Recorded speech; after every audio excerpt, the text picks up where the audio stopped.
want shady, I'm chopped liver. But if you want shady, this is what I'll give you. A little bit of me with some lobsters, some vodka, and some salt, quicker than a hawk, when I got at the hospital, when a doctor, when I'm not cooperating, when the doctor was maybe was operating.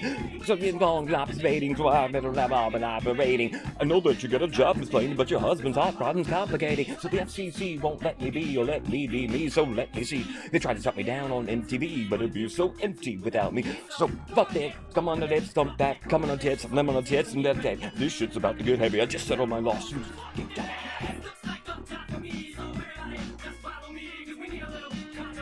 Cause it feels so empty without me. New friend. This is Eminem. If you don't know Eminem, listen to him because he lyrically there's hardly any better. But then hey, this isn't just Eminem. This is Lil Nas. I've been getting into Lil Nas a lot. Lil Nas is an interesting artist, to say the least. Leonidas, though, this is King of the Castle, of course. A streamer versus chat game. Mero, welcome on in as well.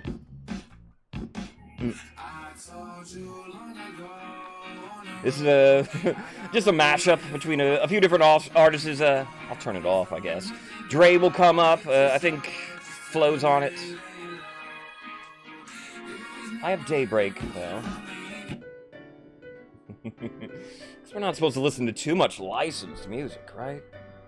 Despite that still being a mashup, and that's, unauthorized maybe, too. Gray Area. Welcome on in, Ephra. Kiss the ring. But where is the ring? Am I wearing one today? It looks like I am. That can only mean one thing. It was a patrician's victory yesterday. And it was a very good patrician's couple of victories. Yamin, welcome on in as well. I gotta fix my camera. My camera's... I usually have it inverted. I need to fix that because it's just throwing me off. That's different. I don't like difference. The Void Ring, yes. It was patricians won yesterday. The counts were so close. On at least 2 seasons, we had to do something to stop the counts from winning at the very last second yesterday.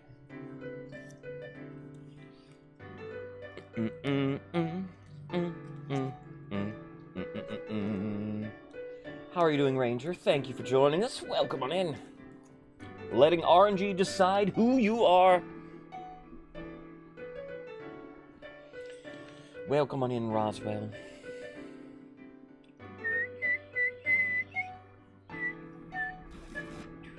Let's do this. Our name today was named by the nephew. We are the poop of the P dynasty. No laughing at our name allowed. No laughing at our name allowed.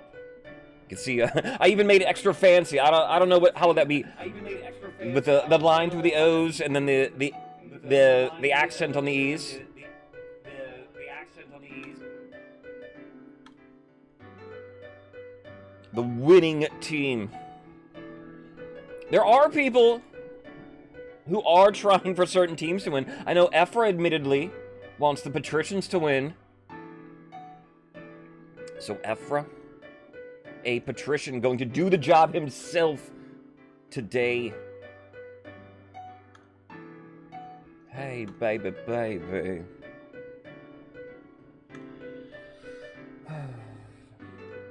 But right now, tied. This is an interesting game here. Technically, the Chiefs could... If the Chiefs win both games, Chiefs jump up into first place alone themselves. But then the Grandies and Patricians are both tied at the moment. They both won 2 games each. They both had days where they won both games in a row. So, a lot at stake for first place today.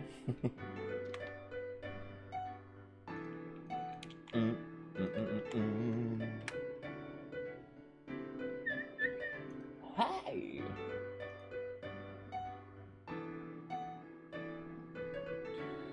Let's get out of there. Tweet is sent. That is sent. Slippity! Welcome on in. You love the name, yeah? I asked him, I'm like, what should I name the monarch today? I'm like, I'm gonna name it, I'm gonna make it a girl, because I randomized the appearance, and she looks, you know, like a queen here. And he said, Poop. I said, alright, what's her last name? P. I said, alright. And then he had to come and look and confirm that I put it in there. I'm like, no, that's the name. This is Poop P. Welcome in, Slippity. How are you doing here today? Welcome on in, Waper. It is a patrician's ring, for it is a patrician's sweep of both games yesterday. Patricians are tied, you know, I gotta do this now, are tied at the moment with Grandees. But I didn't want to switch it, so I'm just like, alright, we'll leave Grandees on there. To motivate you Pats.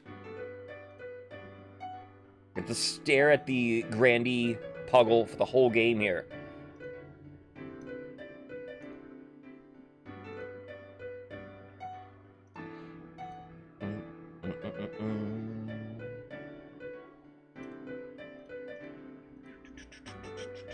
And I am good today here. It's helping brother gone to work early, so I have to help the nephews like really early. So I don't have time to like do anything on these mornings. Didn't come to sit down at the computer until 8:41 is what I clocked it. Bus came really early today. It's a substitute bus driver. And they're not supposed to come super early, but I mean, we're out there at 8:11, I think we were out.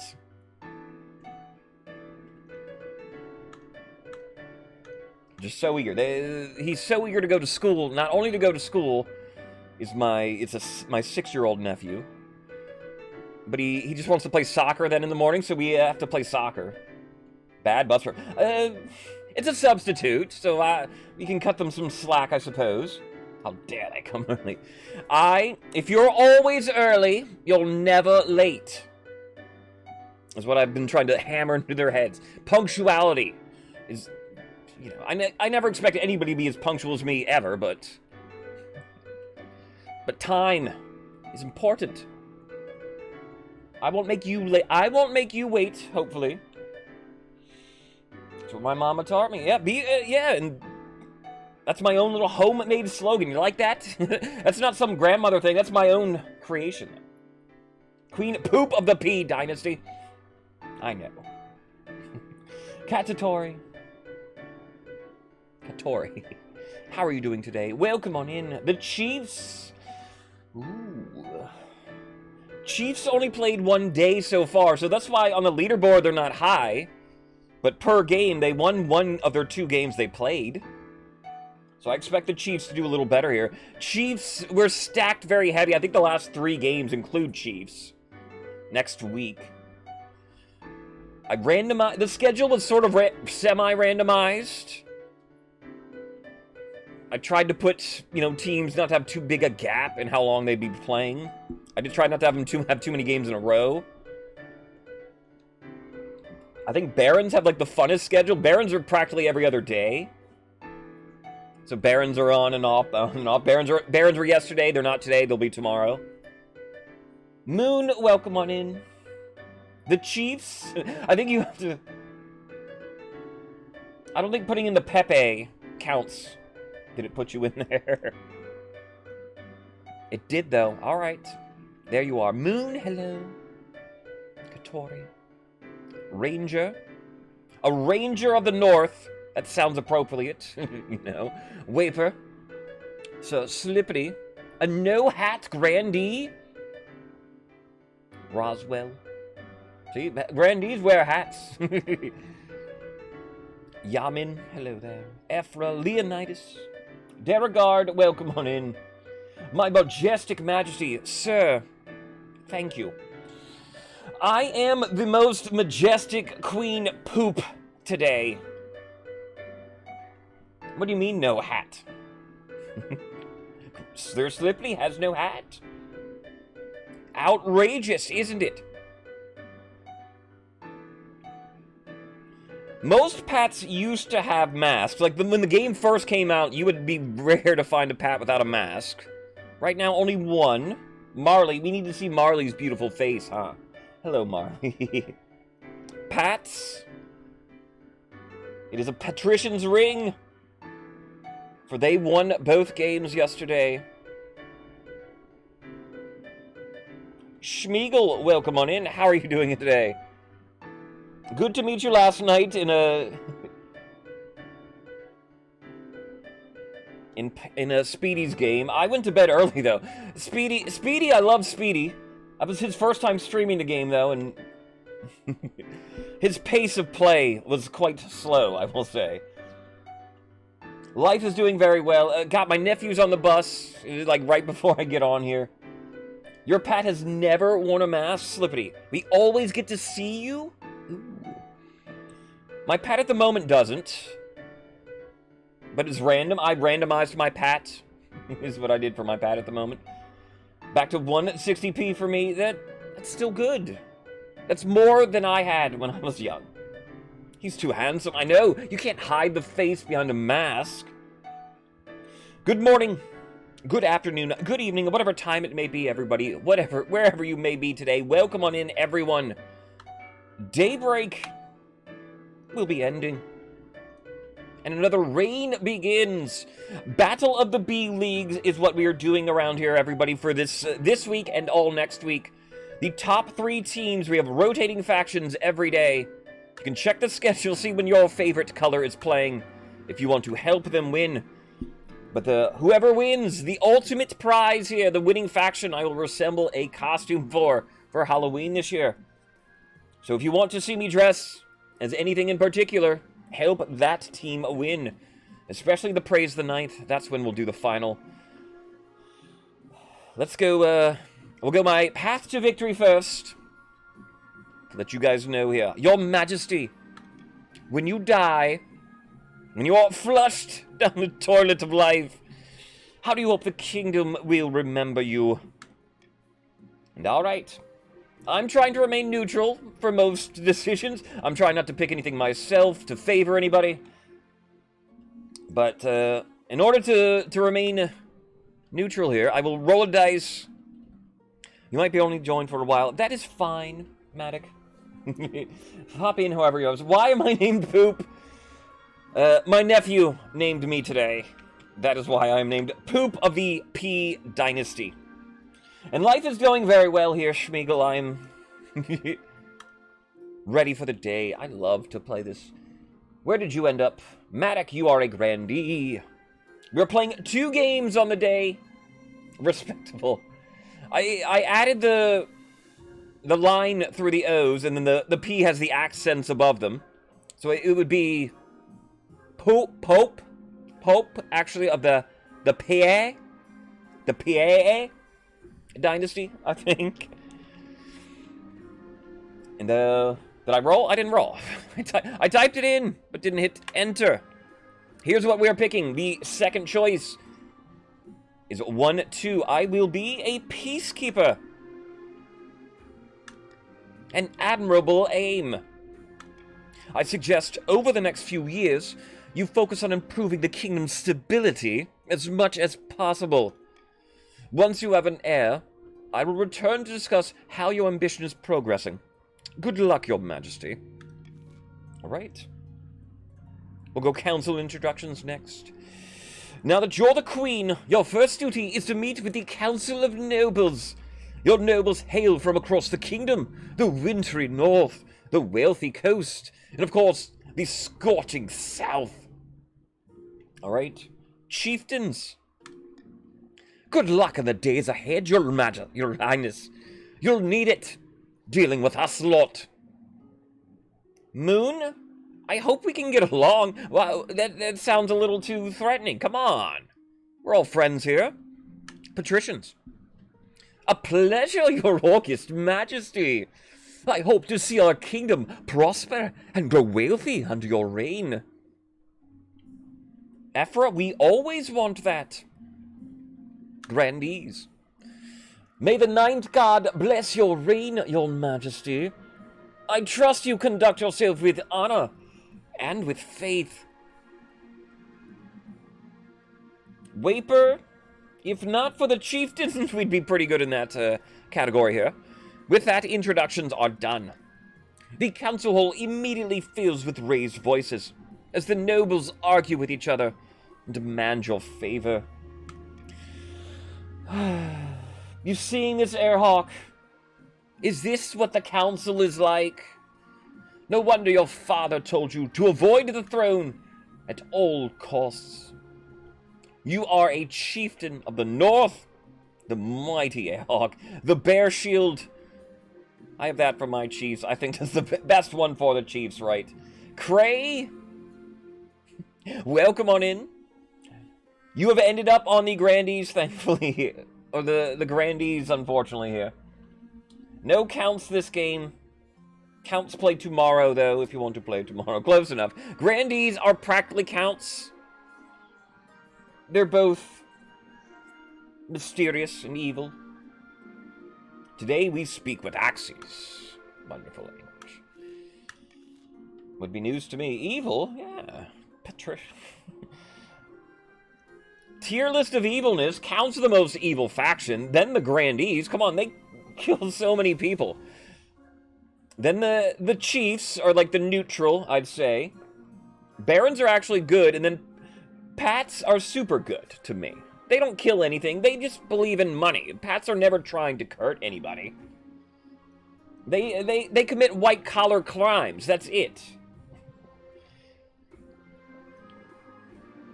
The Counts, though, they're committing unspeakable acts upon nature itself. The Grandees just burn everybody. The Chiefs, at least, are honorably killing people. How is that good? Well, not good, but I mean, in terms of, you know, most at least. He's a libertarian. It's a joke. Don't take it seriously. Alright. Coordination. I think Pats are most evil. Maybe. I mean, we could make that argument. Your Majesty, I've scheduled a coordination to take place in a week's time. Shouldn't I be giving orders now? Of course, Your Majesty, but to delay any longer would make the nobles restless. And when nobles get restless, they take their daggers and look for the nearest back. Very well, then, what must I do? As is tradition, the council will decide what happens at your coronation. Of course. Shall we call the nobles in? Alright. Drink and fight giants, they ain't so bad. Our first council vote of the game, then. If this is your first time playing, welcome on in. Will be exclamation point vote space your option here. What do we do for the coordination of Queen Poop? Do we A, host a lavish party with jugglers and fountains of wine? B, proceed with a religious ceremony that honors the ninth god?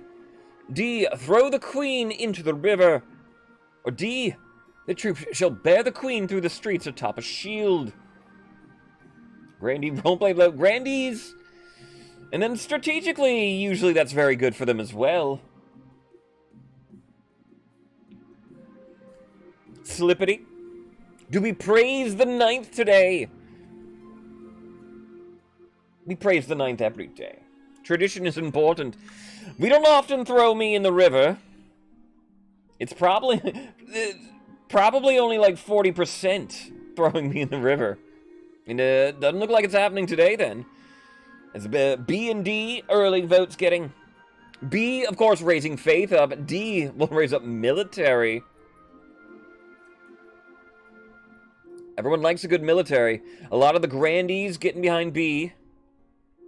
Pats, do you have a say in this matter? No, not throwing a party today, Pats. I like a party. We will proceed with a religious ceremony. In the hallowed halls of St. Bertrand's Cathedral, the Archbishop places the crown upon your head before launching into a sermon. And oh yes, by the way, this doesn't affect the Chiefs. So it's not as powerful as it is sometimes. So faith will go up. Get the ghost crown. Faith will go up for the coast and the south then. And that is why poop is the queen. Ordained by divine right. Chosen by the ninth god. Elevated above all. If the assembled nobles were plotting against you, perhaps the threat of eternal damnation has given them second thought. Probably not. It doesn't. I know, yeah. First, it won't affect them unless they have faith. I think it will affect them, like, the next game if we choose it. But I don't know why, for, like, the beginning of a dynasty, it doesn't go up for them. I don't know if that's intentional. I think it probably was. But I can't be sure. End of season. We check in first with the chiefs. Lumi of the Ranger clan, notorious northern elder, stands precautiously on a long-held crossbeam, droning on as if in a trance. Chiefs of the north, we all know that I should be on the throne, not the imposter Queen Poop. How do we make that happen? Chiefs, how do you make it happen? Through A, subterfuge, B, a doppelganger, or C, hornblower.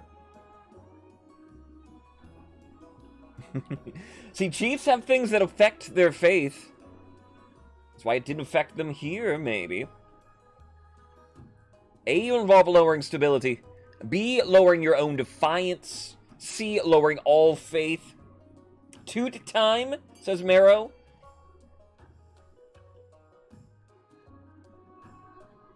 That's the main reason. I mean, yeah, Marley, 100% believe it there.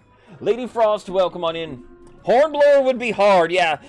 I would reluctantly probably pick Hornblower here myself, because faith is already pretty high. Lady Frost, you are a patrician for the game. Welcome on in. How are you doing today? But it would appear then, though, we are picking Doppelganger. The chiefs plan to swap the real queen for a perfect doppelganger. First, they must gain the trust of the spy master. To advance their scheme, they must keep their defiance at 4 or less for 4 seasons here. Currently sits at 1, so chiefs don't get mad. I know, hard to say, but chiefs, you gotta keep it calm, alright? Deep breaths, alright? Let's not do anything to anger yourselves. Helped the Grandies win twice, then the Pats. Glad to put you in Chiefs. Santana of the Cray D&D lineage. Charismatic political mastermind and guitar legend. Stands bathed in sunshine, ranting in a fury. A false pretender occupies the throne while my claim is ignored. Grandees of the South, this is a stain on our honor. We must not allow it to go unanswered. Another Santana. I love the name. Santana's the name of a rock and roll artist, guitar player. Grandees, how do you win today? A, an uprising. B, a witch hunt. Or C, fervor. A lot of early witch hunting going on. Involves the highest phase. Fervor is how you won a game earlier in the week. But no, we're hunting witches. Be very, very quiet.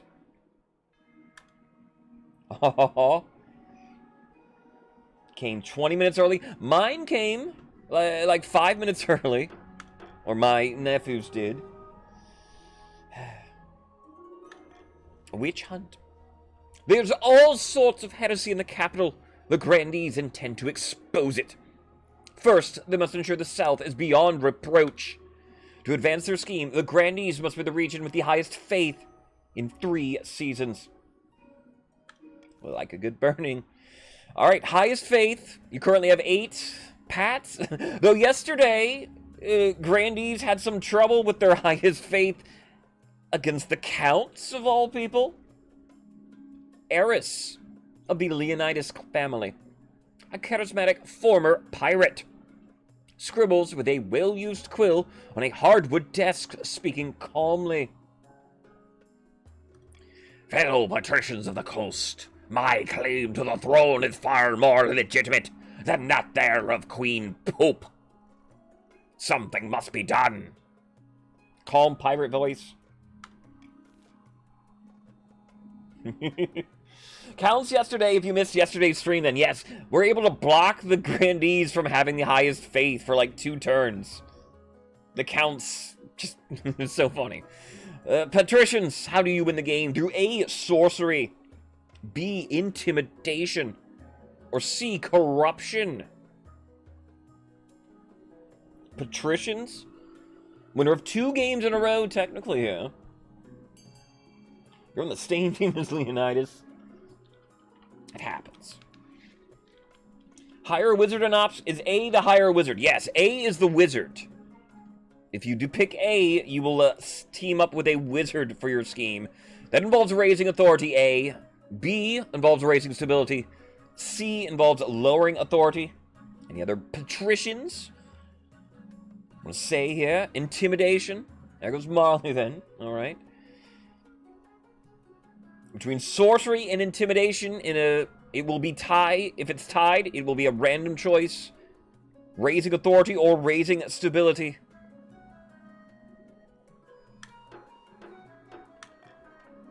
A. We go sorcery. Oh, lady, missed it. The patricians plan to make a bargain with the wizard. These immortal spellcasters seldom get involved in political squabbles, but perhaps if the queen was considered a threat to their autonomy. To advance their scheme, the patricians must raise authority to 5 or more in 2 seasons. Alright. So 2 seasons.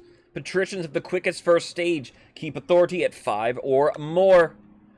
3 seasons then, Grandees must have the highest faith. In 4 seasons, the Chiefs must have low defiance, 4 or less. My goal as the monarch here, I need high stability in the kingdom. We'll go to laws of the land. We get all, none of the strategic ones. I'll go anonymous voting. We'll play around with that. And, ooh, baby. There be pirates. You must do something about the pirates that have been plaguing the ocean's trade routes. I lost a whole shipment of fine silks. Who is this? Who's saying this? Arr. It was Destin. What? And then he came in, and they killed the crew, of course, who won't be cheap to replace. It's, Nemesis, ex-Nemesis. When did you get in? Ex-Nemesis, welcome on in. You joined immediately here. And it put you in the patricians then, but then you immediately lost money? I'm so sorry. Pirates, is that why you're coming in late? They had you. 300 gold you lost. You just joined. Like, as I was reading it off, I think that's why it probably didn't show up. How are you doing, Nemesis? Thank you for joining us. Alright, well, pirates. The patrician's leader is a former pirate. You guys have some insider information. How can we do this? A, do we order the coast navy to patrol sea routes? Do we B, pay the pirates to leave your ships alone for a year? C, there's nothing to be done. Is it in the storyline for a pirate queen? If the nobles go for it, I will play along. I will say, Koksu, welcome on in. How are you doing here today? You yourself are a patrician. Welcome on in. We have a pirate problem, patricians. What do we do? The funny thing about the pirate problem is it shows up when the Pat's navy is low. So the A is never very high here because of that. I think it has to be, it has to be at, I think 4 or less, maybe 3 or less even, for this event to show up. So you could raise it potentially before you pick this event. And of course then, we want to send in the Navy. We hit the 30, are we hoping to hit it? You guys are hopeful, right? Not hurtful?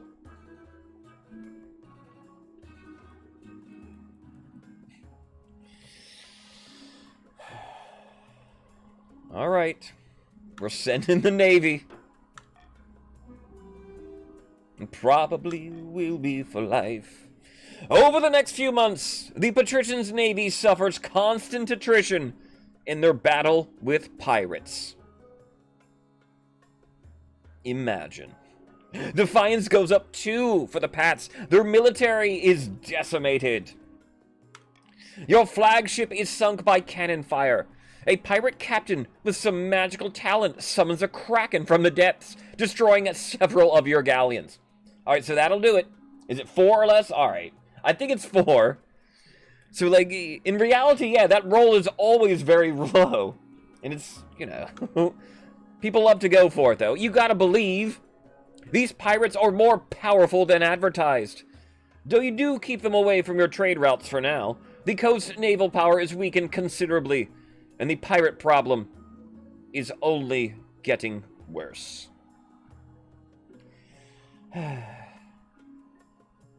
Oh well. Your trade stayed up is a good thing. They got your navy, but they didn't get your trade routes.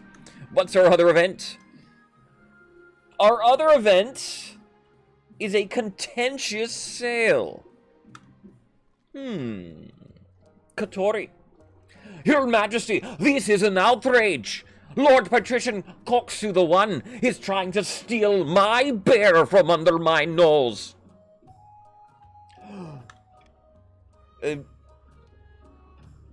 Koksu, what do you have to say about this?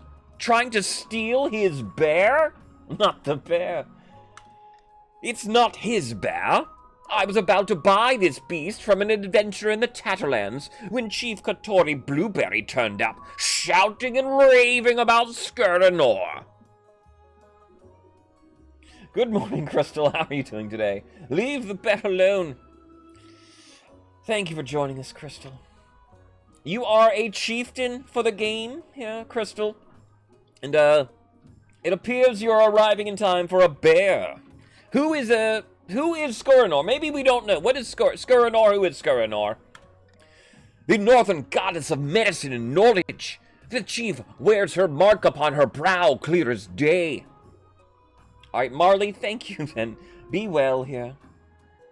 Sleep is important, dear. Good to see you. Ads again? It's alright. They keep the lights running at some office somewhere, so we have to play them. Tell me more about the bear. She's a magnificent specimen. She'd be a great addition to my menagerie. Alright. Two very fun events to begin the game. I suppose this is a matter for the council. Mark my words, if that bear is not brought to the north where she belongs, there'll be trouble. Okay. A, if it's sacred, Chief Kotori should have the bear. B, finders keepers. Lord Patrician Koksu can have the bear. Or C, do we encourage a bidding war between the nobles?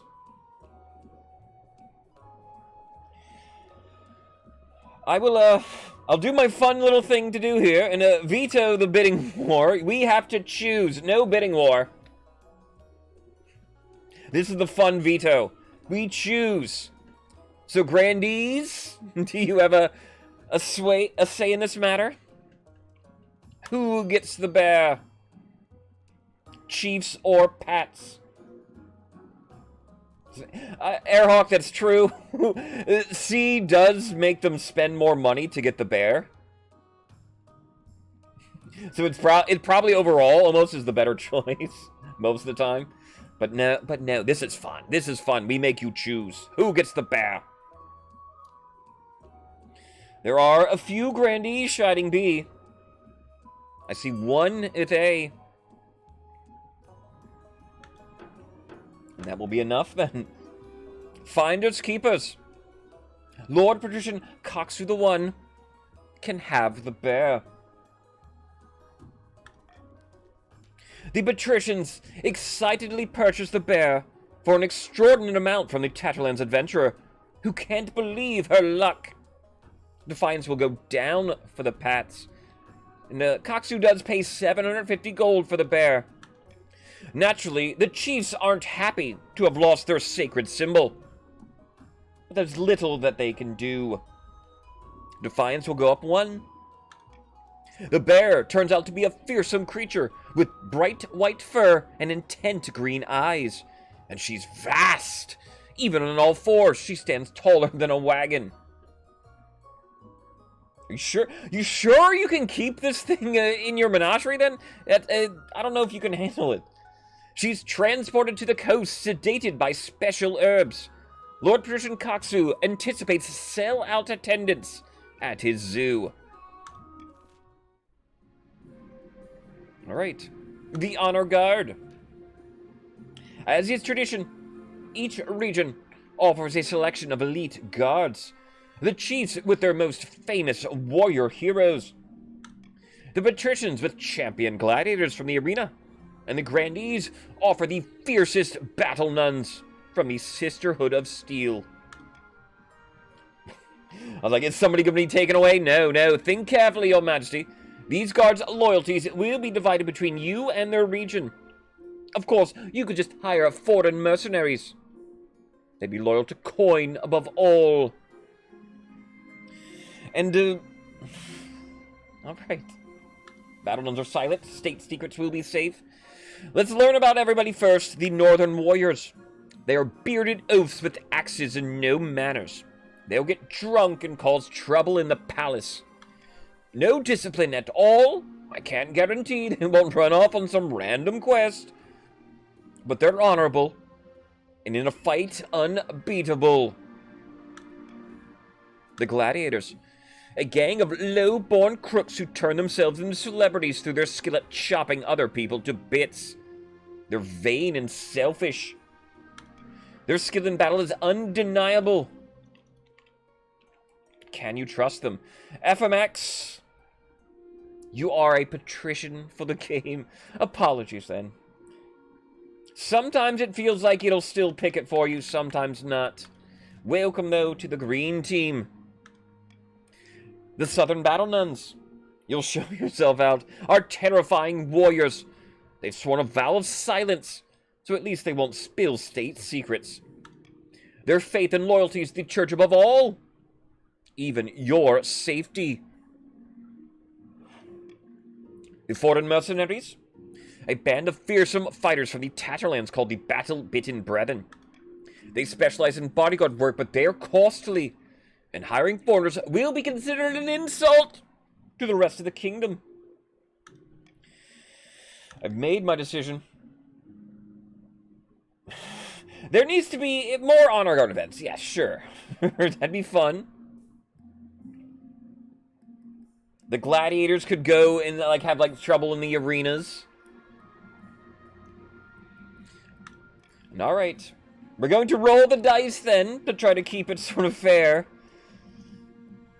Of course, the one with the most at stake, 1 and 2 is the Northern Warriors, 3 and 4 Gladiators, 5 and 6 Southern Nuns. Chiefs are hoping we get 1 and 2 then. And no mercs. No mercs! I will not do. We're picking a team from a faction. And we get a 1!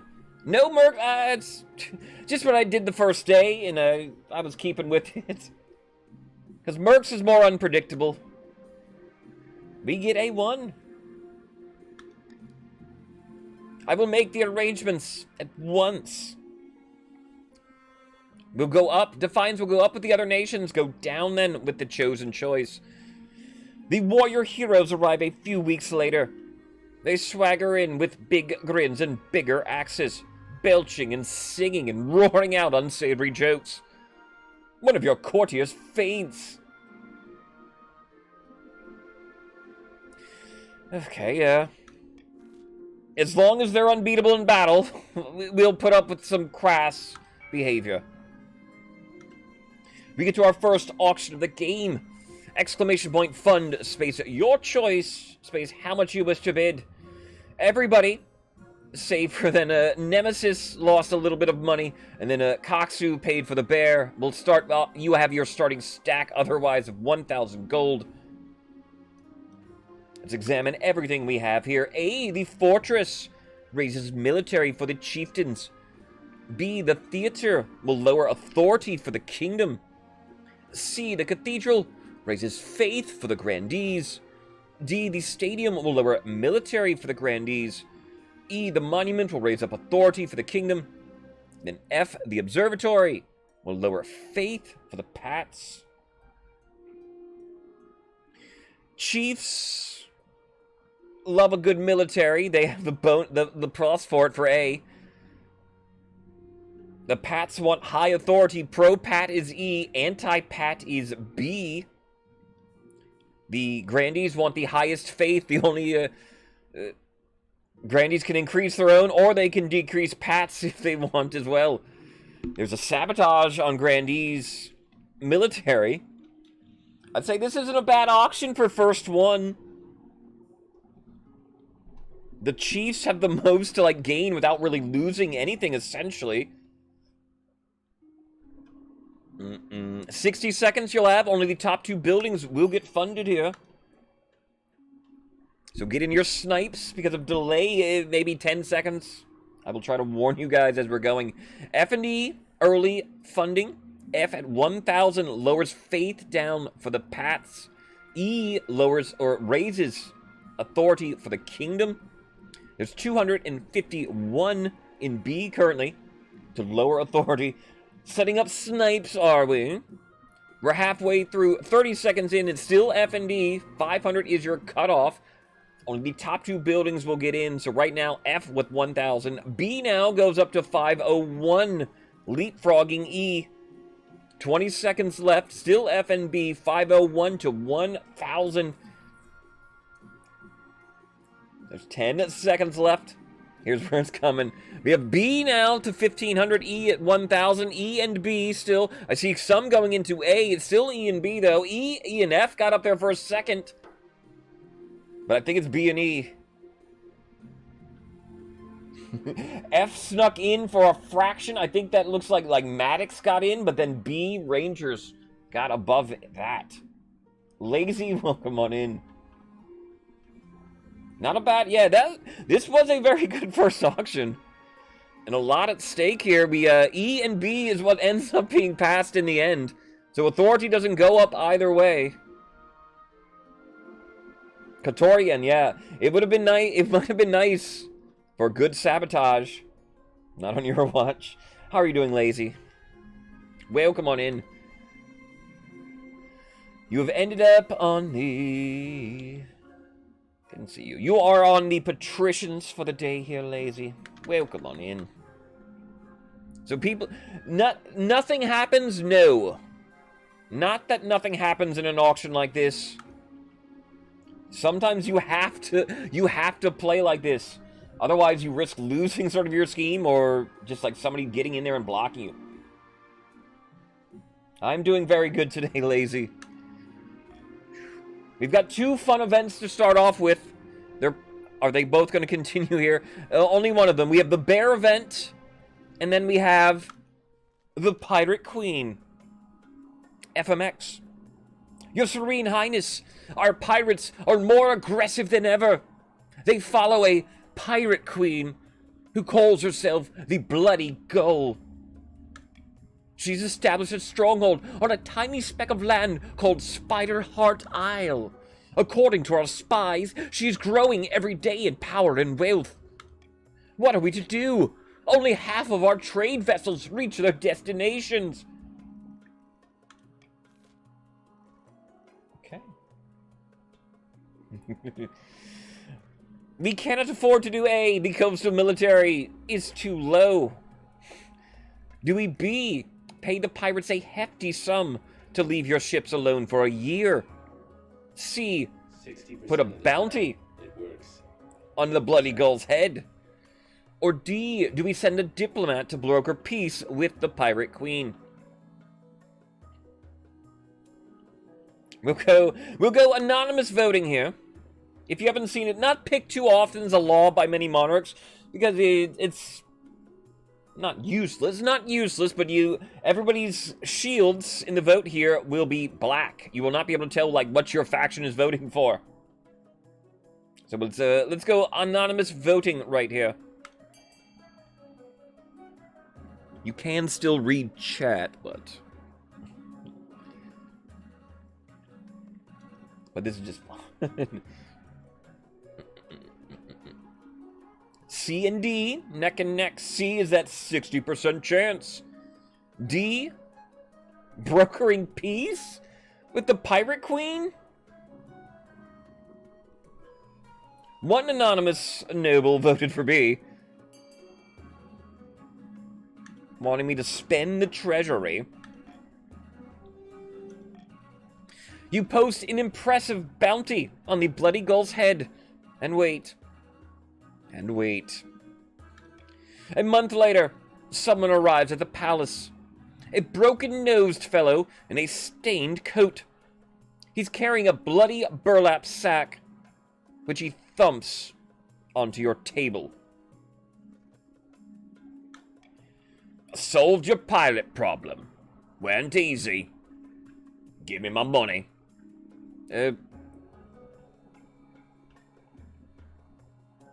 How did you do it? Or check inside the sack?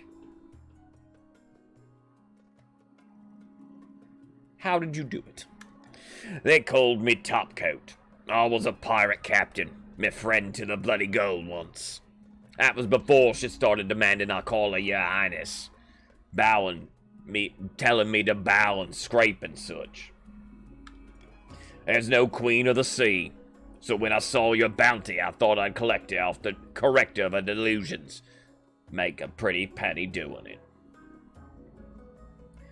Check inside the sack, give the man his money, send him on his way, or refuse to grant him the reward. Well, let's check. I mean, I have to check. Yep, it's a woman's head. You're not sure what you expected. Ask your spy. Now I can ask my spy master to confirm the identity. Better safe than sorry. Anonymous, yes. FMX. Anonymous can be better in party mode, of course.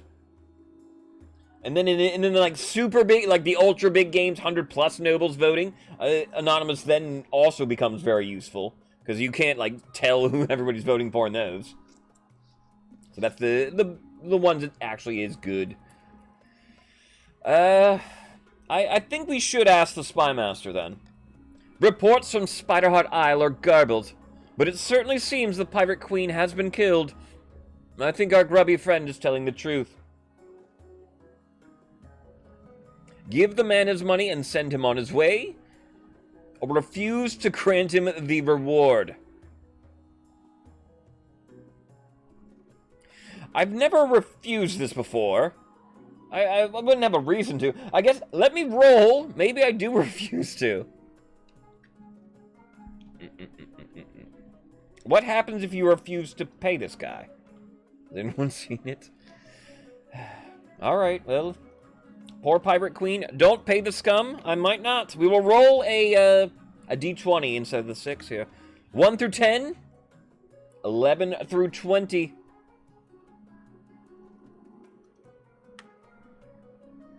We get a 16. You know what? What if I don't pay you, sir? Why, I'll nail your gizzards to a mast, you lowly, scurvy codpiece! I'll tell the whole world of this, that Queen's word ain't worth. The authority goes down. Once the frightful fellow has been escorted by your guards, you reflect on a job well done. The Gaul is dead, at no cost to your treasury. In the wake of the Bloody Gull's death, the pirate attacks along the coast died down. The Ghost Sea is still full of danger, but the trade routes are safe once more. Defiance will go down for the Pats. They gain 2 trade. Not bad. An arms shortage. Lazy coming to me. Your esteemed highness, the situation in the coast is dire. The patricians, the Queen's navy is in tatters. So few ships remain, I fear we lack the presence to patrol our trade routes. Yeah, we lost the navy to the pirates. That happened. We must bolster our dwindling forces in the coast. Who knows what will happen to our people without protection? Who cares about patricians? Well, if the trade goes down, it'll hurt the whole kingdom. We probably have to do something. Do we A, hire a mercenary company to help protect the coast? B, employ traders from across the coast to build new ships? Or C, the coast has no need of sailors. Leave them be. Don't cry about it. Ouch!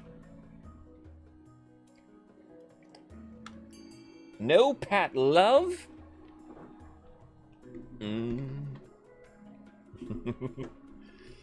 What do we do? They got hit by pirates. They've had it hard already. That's what this event's about, then. Their military is low. The cry about it option, that is C. Coast has no need for sailors. We're sort of split all around, though. Anyone want to break a tie here? There it goes. The coast, you got no need for sailors. Leave them be. Not everyone in the kingdom believes in military might. Although the patricians are furious that you've left them out to dry, other nobles praise your forward-thinking attitude. Plus, perhaps disarmament is really on the horizon. So this is the good success? This is the success here? Defiance goes up for the Pats. Stability will go up. I guess it could have been worse. Finding a spouse. In the twisty passages of the castle, you can avoid your advisors, the nobles, even the spy master. There's one person you can't avoid. Your mother. Why haven't you found a spouse yet? It's been almost a year. Just try. That'll do, won't it? Hope they're okay. I've been busy, mother. All right, pirates. There's been pirates. I can't look for a wife. You better find the time. Don't worry. I'll take the liberty of finding eligible candidates. What is your preference, men, women? Or do you not mind? No, I said Poop. Poop wants a woman here, I guess. Wife. Hi, Mom. There she is. Queen Mother. Hi, Mom. Hi to all the mothers out there. My own mother. Her Twitch handle is Delilah W. If she is watching in chat. Hi, Mom. Last I saw my mother, we were putting the nephew on the bus. She walked away. Never to be heard from again. Excellent. I'll send out a message to the most influential noble families in the kingdom. Let's see what they have to offer. End of season. Recruiting a wizard. In the coast, Lord Patrician Yaman sits on a pier, watching the sharks swim lazy circles beneath his dangling feet. Any luck finding a wizard to aid our cause? No, I'm afraid. Queen Poop is weak, and the wizards are satisfied that they needn't worry about royal meddling in affairs. Debts below, we must try harder. Patrician's aim, raise authority to 5 or more.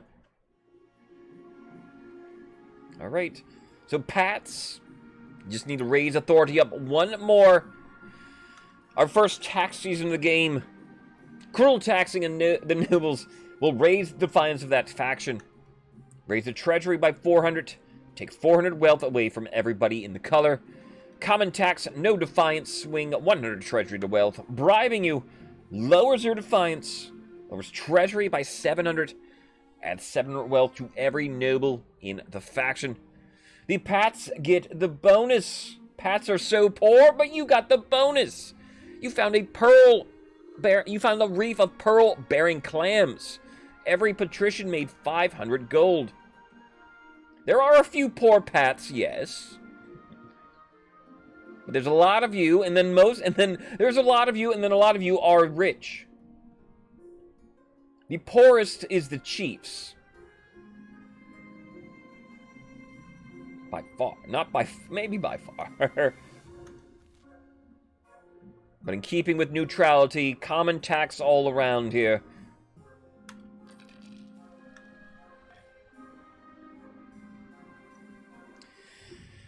We have a lackluster menagerie. Uh-oh. Lackluster? Cocksuit comes to me. Your august majesty, I fear the menagerie is failing to thrive. We thought the bear would be the star of the show, but she just sits in her enclosure looking sad. No one wants to see her. Of course she's sad. She's meant to roam the frozen tundra, not getting overheated and being fed sweets. Actually, we'd wondered if she'd like some company. Perhaps the Tatterlands would yield another bear of her type. Alright, so, earlier in the game, we gave the patricians the bear, finders keepers. What do we do now? A, hand the bear over to the chiefs instead. B, find the bear a companion. C, bring the bear to live in the royal palace. Or D, the patricians must put on a grand feast for the bear.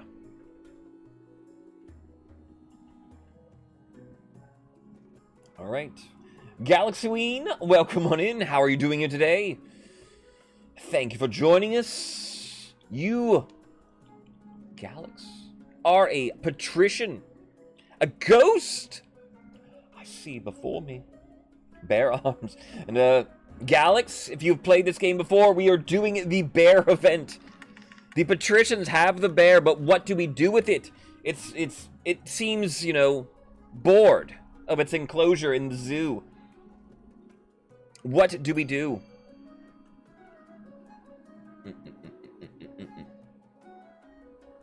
We are slowly building on it. We might just need another bear. I mean, there's nothing wrong with more bears. I'm all for that. Give it to me, though? The bear in the palace? Queen Poop? I could ride it. Love is love, baby. Indeed. Looks like the grandees, most of them, in favor of finding a companion. The patricians contact the adventurer from the Tatterlands once more, who returns having lost an eye, but gained a large, sedated bear. So 900 gold out of the treasury for this one. Defiance will go down 1 for the Pats. Once the second bear is safely installed in the enclosure, both beasts cheer up. People flock to Lord Patrician Cocksuit's menagerie to lay eyes on these majestic creatures. So, alright. Yay! That sounds happy. 300 gold will go to Cocksuit. Trade will go up for the Pats.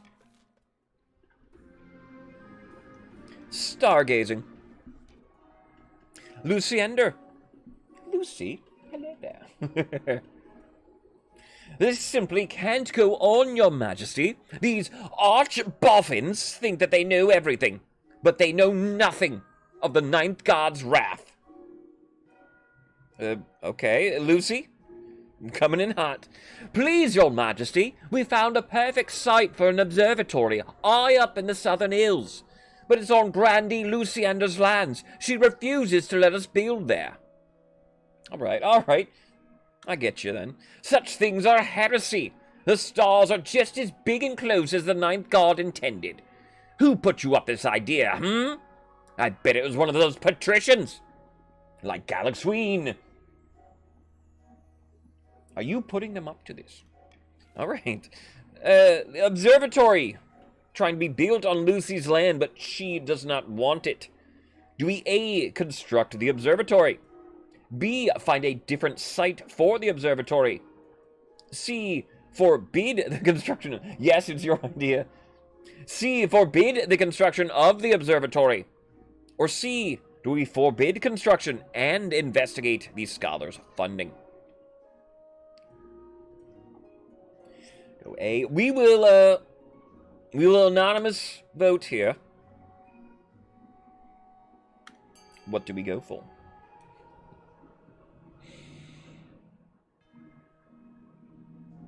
Sell the star somehow. Some way. It's a 60% authority roll on A.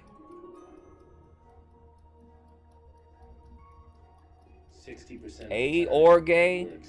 It can work either way. What do you say? 60% of the time, it'll work every time.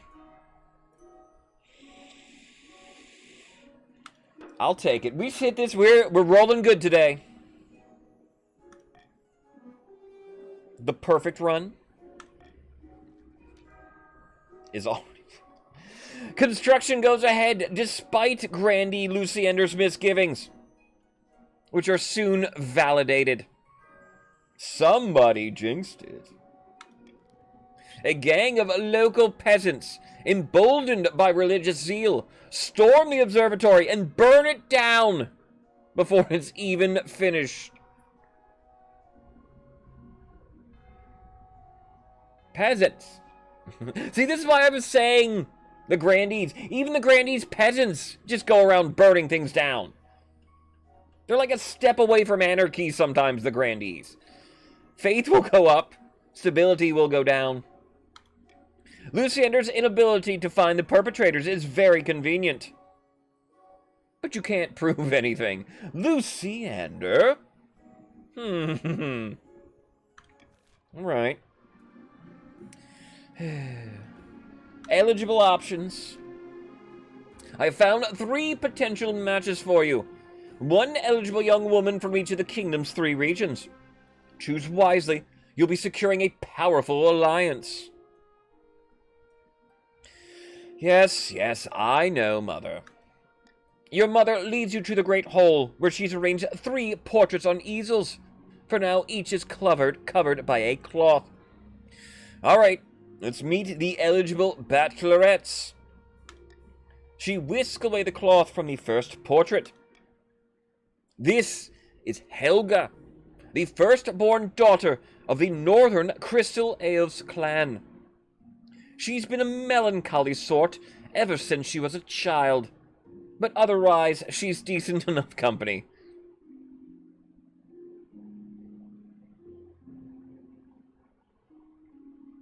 You're skirting around something there, it sounds like. I've heard she spends most of her time playing cards or making wagers with friends and hangers-on. People say she nurses a grudge, though.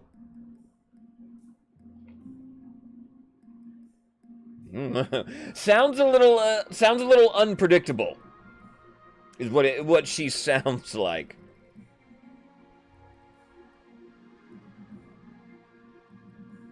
Not interested. Next. From the coast, we have Octavia, the wealthy heiress to Lady Patrician Rangas. Hello there, Ranger. I didn't see you come in. Welcome on in. Ragain. Lady Patrician Ragain. Welcome on in, Ragain. Thank you for joining us. She wasn't originally the heiress, but her elder sister had an unfortunate accident.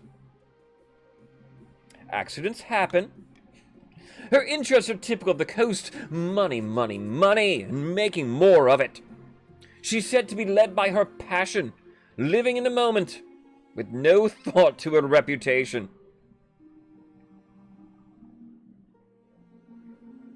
Once again, unpredictable. Like, what are you bringing me, Mom? All right, you got anybody like with their sane mind, good head on their shoulders. Could be worse, could be a lot better. And finally, from the south, Ada, the eldest daughter of the Madoc 33 lineage. A quiet and retiring soul, preferring solitude to the company of others. Alright, starting off nice. She dislikes city life and spends most of her time out hunting, with no one but her horse for company. Unfortunately, she lacks the common touch. The peasants have terrible nicknames for her. Alright, this Ada I like a little better here. A nice solitude, quiet, goes outdoors, spends time with her horse. I mean, so the peasants don't like her. Not bad. Alright, not bad at all. Shouldn't have let her been raised by wolves. She's lovely, Madoc, alright? What do you think? Of course, by picking a candidate, you'll anger the other regions. You'll gain a lifelong alliance. Alright. Well, which of them do you wish to marry? And then, if I'm picking, I do think I am picking the southern girl here. Sounds lovely. Madoc, but it's not up to me. It's up to the 9th. And it will be Octavia of the coast. Excellent. I will make the arrangements. Review them all. I'm picking wives. I'm trying to pick wives, like traditionally, most of the time here, to keep things, you know, the same for the most part. Though I did marry Glorb a couple days ago, and I will marry Glorb again if Glorb comes up. Because we love Glorb. Glorb is the only husband who is perfect every time. In a distant castle. In a picturesque castle overlooking the southern city of Kovana, 2 grandees lie back to enjoy the sun. Praise be! Whispers of our plan have reached the peasants, and they are in an uproar. It was yesterday. Yes, first game. First game of yesterday, and we almost won. We could have had Glorb babies. I almost wanted to try to win. They call for the sins of the queen to be laid bare. I already have leads on information from inside the palace that we can use against the queen. It's only a matter of time. We have the High Inquisitor on our side, but we must also sow dissent among the other regions. We won't succeed alone. For the next stage of their scheme, grandees raise other regions' defiance to a combined total of at least 8, or ensure another region begins a rebellion in 3 seasons.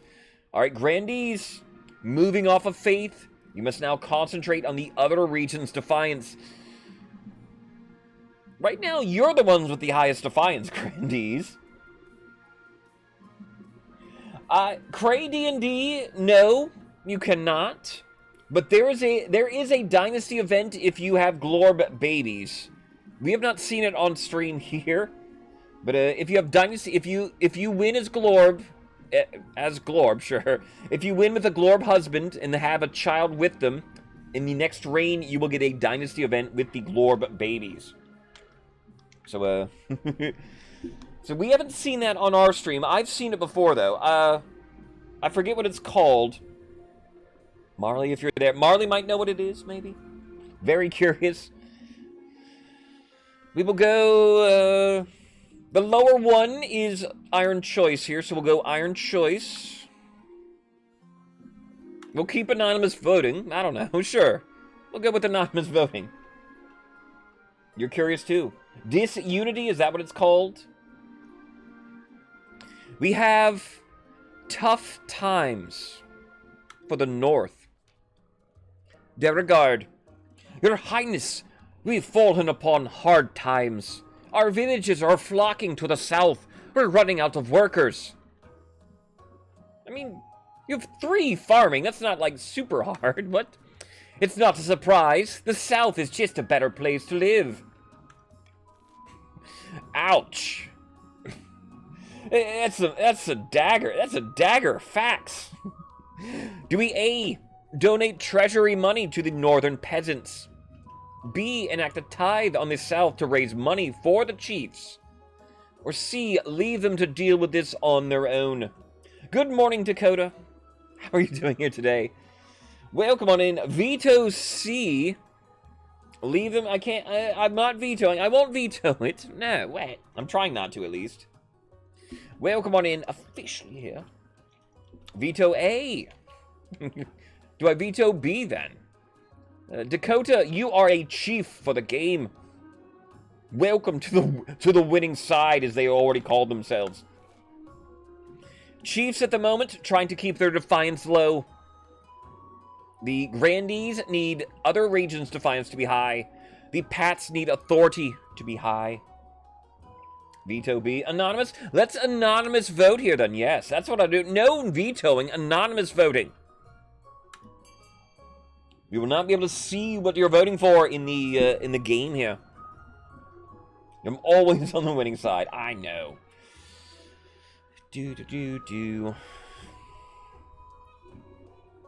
I'm doing well today. Thank you for coming in, Dakota. How did the rest of your Pokemon running go yesterday? The bus came. I couldn't continue watching. And then I was hungry. I was so hungry yesterday. I already think I know what I want for dinner tonight.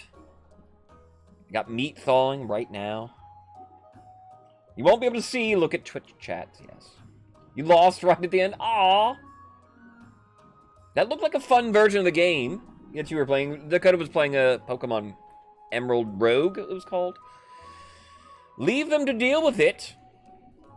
Ouch. What's thawing? Beef. to make a spaghetti, maybe. Tonight is what I want to do here. I think we have pasta noodles. My mother likes spaghetti noodles. But I usually like anything other than spaghetti noodles. Ranger, thank you then. Have a good day here. Appreciate you for being here. I can send you details on Rogue? Maybe. Oh, I see. Yes, Your Highness. Deregard, sorry, buddy. You sound so sad. Defiance goes up 2 for the Chiefs. Stability goes down 1. We had a chicken roast yesterday, twice cooking for dinner tonight. Yeah, last night was sort of a leftover-y night. We had plenty in the refrigerator. So I didn't cook anything last night. Have I ever had Bacatini? Superior noodle spaghetti. What does it look like? I don't always remember the names of them. I usually like penne or the rotini a lot. We have like the garden rotini. That's the mix of the like regular pasta and then vegetable pastas. The Chiefs continue to struggle, but with more peasants arriving every day and working for the farms, the South's economy booms. Shells. The shells are great too. Long noodle like spaghetti, but narrow tube. I like it usually thinner, like the spaghetti, the long noodles. I prefer a thinner noodle to a thicker noodle usually. They hold the juices. For me, it's more about the sauce. I mean, like, the pastas are all the same, right? It doesn't matter too much how you shape my pasta for me. I don't have, I'm not obsessed over any of them. It's the sauce, though. You gotta get the sauce right. That's why I got the beef thawing. I have tomato. The seasonings in with it. You have an irrational hatred of penne. How could you? Farming and trade will go up. We have a vanity project. The chief architect bustles into your office, carrying an armful of parchment. Statues can be torn down. Paintings can be burned. Don't you think it's time that you left a lasting mark on the kingdom? I will drain the beef, but not like drain it out of the pan so there's a little bit of it in there. So I won't have it too fatty, but I'll leave like a little bit in with it. You need a cooking hour? I occasionally do cooking streams. Not too often. The last one I did... Was it a cheesecake? It was when I was making cheesecake. What I make over the summer? I think I made something over the summer, right? But I haven't done one in a while. Sure, maybe. I propose, alright, Mount Rushmore, essentially, of Queen Poop. Just make sure you get my good side. Of course, Your Majesty. In the grand tradition of all royal portraits and statues, you'll make sure it's incredibly flattering. You call a vote to discuss this outrageous plan. A mountainside carved in your likeness will surely get people talking. But it will take time and a lot of gold. Alright. A, go ahead with the project. It will be a wonder of the world. B, yes, and the nobles will fund it. Or C, this is an idea best left forgotten. I live in, I guess. I live in 98. Hello there. How are you doing today? Veto, nay, not vetoing.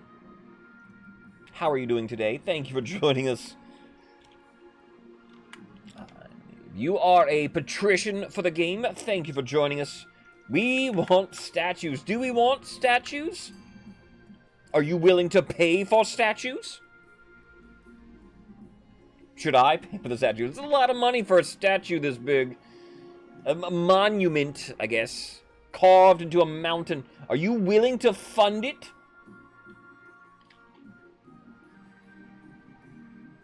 It's a lot of money. No statue appears. See, me forgot.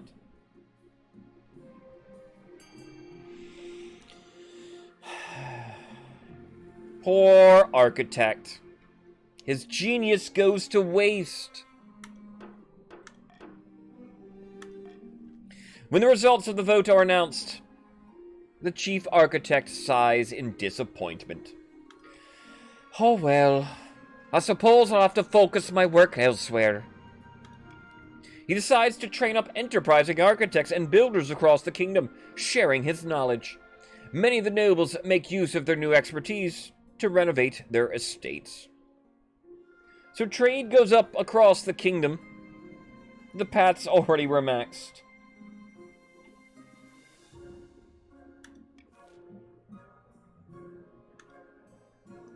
There is a royal wedding. Your wedding to Octavia is naturally the talk of the kingdom. Nobles and peasants alike travel from across the realm to attend. For a week and a day, the capital is one giant party. It feels like you're the only one not taking part. Instead, you're getting ready for the ceremony. Soon enough, you're standing in St. Bertrand's Cathedral with Octavia at your side. Do you take this woman as your lawfully wedded wife? I do. Then I pronounce you queen and wife. No roll. We're taking the marriage. A 50-50 chance of just throwing it all away? After the wedding, of course, there's a feast. After the feast, a dance. Your new wife, Octavia, only dances with obvious reluctance. I see you in the game if the extension is not working.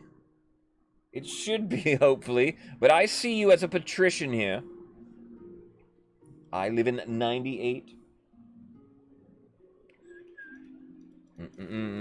So, stability, authority go up. Defiance goes down for everybody.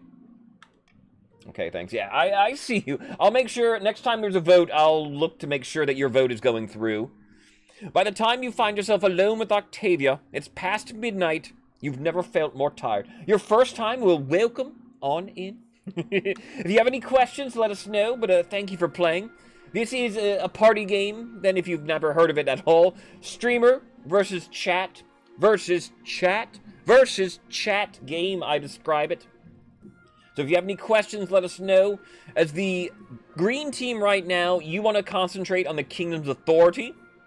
And we just raised it with the wedding, so green team hitting their first goal for the game. Neither of us asked for this union, but I assure you, it can blossom into something of mutual benefit. You saw it on YouTube. Cool. You know who it was? Just general YouTubes? I put out a few videos, though, nothing too serious, I guess. You know, the basics. Alright, cool.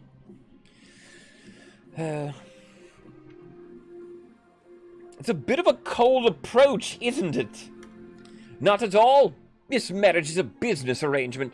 Or were you under the impression that this was true love? Well, dang. That's cold, Octavia. Ouch. I mean, this is on our wedding night. Can it be more than business? If you want me to smile and simper, murmur sweet nothings in your ear, I can do so. As long as you give me what I want. Well, alright, I don't know, that sounds cool. That sounds good. Octavia, yeah, get to the whispering. You head to your separate bedchambers. Perhaps you will draw closer in time, but for now your wife is happy to keep you at arm's length. Ugh. Alright, that's not a conversation I wanted to have on my wedding night, but alright, maybe she'll love me. End of season. Checking in with the chieftains. Up in the north, Chief Derregard 93 is hosting a grand feast at their clan hall. You said you had a surprise for me? Aye, and here it is, behold! Your greatness! Oh, what are you doing here at such an hour? I'm sorry, I hope you didn't overhear me. Ha ha ha ha! Quit babbling, you scaredy cat! This isn't the queen, it's a peasant who's the queen's spitting image. Gods be good, just in time. The spymaster trusts us. We can move to the next phase, kidnapping the queen, putting the fool in her place. How do we manage that? We need the kingdom in utter chaos. Bad enough the queen's abduction can slip past unnoticed. For the next stage of your scheme now, chiefs, lower stability to 4 or less in 2 seasons. We check in with the Pats. In the coast, Lord Patrician Yamin sits on a pier, watching the sharks swim lazy circles beneath his dangling feet. Suddenly, the water begins to boil and froth. The sharks swim off in terror. A huge, shaggy figure rises from the sea. You wanted to meet me? Make it quick. A giant squid's fighting a sperm whale 30 miles from here, and I don't want to miss it. I thought we might have a common goal. The Queen has been overstepping her bounds recently, hasn't she? The Queen's Navy did uncle the ships off my favourite leaf last month. Bloody annoying. Alright, I'll help you. But ye better get rid of the bees first. Did you say bees? Yes, on this plane they're simple insects, but in the apiary, the world of dream and magic, they're powerful and intelligent. Call themselves the dreams of being. They have innate fondness for royalty, sometimes protect monarchs from magical interference. They won't harm my magical folk beyond occasional sting. You can deal with them. See, Hagrid. For everybody's sorcery scream, they get a different wizard. Patricians, get our boy Scrampton. For the next stage of your scheme, the Pats must lower all regions' combined farming to 14 or less in 4 seasons. It is currently at 14 exactly, Patricians. So, alright, 4 seasons. A lot can happen between now and then. 2 seasons for the second stage for the Chiefs and the Grandees. Chiefs need stability at 4 or less.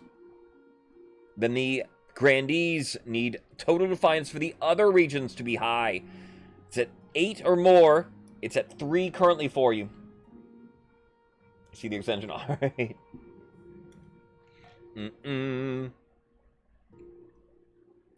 There are newborn cubs. Huzzah! Huzzah! Lord Patrician Koksu proudly wheels a covered cage into the council hall. Excellent, Your Serene Highness. Look what I have here. He whips the cloth of the cage to reveal a small, fluffy, white bear. Oh my God, it's the most adorable thing I've ever seen. It turns out that the bears in a menagerie are in love. Isn't that sweet? Aww. I thought you might like to be gifted one of the bear's cubs, Your Serene Highness, in exchange for a modest donation to my menagerie. That's not a gift, that's me buying a cub, but alright. Your Majesty, this is an outrage! A slap in the face to the devout chiefs! The bear should have been ours!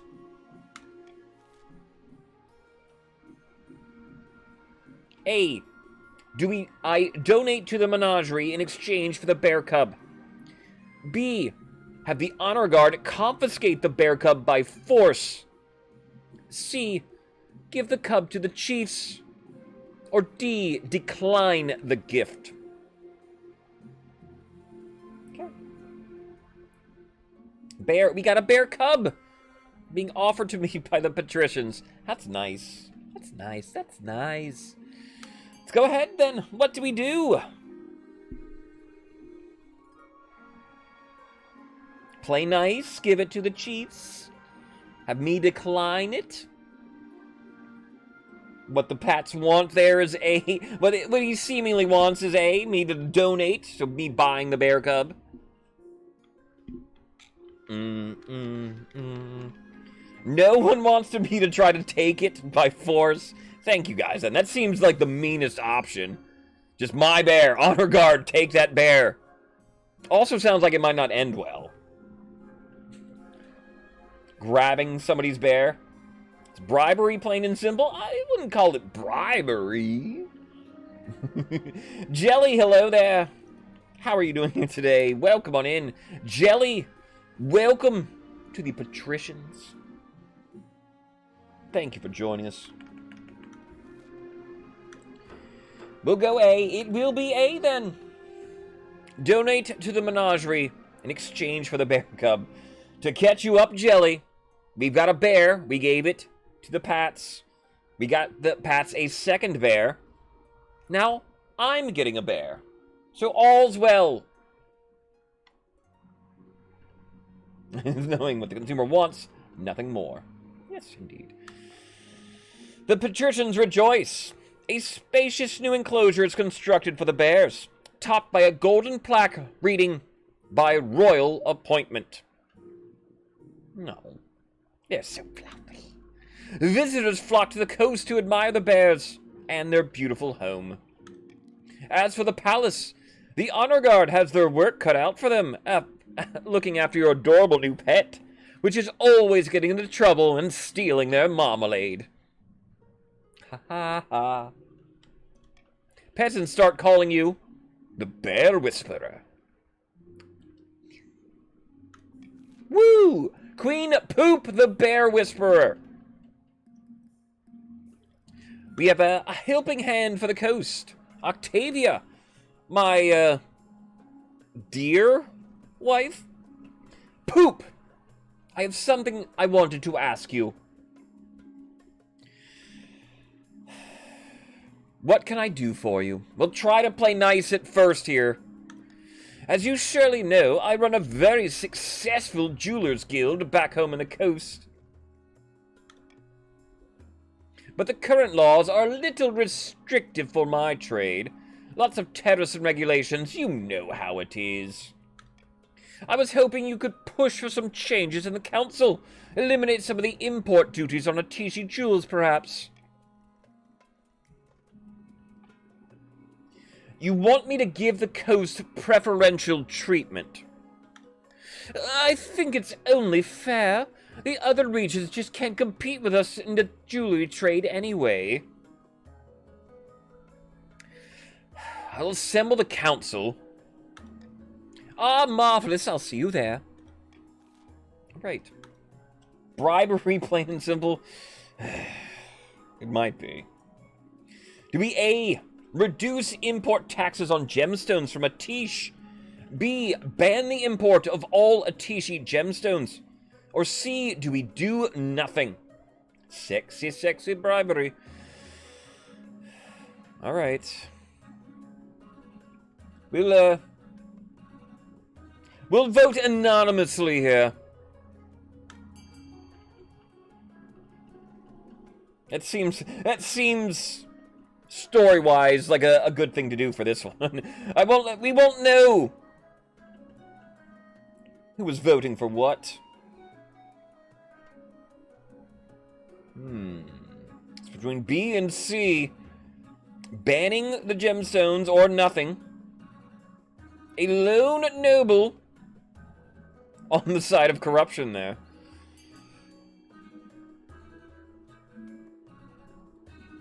It will be B, though. We will ban the import of all gemstones. I see I've underestimated my enemies on the council. That's unfortunate. Trade will go down 2 for the Pats. Their defiance will go up 2. Authority will go up 1. Banning Atishi jewels has a marked effect on the patrician's economy. Cheaper, lower quality stones are imported from Ashmead. But it's an arduous process. Ugh. Ashmead jewels? Jeez. Oh, God. Anonymous. We'll never know.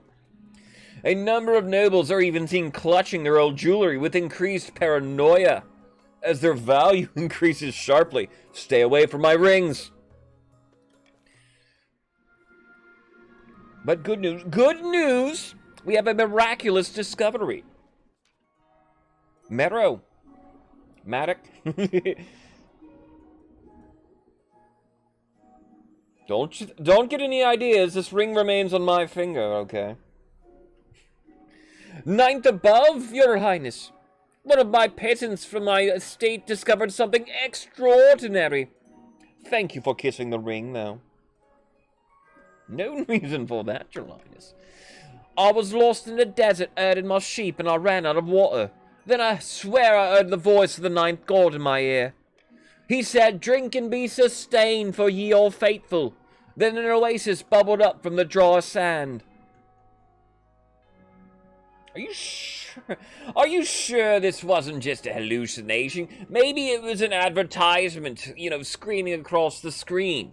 Alright, they happen occasionally, Hopefully only once an hour or so, for about 30 seconds. And then no more false visions. But drink and be sustained, alright.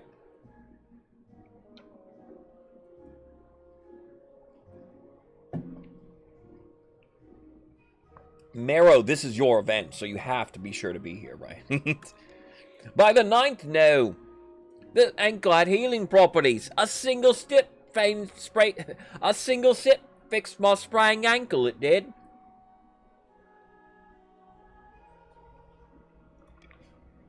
A true miracle in the south. This is marvelous news indeed.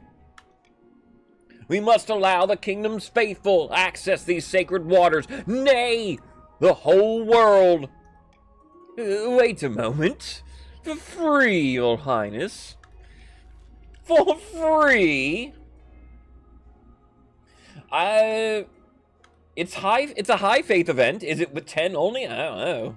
Praise the 9th, though. Probably not, since B is there. So it would be a little redundant, smells like. Prophet, thank you for praising the 9th. What do we do? A, allow the grandees to charge pilgrims to visit. B, the sacred waters must be free for everyone who wants them. Or C, do we use the waters to irrigate southern crops and heal sick animals? Iron choice? No iron choice here. Could I veto B? Nay. We shan't. We do nothing. Veto B? Nay. Trying not to use my laws super too much, everybody. I'll only use them when it's funny. Or to prevent the game from, like, ending. If something's going to lower the treasury down all the way, or stability, things like that, I will use a law to stop it. So I won't veto too much. B, though. Sacred waters must be free for everyone who wants them. The Pats want free water. No chiefs? No. They don't care. Disgruntled grandees claim that the ninth god created this miracle on their land as an opportunity to profit, to reward them in this life to their devout faith. But they can't deny that it still brings in gold for the south. Enterprising priests travel to the holy springs to sell relics. Merchants hawk southern snacks and delicacies. Defiance goes up for the grandees, down for the others. Trade will go up for the grandees. The name of the ninth god rings out all through the kingdom. Faith will go up for everybody. We come to our next auction of the game. Exclamation point, fund, space, your choice, space, how much you wish to bid. One faith that's practically overflowing. Richest nobles are all on the right. If you need to know how much you have, ask, I can tell you. If you're on the PC, there's an extension in the game that should be working that way. Above me somewhere. Get the extension if you can. Everybody's money matters. A, what do we build? A, the prison. Lower stability for the kingdom. B, the theater will lower authority for the kingdom. C, the fortress will raise military for the grandees. D, the library will lay stability for the kingdom. E, the deer park will lower farming for the Pats. F, the grand bazaar will raise trade for the Pats. Chiefs want stability at 4 or less. They want A. Anti-chief is D. The patricians want everybody's farming to be low. They might want to sabotage their own then with E. The grandees are on defiance. They might want to go like C to raise their own military. D maybe to block chiefs. 60 seconds you have for an auction. I cannot stall the timer. Once it hits 0, it is done. I recommend getting in your snipes if you want to. Last 10 seconds or so. You're 15 seconds in. Early leaders are E and B. E is lowering farming for the Pats. B is lowering authority then for the kingdom. I see 451 in A, 766 in C. Now 1500 D gets there. 30 seconds in, we're halfway through. It's D and E. E, Pat's choice, lowering farming. Well, 1350. D is what the Chiefs need. Chief is anti-Chiefs actually, raising stability. C and D currently then. There's 10 seconds left. C and D, 1500 is your cutoff. 1620 is what C has. 1500. There's 850 in A, 1100 in B. It's now E and C. E gets a lot at the end. C gets reinforced.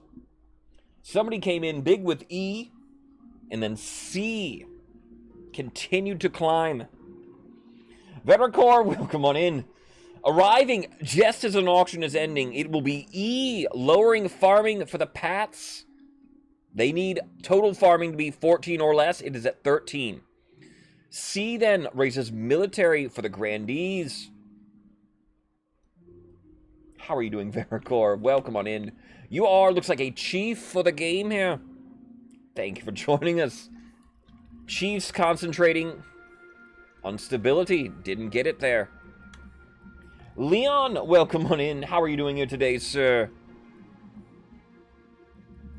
What was that? I was like, what is your new little thing? FFZ supporter? You support FFZ? No. Say it ain't so. And Chief, you are a chieftain for the game. Welcome on in. Chiefs are good. Chiefs are good. 2 new chieftains just joining us here today. How are you, sir? You gave him $3 like 3 years ago? Boom!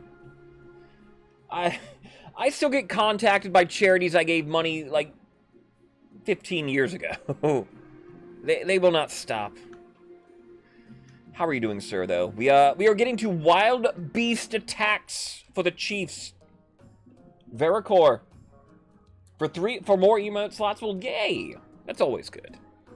Your Highness, I bring ill tidings from the north. Wildlife has gone berserk in rural areas. They're attacking villages and travelers all across the region. Tell me more about the creatures. They're great, hulking beasts, clearly twisted by magic. Some say they walk and talk like people. The northern warriors are afraid. They say the creatures are a dark omen, a sign of the end. Death's below. What's gotten into these chiefs that they can't handle a few wild animals? The other regions have plenty of their own problems, Your Serene Highness. No one wants to march up to the frozen north for something like that. Veracor, thank you for kissing the ring. I wear the ring of the previous day's winner, so Pats were very good yesterday. We are wearing the green Pats ring today. It is a green ring. Oh, but what are you talking about? No, it looks perfectly normal to me. I have no idea what you mean here, sir. Play until the camera stalled for a second. What am I to do? Point of order, Your Highness. Though the church's presence in the north is minimal, we can provide shelter to those who need it. All will be welcome, whether they are adherents to the true God or not. It's the least we can do. Or, if you can afford it, send a detachment of mercenaries who aren't afraid of a few wild bears. That should put an end to this crisis. Alright. Wild beasts are in the north. Do we A, tell the northerners that they must fend for themselves? We cannot afford B, the treasury is too low. Or we could C, instruct the northerners to take refuge in the Ninth God's churches. Get your popcorn ready. Let us start the vote, then I won't veto. I do not veto 50-50s like this. And there's a bounty, anybody that can see me do it. But I won't. We don't veto 50-50s. That is tyranny. Northerners fend for themselves? We're not even gonna have the church help them? Even the chiefs are saying that. Alright, well, chiefs, I guess if you want to fend for yourselves, you can.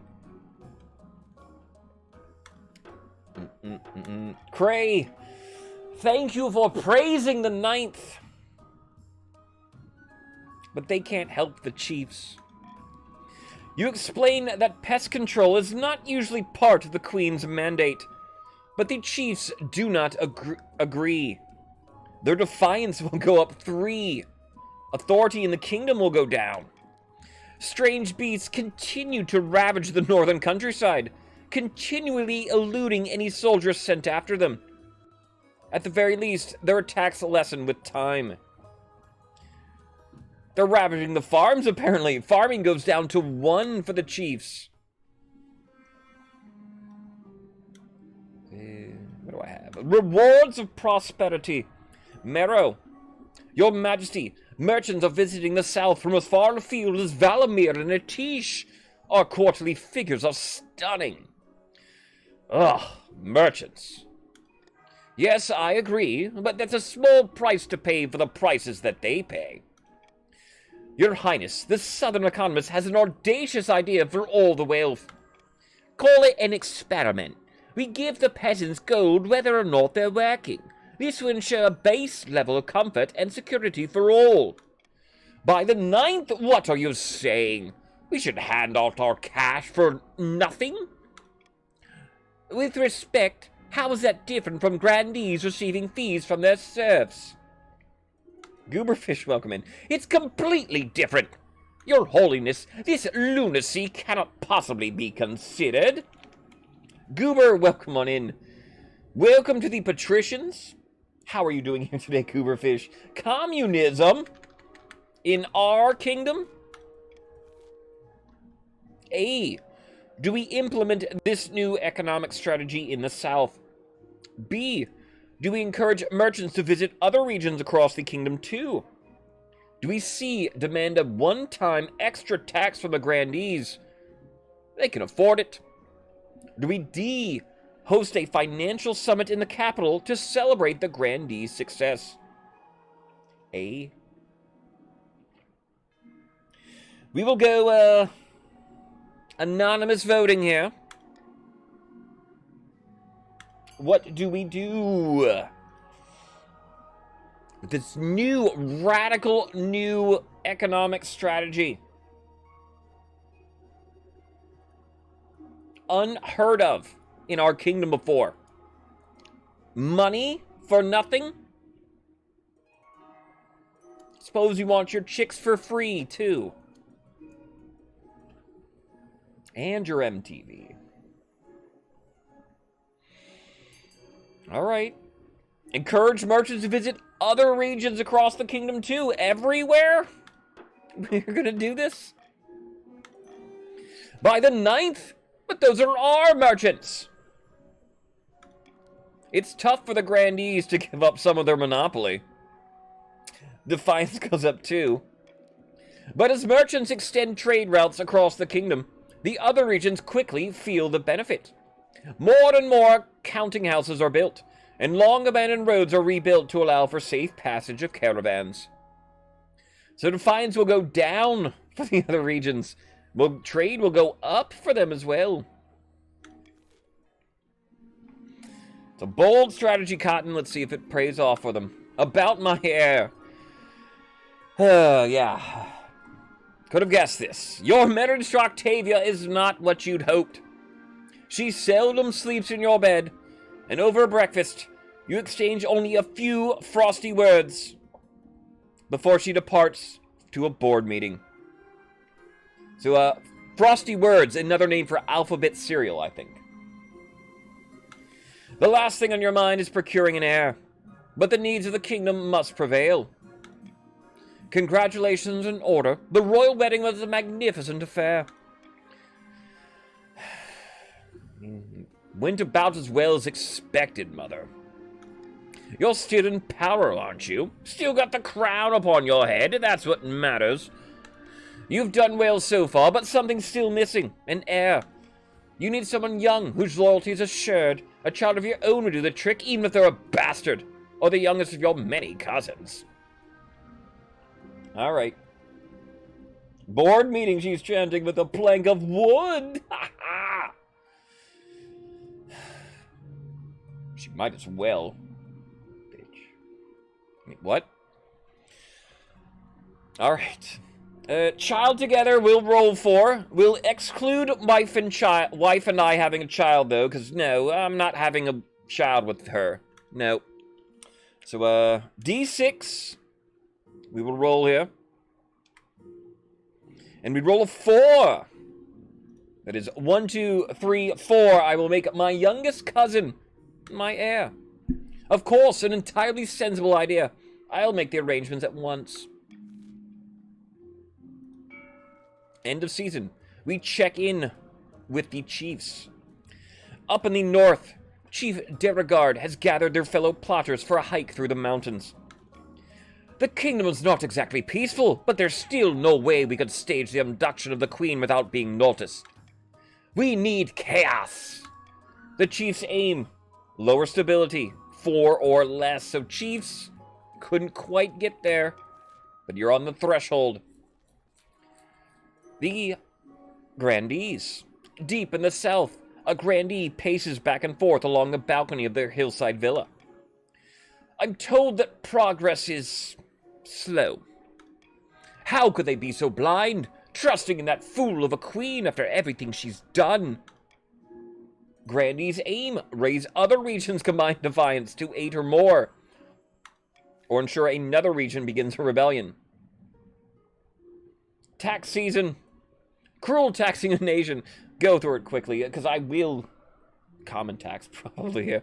Cruel taxing a nation raises your defiance, raises treasury up by 400, takes 400 wealth from every everybody in that color. Common taxing you, no defiance swing, 100 treasury to wealth. Bribing you will lower your defiance, lower the treasury by 700, and add 700 wealth to everybody in the faction. The chiefs, lucky as they are, will not evade any taxes this season.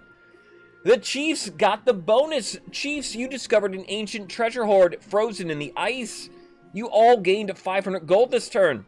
Everyone else only 200.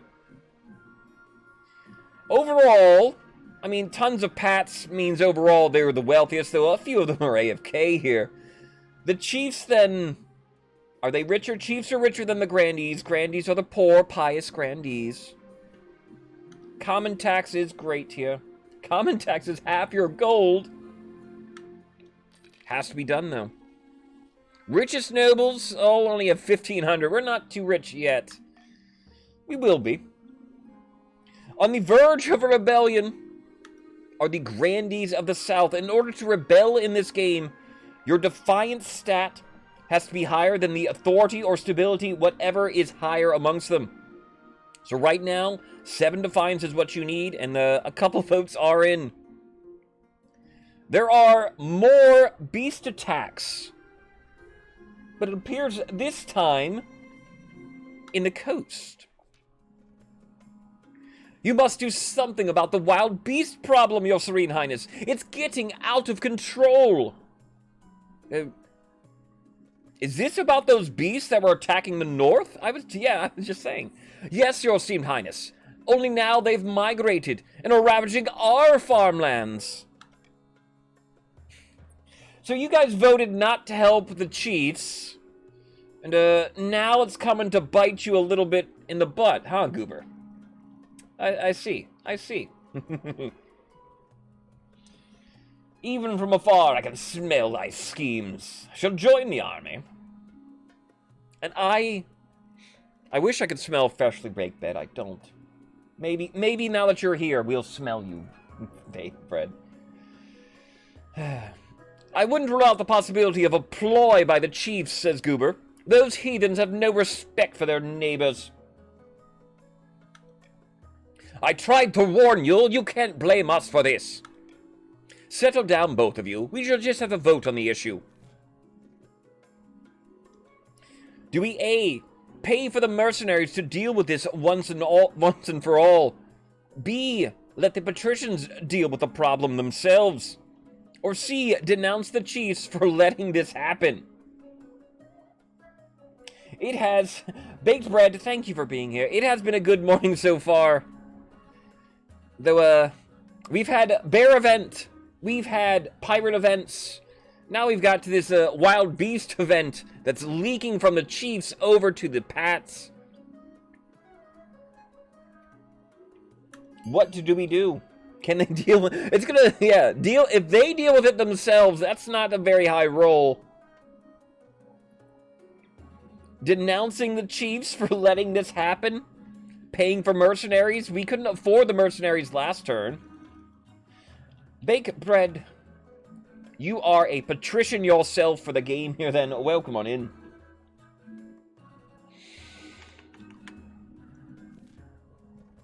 Close between B and C, though A also with 3. Any late voters getting in?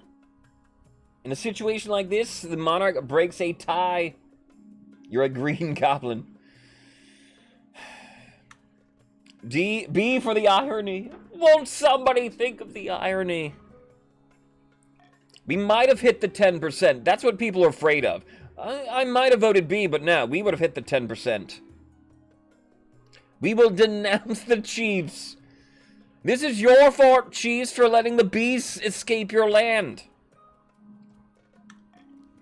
You issue a public statement warning the kingdom of the dangerous beasts and placing the blame squarely on the chiefs. Defiance rises to 8. Stability goes down 2. Oh, baby. They are not happy about that. But at the same time, I guess chiefs are a little happy about that. You got your stability. But then again, grandees are happy too. When they hear about this, the other patricians are predictably enraged at the chiefs. Relations sour between the two regions. Yeah, so the only one that nothing went right for there was the patricians. Despite their best efforts, the patricians prove no match for the frighteningly organized beats. And oh yeah, you still have to deal with them. The coast is devastated by the rabid creatures. Well, at least your military couldn't get any lower. Your farming, however, reaches 0, and the defiance will go up to 4. Yeah. It did I suppose in the end that did help everybody. After all, in a way. Yeah, this event right here is terrible for us. Okay, though. Terrible for the kingdom, but helps everybody scheme-wise. There is disquiet in the south. I know. Stat-wise, that was terrible, but, I mean, you hit in your schemes. Your Highness, my peasants accuse me of warding hoarding wealth. Me! That is unheard of. Waper doesn't hoard wealth. Nay, I've never heard of such a thing. How much do you have? Only 1,100. Maybe the poorest you've ever been. Warding health. Yes, warding health is what I was saying. Worse, they're throwing down their tools and burning their belongings, saying they want to live an aesthetic life, that I should do the same. Wish I could do that. You and the peasants finally have something in common. They don't want to be pinned down by worldly possessions, but burning them is quite the overreaction. The ringleader of this movement is a philosopher called Ortega. She calls herself a voice for the ninth god. The other peasants hang on her every word. They'll be at my door at any moment. Alright, so a cult is rising in the south. Do we A, send someone to infiltrate the cult? We always praise the ninth. Thank you, Craig. Do we B, aggressively break up the Ortega's meetings? Or do we C, fire the troublemakers and hire new servants from the north? Some people just want a Watts well born. Indeed. It's an anonymous vote, this. Because why not? Because why not nowadays?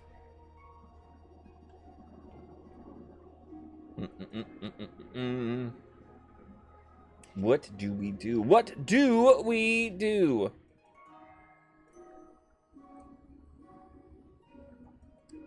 Defiance is up super high across the kingdom. Chiefs and grandees are able to build now. Chiefs will be able to join them. Although now everybody is hitting their schemes. So I don't know. Rebellion I thought might have been going. Not anymore, maybe. The chiefs welcome the extra cash for the use of their peasants. They lose defiance. They gain some money. Grandees lose money. But meanwhile, more and more southern servants discard their possessions to follow Ortega's teachings.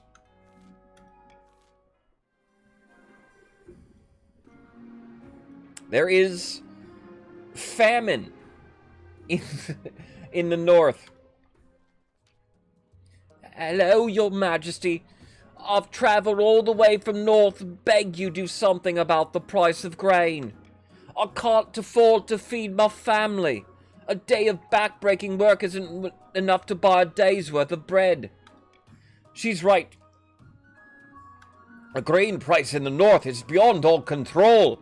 Greedy merchants raking profit, while the common folk starve. Last Spartan? Hello there. Welcome on in, Spartan. How are you doing today? You have joined the chieftains. And there's a famine going on in the north. Is this the first or second season? We're in winter of 949. We're in the 8th season of the game currently. All right. Do we A, put a cap on the price of grain? Or do you mean for the scheme? Baked bread? B, subsidize grain and ensure it's sold for half its worth. D, the free market will correct itself in due time. Queen, I am Queen Poop today, everybody. We do not laugh at my name. Named by my nephew, Queen Poop of the P Dynasty. That is the name of a 6-year-old will give you. Probably 80% of the time. What do we do here? What do we do here? Go ahead. Go ahead. Serious. I know. I am Poop. My father was named Poop. My grandfather was Poop. A long line of poop. I come from. I'm gonna Queen Poop with a bear cub in the bear Pooh Bear. My bear is Pooh Bear. I have a Pooh Bear. Right. Putting a price on the crap of game. Poop on the brain. A cap on the price of grain. 70% authority roll. We hit that.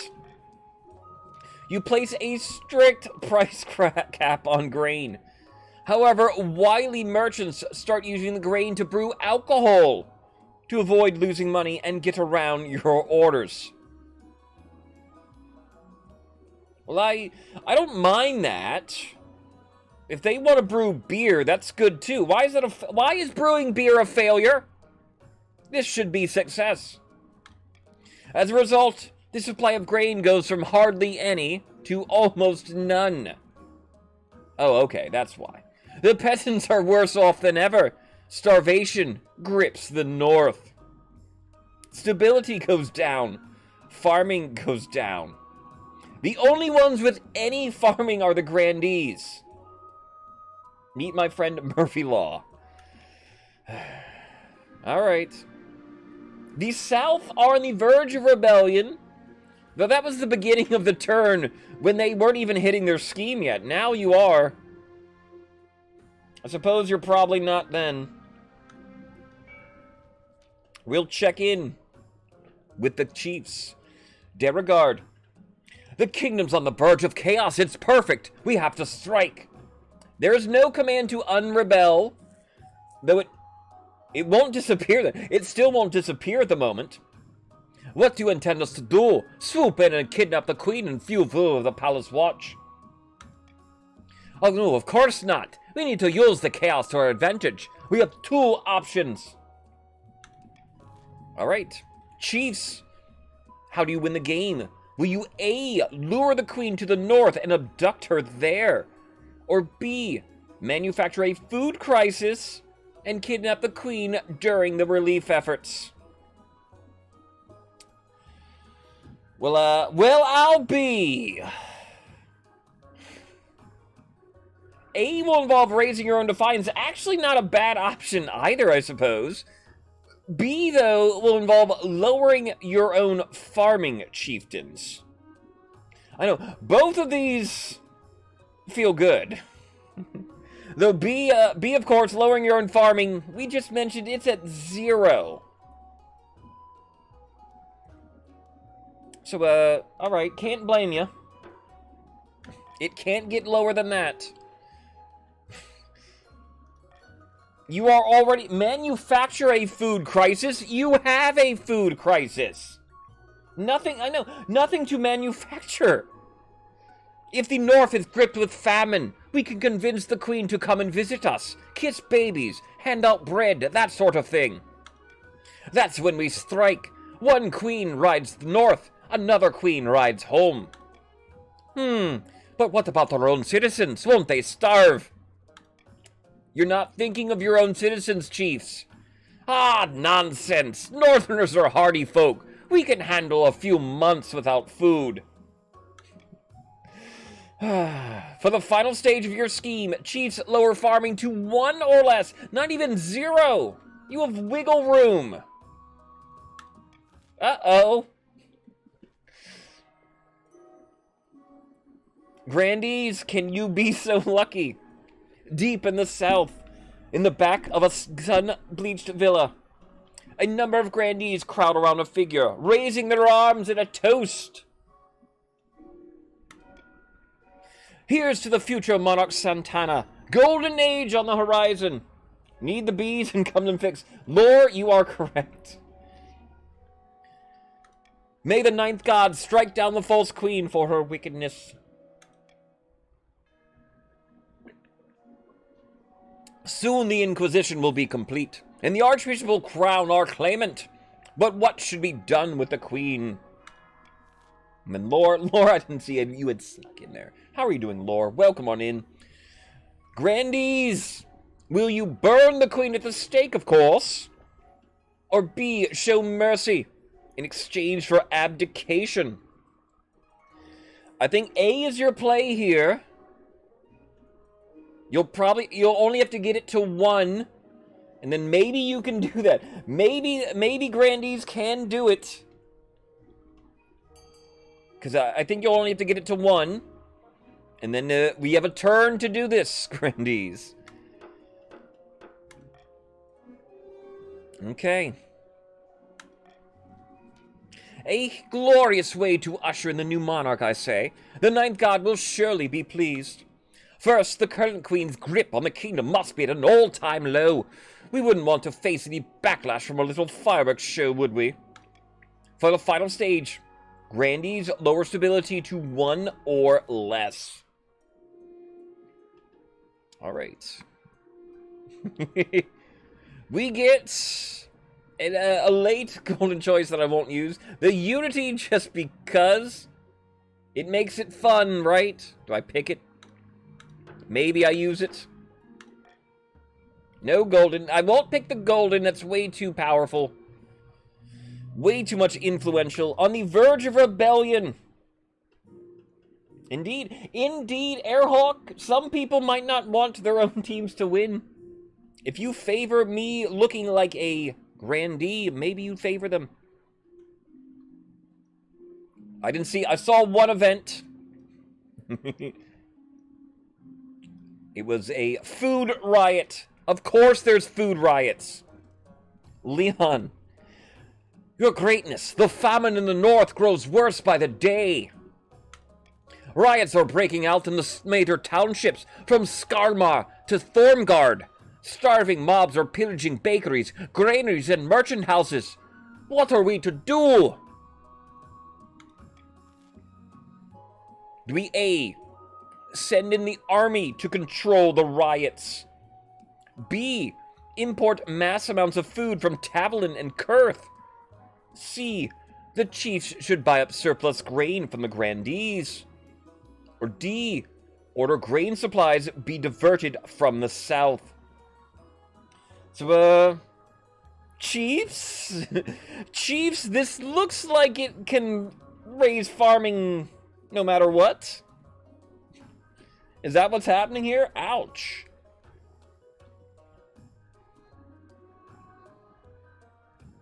We'll start the vote. Join us in C. I want unity here. Nay, not here. But what do we do? Yeah, chiefs are starving. Something must be done. The chiefs should buy up surplus grain from the grandees. A lot of people going early on C. Grandees, you got extra. Grandees, you're the only ones with extra farming. That makes sense. But your money? Sorry, Airhawk. Will cost money.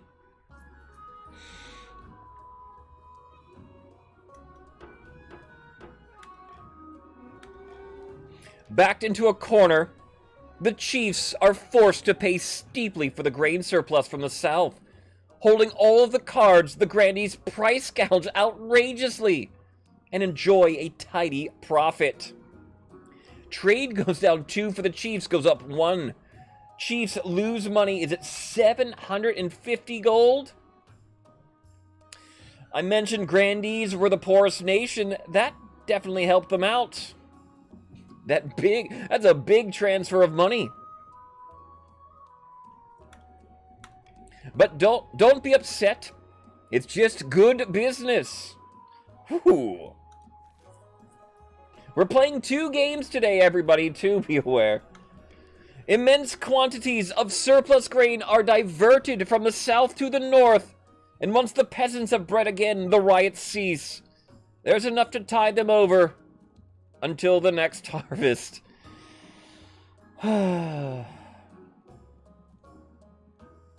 North, you got your farms. Praise the 9th. The chiefs have been stalled. And that will get you above. You need 1 or less. That raised it up to 3. So, lucky us. Marrow, it's just gone. It's gone. We have Othrander. What can this be? The bees have been saved. Thank the 9th for that. We just need a little bit more for the Pats, alright? We need bees for the coast, too. Last Spartan.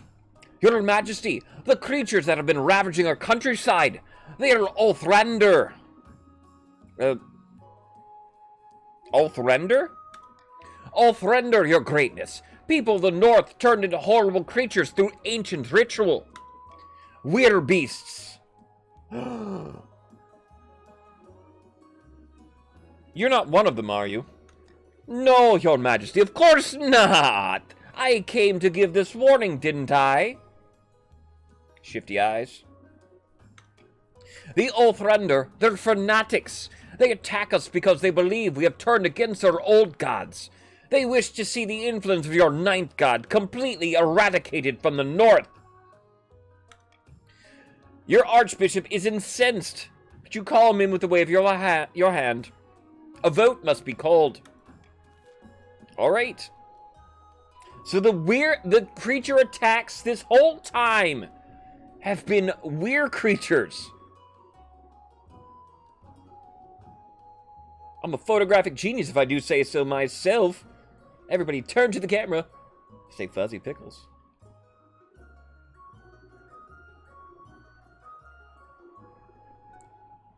Wow, a terrific photograph. Katori, thank you here. Fuzzy Pickles indeed. Do we A, ban all pagan practices in the north? B, send monster hunters after the Yothrender leaders? Or C, invite the beast folk to the capital for an audience? So curious about C. What do we do?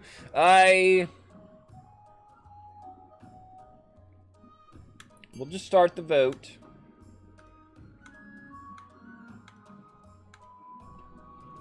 What do we do?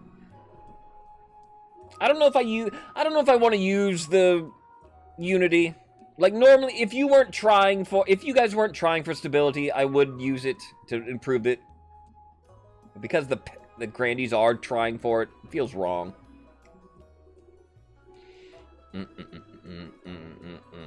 Invite the beast folk to the capital for an audience. I ain't afraid of no weird creatures. Although some are aghast at the idea, it's the only way to resolve the situation once and for all. A good queen must wield diplomacy as well as she wields a sword. You recall your father saying. Defiance goes up for the Grandies and Pats. You wonder if he ever tried to wield it against a weirbeast before. Okay. I am not afraid. I'm not afraid. The cult spreads. Crystal. There's a problem with the followers of that southerner Ortega. Her teachings have spread to the north. Worse, she's getting stronger. She's performing miracles. Healing a woman's broken arm with a single touch. Curing an old man's blindness. All over the north, the villages are throwing away their goods and cursing the trees for their greed. They're clashing with god speakers and ninth priests alike, starting brawls in the street. Every day we lose more workers to this cult. All right. One of your characters not wearing the circlet. Indeed. You have a hat. Do we A, join with the church to officially denounce Ortega? B, if Ortega's performing miracles, she must be recognized as an official member of the church. Do we C, have Ortega assassinated?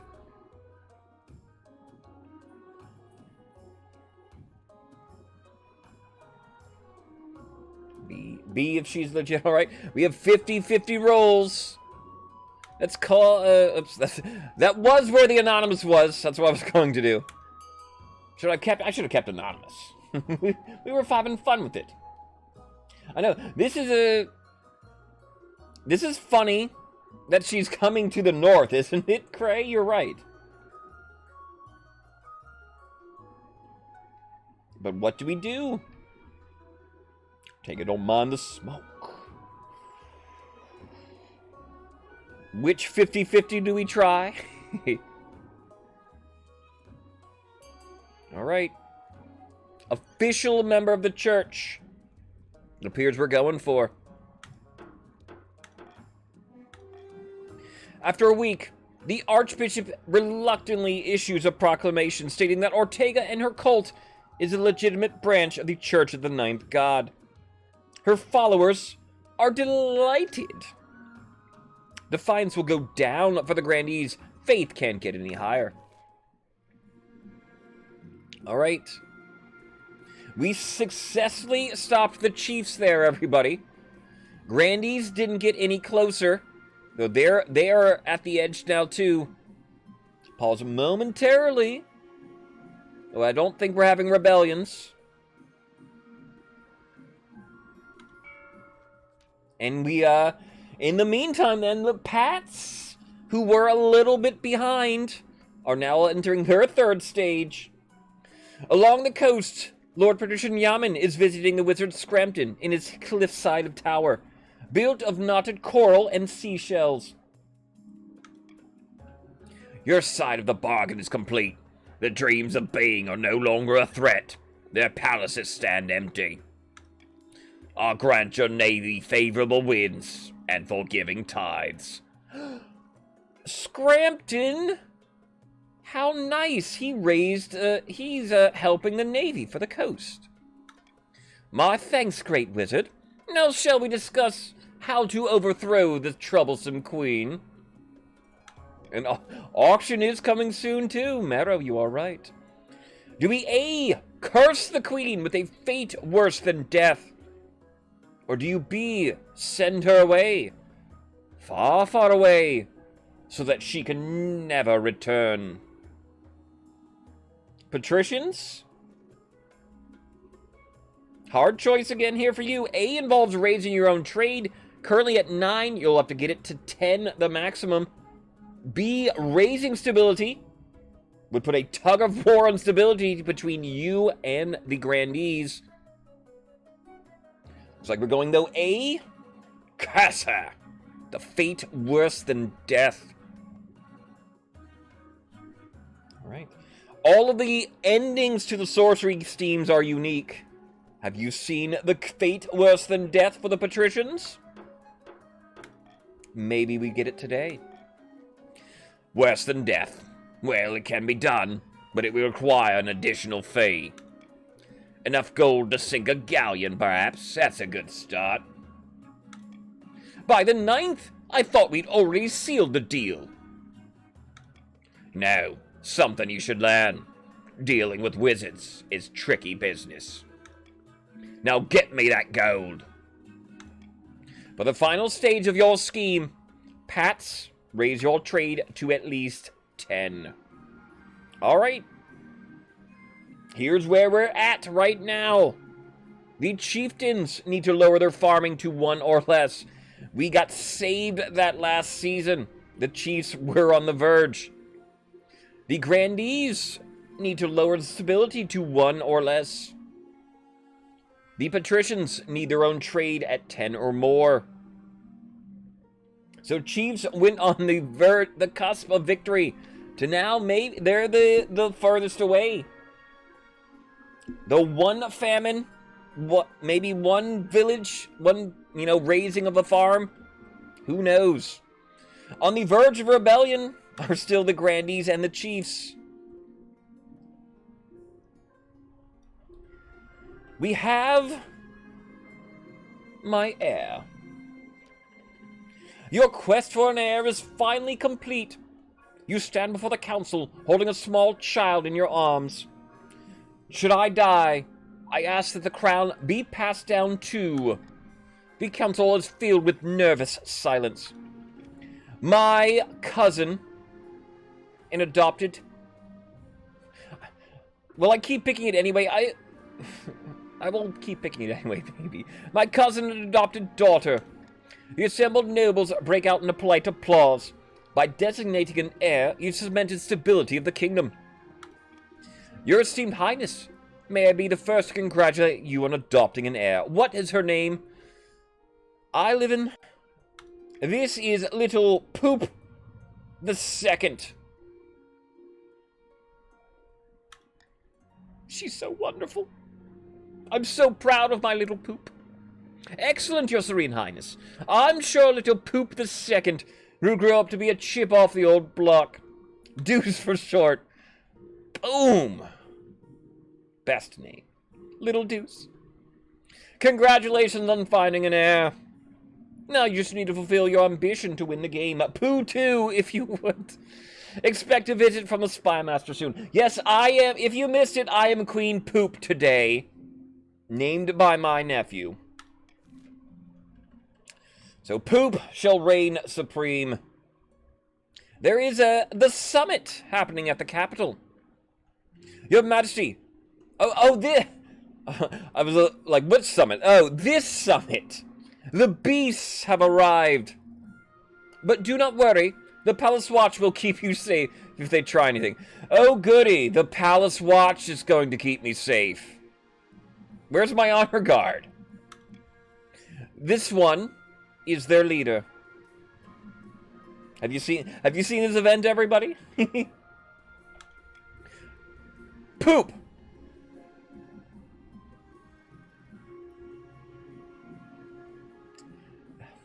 That's your majesty to you. I thought you'd be more feral, or let's just get to the... That's your majesty to you, alright? You don't get to call me Poop, Dakota. Whatever pleases you, your majesty.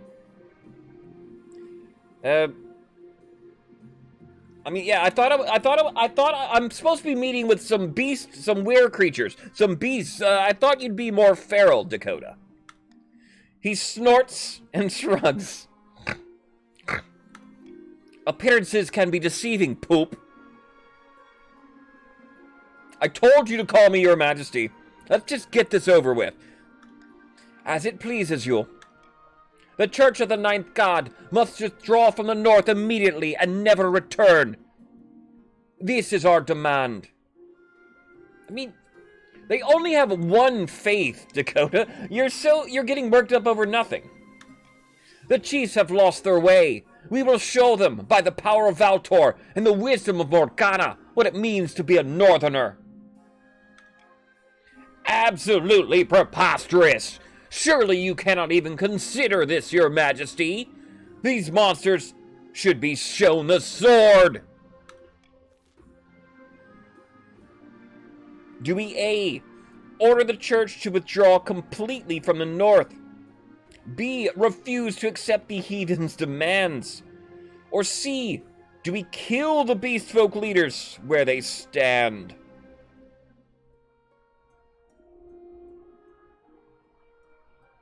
The one preacher that's up there that no one listens to? Worried about one church? They could have just, if they had just attacked the church, this would all be over by now. What do we do? Order the church to withdraw. A. B. Refuse to give in to these heathens' demands. Or do we C? Do we kill the beast folk leaders where they stand?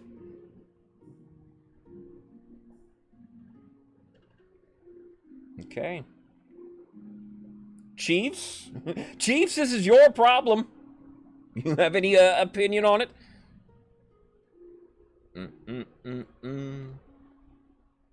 Looks like we want some blood. Just a little blood. We will kill the beast folk leaders where they stand. Grimly, you signal the Palace Watch to ambush the weird creatures.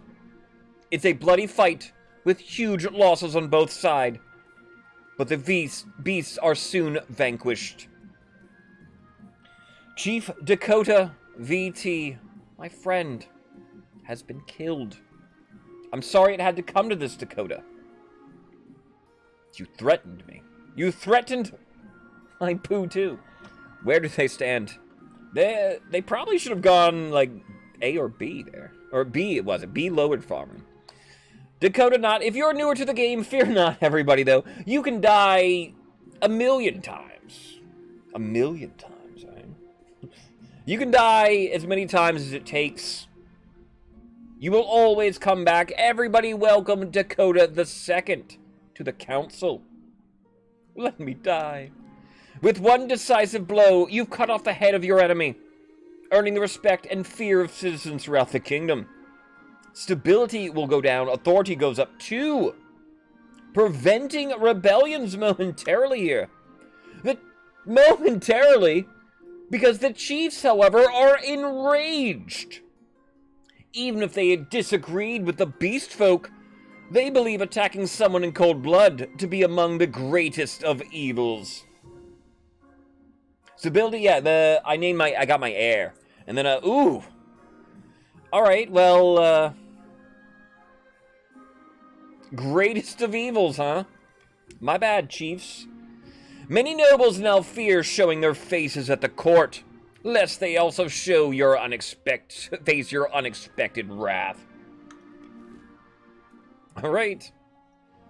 Able to rebel, and technically at the moment, rebellion is going off, because chiefs are not voting, and thus it's getting less and less people needed to rebel.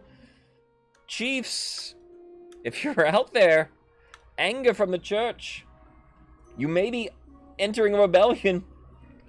Your Majesty, about that troublesome philosopher Ortega, I must protest you allowing her teaching to run unchecked. And her miracles are unorthodox at best. How can we allow what is effectively witchcraft to flourish in our ranks?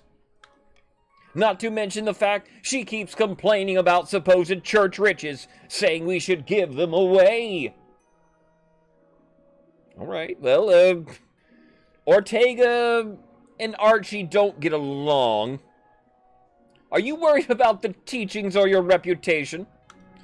I must express my displeasure with the utmost urgency. We wouldn't want the High Inquisitor to get involved.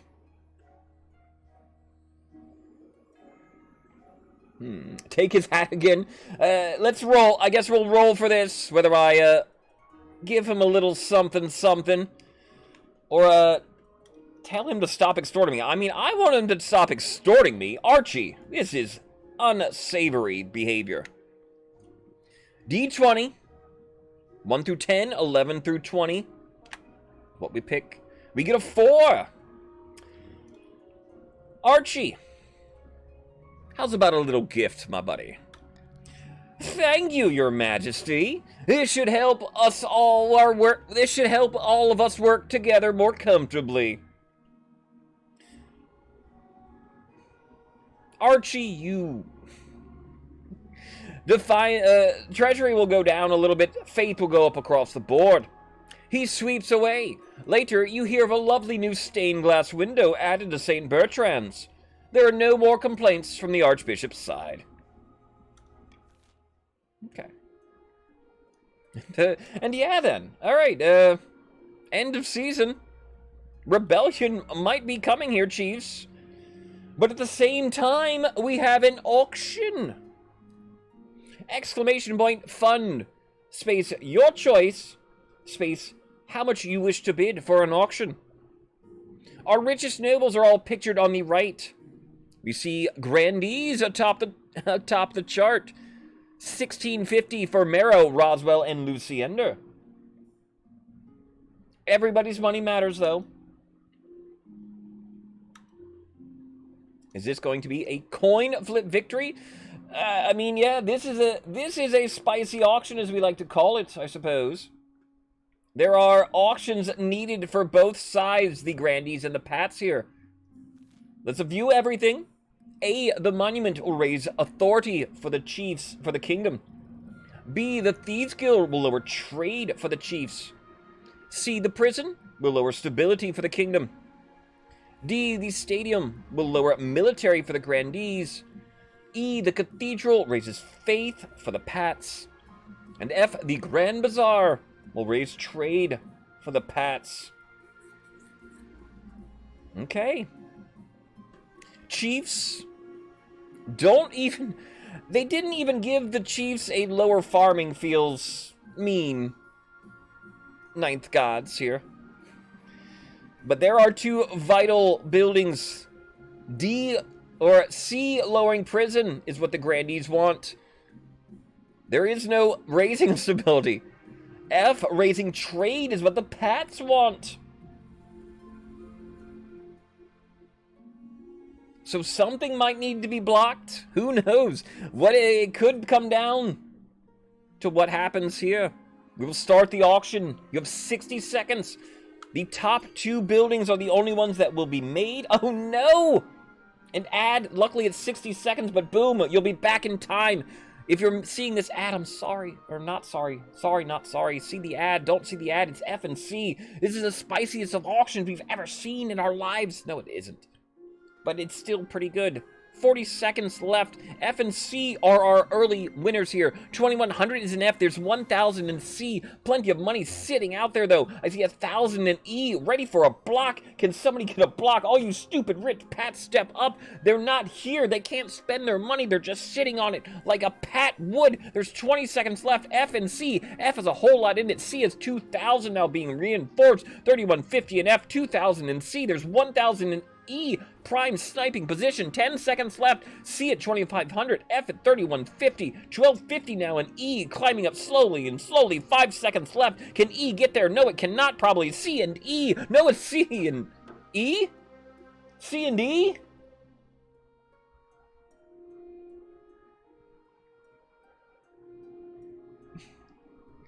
It does get there. However,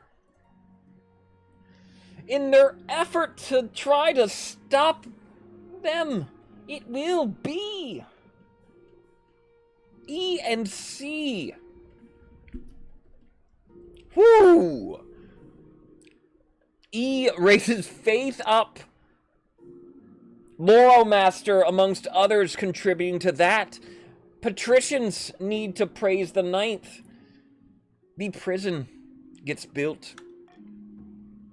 Currently rebelling are the chiefs. Chiefs did get the rebellion off. But there is a boiling point. I know. We could probably go line by line and see at the end. There's a lot of money being going at the very end. Gamers, welcome on in. Gamers, yeah. Welcome in, sir.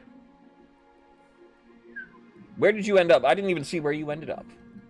We're playing a second game, though, so stay tuned, everybody. Gamers, you're on the chieftains. The game, no, the game doesn't just end if it reaches 0. It would still go schemes first. So if it got to 0, it would have been a Grandee's victory still. All while ads were playing.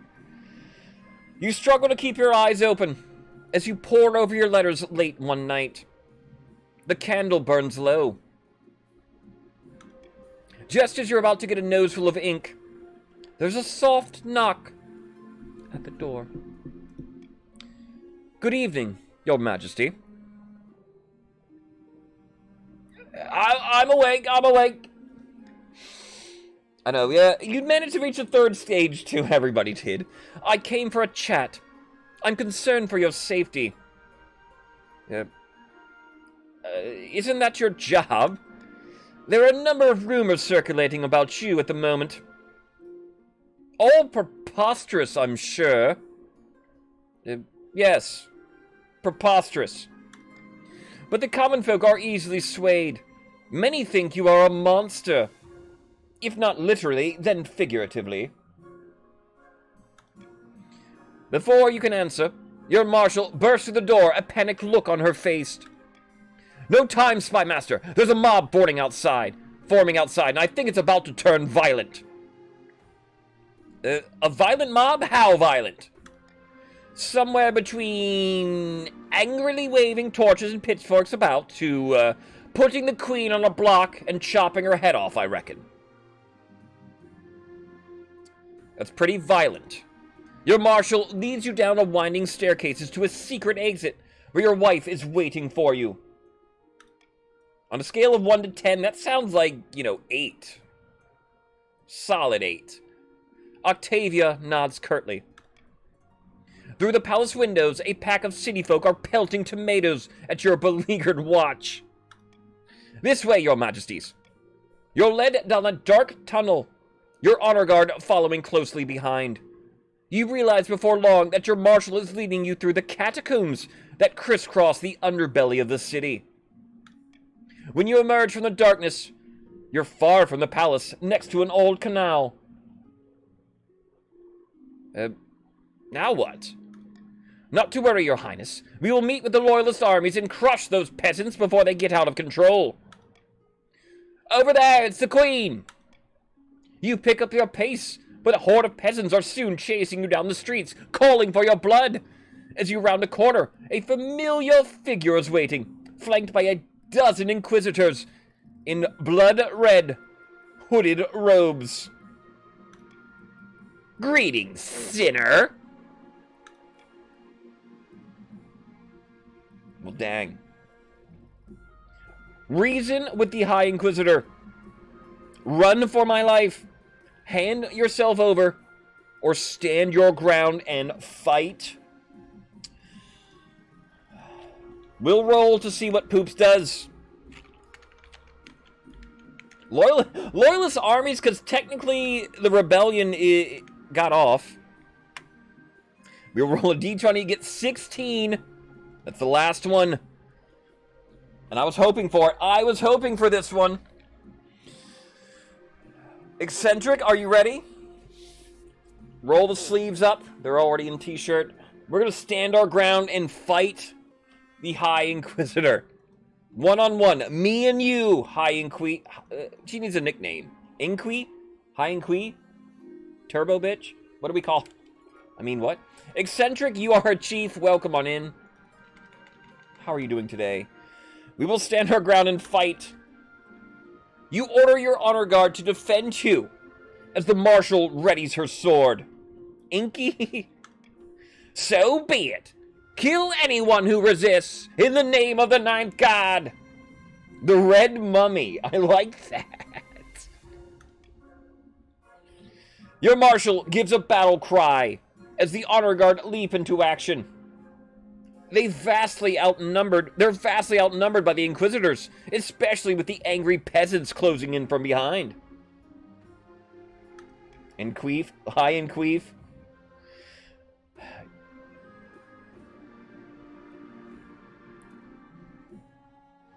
Go for the High Inquisitor, defend my wife, or cut a path to freedom.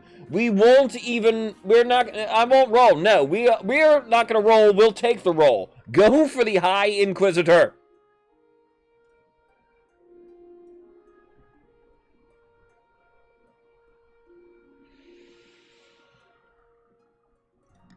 You push your way through the brawl, pilfering a sword from a corpse along the way. Just one of those, he's dead on the ground, grab it out.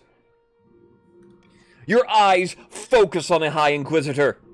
You barely register your marshal getting cut down behind you. Ooh.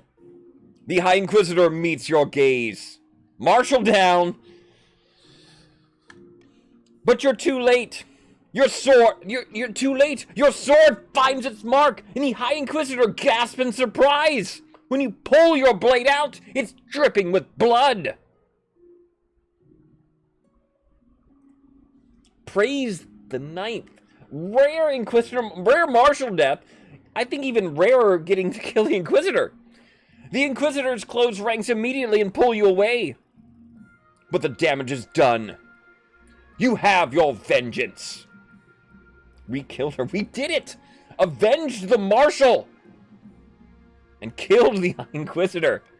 Someone ties your hands. You will respect my authority, damn it. Someone ties your hands tightly behind your back. When you look around, you realize everyone else is dead. The honor guard are strewn about on the cobbles. And Octavia lies face down, unmoving. Dang. Got my wife too. Not often. Rare deaths all around here. This is one of only 2 ways. 3 ways. I think your spouse can die. Your spouse can't die too often either. You always wish death upon the spouse, but it never happens. The whole family. Ouch. The poops are being flushed. Moments later, you're being paraded through a town as peasants hurl rotten fruit and bricks from their windows. No sign of P2, my little poop. By the time you get to Herald Square, a crowd is gathered and a pyre erected. Shouts of heretic, monster, and sinner are tossed around like a pigskin ball. Maybe baby poop made it out. Anyone else from the council gonna make it out of this? I bet not. As you're hoisted onto the stake, you notice a crowd of grandees watching from the corner of the square. Oh yeah, by the way, yeah, this is their win, right? Beside them, the Archbishop. You are hereby found guilty of high crimes against the Ninth God and his followers, including blasphemy, apostasy, profanity, and treason. Do you have any last words? You accuse me of profanity? That's not even like a sin. Torch-bearing Inquisitors chant as they light the straw at the bottom of your pyre.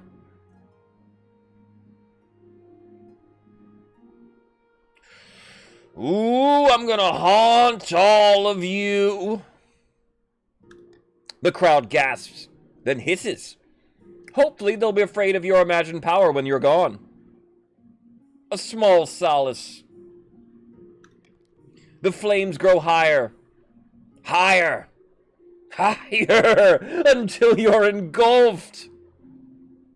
Your reign ends in ash. But I answered him in the same way I answered everyone. I choose not to run. We choose not to run. Faith goes up across the board. Nothing raises faith like seeing the monarch burned. And, GG's to everybody, but especially the grandees. We'll swoop in at the end, win the auction. Would have won with the rebellion too, I guess, because the rebellion was going to lower the stability too. Your beautiful daughter takes the throne, Cray. Nice. The fiery, spectacular fate of Queen Poop passed, Poop passed into legend. An enduring lesson in the power of the Ninth Church. The chiefs, led by Airhawk, launched a rebellion that accomplished nothing, besides distracting the queen while cunning schemers took the throne. The attempt to woo Scrampton to the coastal cause was doomed to failure. Eventually the wizard, bored of mortal quabbles, fed Lord Patrician Yaman to a kraken. Eaten by a kraken? The Inquisition's bonfires blazed in every street of the kingdom.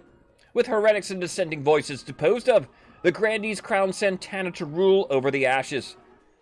The other nobles did not dare protest. Alright. Grandees, we'll get our first game of the day. Stick around, we'll do one more. Queen Poop the Stern. A stern poop. I wouldn't want that. I wouldn't want my poop to be stern. Sound like hardened. Hardened poop? Ew. Richest noble will be Lucy Ender. 1650 in your coffers, Lucy. Stats carry over. If you're newer to King of the Castle, your stats, your money carry over from game to game. When you do what's called a dynasty event or a dynasty.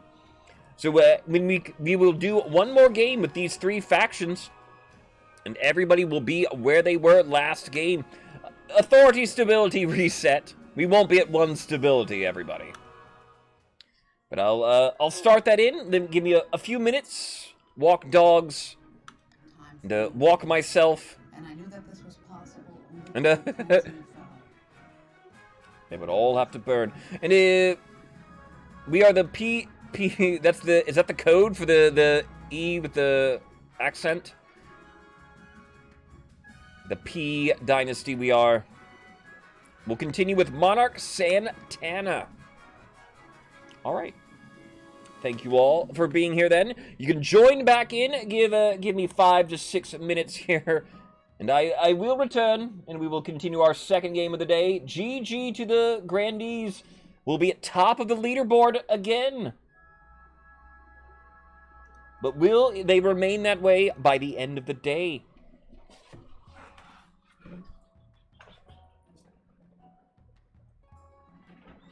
Let me get this cup.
Bread.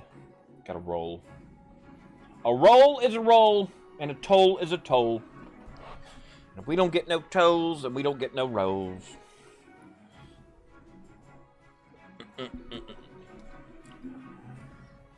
Baked bread, you can only pick your team at the very beginning of a dynasty.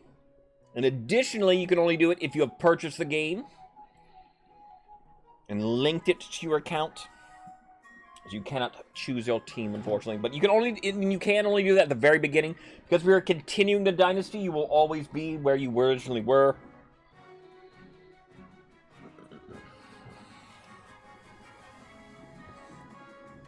Mastodon, good morning. Finish my bread. Let me finish this bread real quick. Bread is so good. I love freshly baked bread.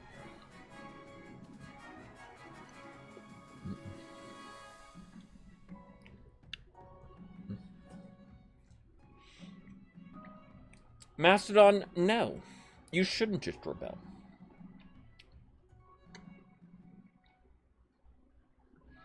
I don't think it does, Roswell. I think it does whatever you first enter in with. I don't think it updates at all.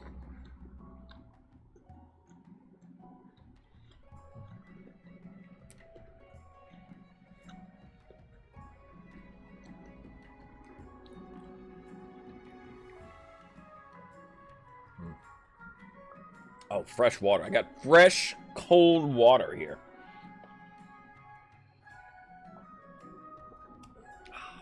All right. Either way there, cutie. Welcome on back here, everybody. Our second game of the day, if you're just joining us then, the Grandees took the first game. They burned Queen Poop at the stake. Riled up the peasants and everything. Burned everybody. When we get our second reign of the day, then. And we'll get to, we'll do my own little path to victory first. We won't hide it.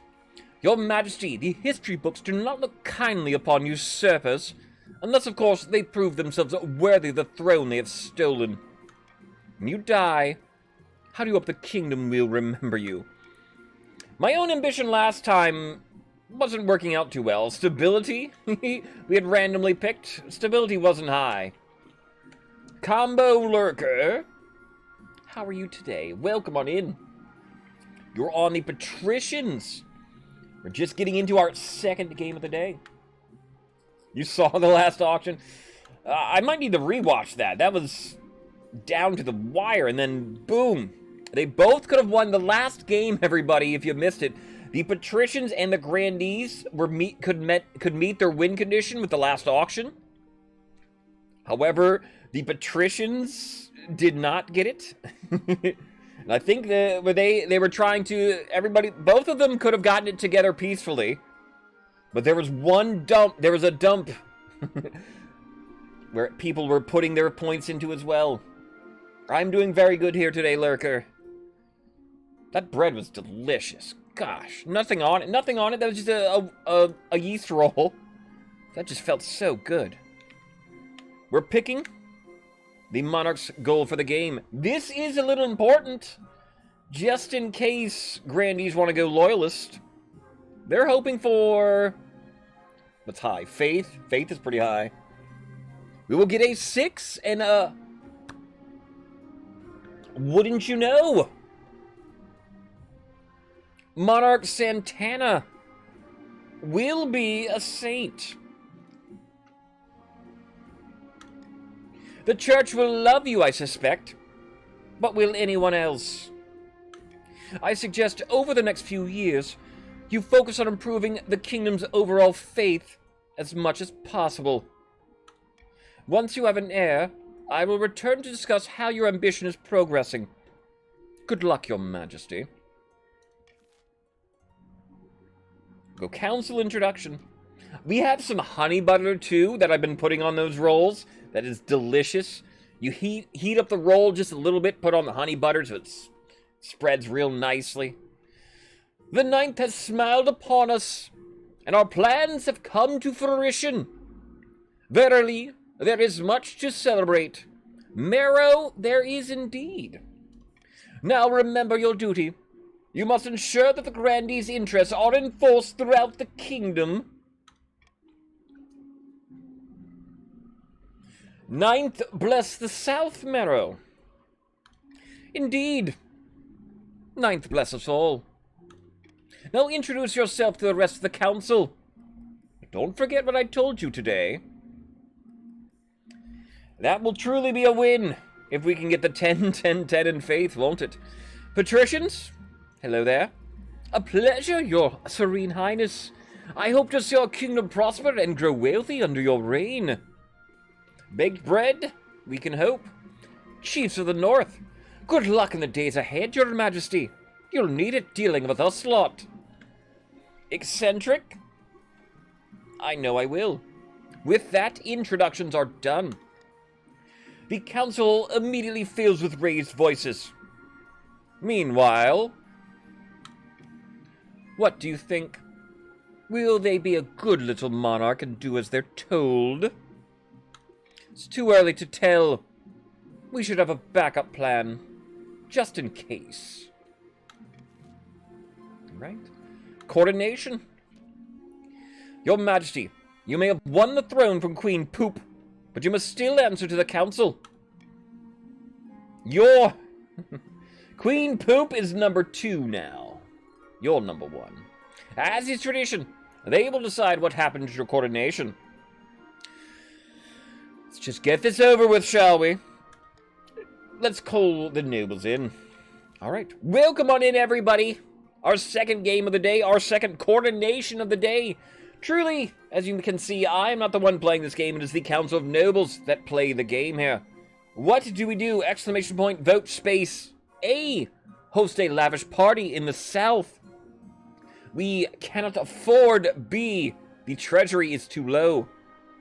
Why even put it in there? They could have given us something else. C. Do we throw the monarch into the river? Or D. These are outdated traditions. No need for a coordination at all. They could have given us a blood oath with B. Why give us the option that we can't take? Come on, game. I will not veto or monarch's vote any coordination. What do we do? Last time, we did have a religious ceremony that honored the ninth god in the first coronation. A is sort of similar to that, I suppose. A is a combination of that plus the party one. It appears the Pats voting for the party. Of course they are. Grandees going on to Monarch in the River. It is tied currently. Anybody want to break a tie? There it goes. The Pats. The Grandees don't want A? They figure, is faith high enough? They don't want the treasury to go down. One or the other here. You depart the palace with your fellow Grandees in tow, making the long, bumpy journey down to the House of Sunset in the south. The other nobles remain in the capital, furious to be left out. Well, I didn't know it was just going to be me and them. Chiefs, Pats, my bad. Defiance will go up. Treasury goes down. You are crowned among your ancestors, amid a beautiful sprawl of gleaming marble and lush gardens. The air is suffused with a cooling mist to fend off the scorching southern sun. This is how it's meant to be. All right. In the midst of chaos, fun needs to be had or we lose our minds. Indeed. Faith will go up across the kingdom, yet technically only for the chiefs, as 10 is the maximum a stat can get. So hey, oh, I didn't crown. I crowned coronation as the crown. Wear the crown for coronation. I wore it. Chiefs. Runa of the Mastodon clan, a powerful political mastermind. stands precautiously on a longhouse crossbeam. Beam droning on, as in a daze. Israel! How are you doing? My daze. When I'm droning, I'm sort of swaying. Droning, swaying. Israel, how are you doing here? You are a chief! Arriving for our second game of the day, just in time here, sir. Chiefs of the North! We all know I should be on the throne, not the imposter Queen Santana. How do we make that happen? Hello there, General Kenobi. Wealth overall. We weren't too rich last reign. Seems pretty evenly spread. Alright, Chiefs. How do you win this game here? Through A, intimidation. B, a prophecy. Or C, Ragnarok. A will involve raising stability of the kingdom. B, raising authority of the kingdom. C, then raising your own military. This is the first time we've seen Ragnarok. Like, at all. First time even been able to be voted for. We have not, so maybe, just saying. Ragnarok is a favorite of Chiefs. Raising your own military, it sits at 7. Time for the God of War. Indeed. The Chiefs plan to make an alliance with the Ice Giants to take over the kingdom. First, they must not be weak, or the Giants won't take their proposals seriously. To advance their scheme, Chiefs raise your military to 5 or more in 4 seasons. Zalma, of the Roswell gaming lineage, eccentric southern firebrand, stands bathed in sunshine, speaking softly. So hard. Praise be, Santana now sits the throne, and the grandees are in charge, but the other regions will already be scheming to depose them. Do we stay loyal to the new monarch, or cut our losses and put me on the throne instead? Hi, Mom. How do all the mothers out there? My own mother, I was just checking on her while I was out walking the dogs there.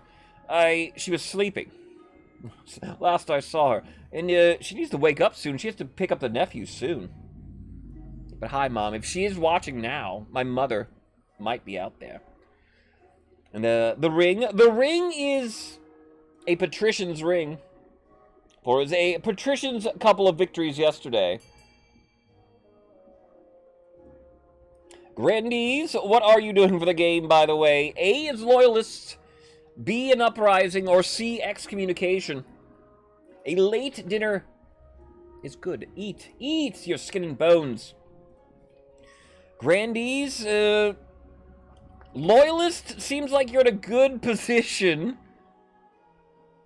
You have to hold off everybody. That settles it then. Glory to the monarch and glory to the 9th god. But we can always change our minds. If Santana ever gets out of line, we can take up arms and get rid of them the old-fashioned way. Alright. Brunch. Ooh, brunch sounds lovely. Shower's good, too. Grandees, your goal is to aid the monarch by countering the other region's schemes as much as you can. They will win the game if the monarch produces an heir and completes their ambition. However, if defiance gets too high, they can still change their minds and rise up in rebellion. Aulus, of the Ephra Bulbasaur family, notorious coastal rapscallion, scribbles with a well-used quill on a hardwood desk, speaking calmly.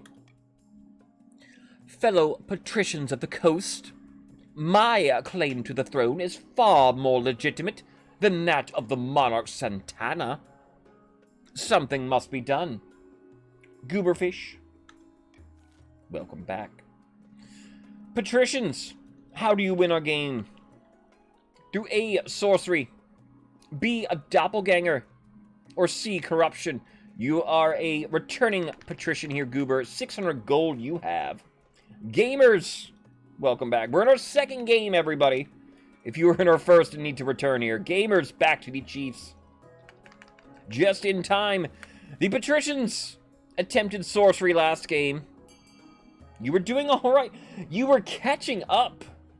You stalled out at first, but you did very well for the farming part. Farming remains low. So let's go. Let's see if you can do it this time. The Patricians plan to make a bargain with the wizard. These immortal spellcasters seldom get involved in political squabbles. Perhaps if the monarch was considered a threat to their autonomy. To advance their scheme, Pats raise authority to 5 or more in 2 seasons. Alright. So 2 seasons for the Pats, their first stage. Authority needs to be 5 or more. 4 seasons for the Chieftains. Attempting Ragnarok. They need their own military, at least 5. Faith numbers super high across the board after the last game. I mean, even the Chiefs got up to 5 faith with that ending. Pats, or Grandees, you are loyalist. You will win the game if I win the game. And I randomly picked my goal. It ended up on faith. Grandees, good luck to everyone. We'll go an Iron Choice to start off with. And, yeah, we already spent some money. Bankruptcy is going to be looming.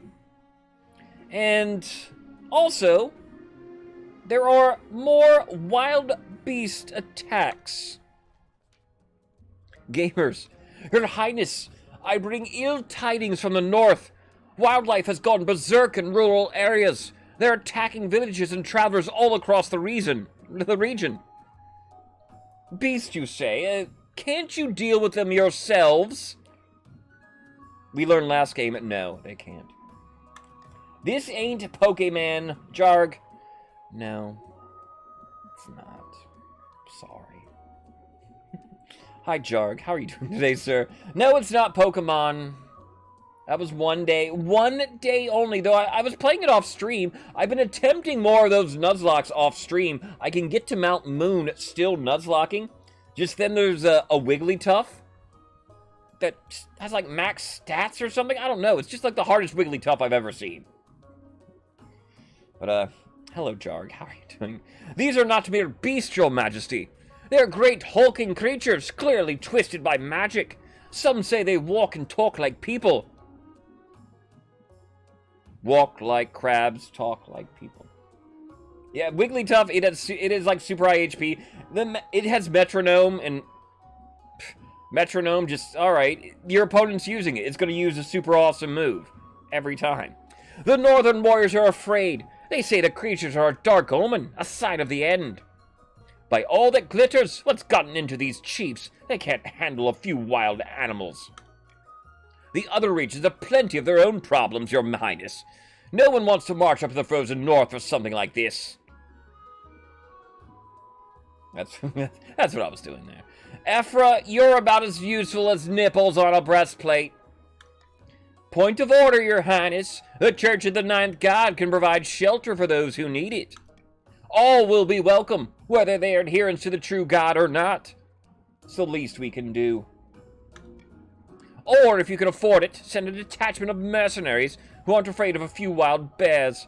That should put an end. Well, I should have done the bankruptcy first, so I could have had money for this. Dang it, Hoy! Dang it, Hoy! Ah, plan ahead. A, do we tell the Northerners that they must fend for themselves? We cannot afford B, the treasury is too low. Dang it, yeah, I should have. Or do we C, instruct the Northerners to seek refuge in the Ninth God's churches? Alright. We did see A last time, is what it was, is what we did. And if you were paying attention, it wasn't working out. I will not veto. Maybe I will Monarchs vote C. We saw A last time was all. What happens with C? We don't have to.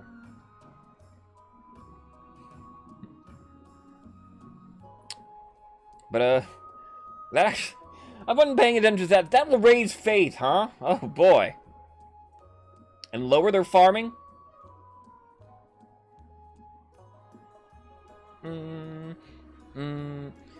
Should have done what I should have done.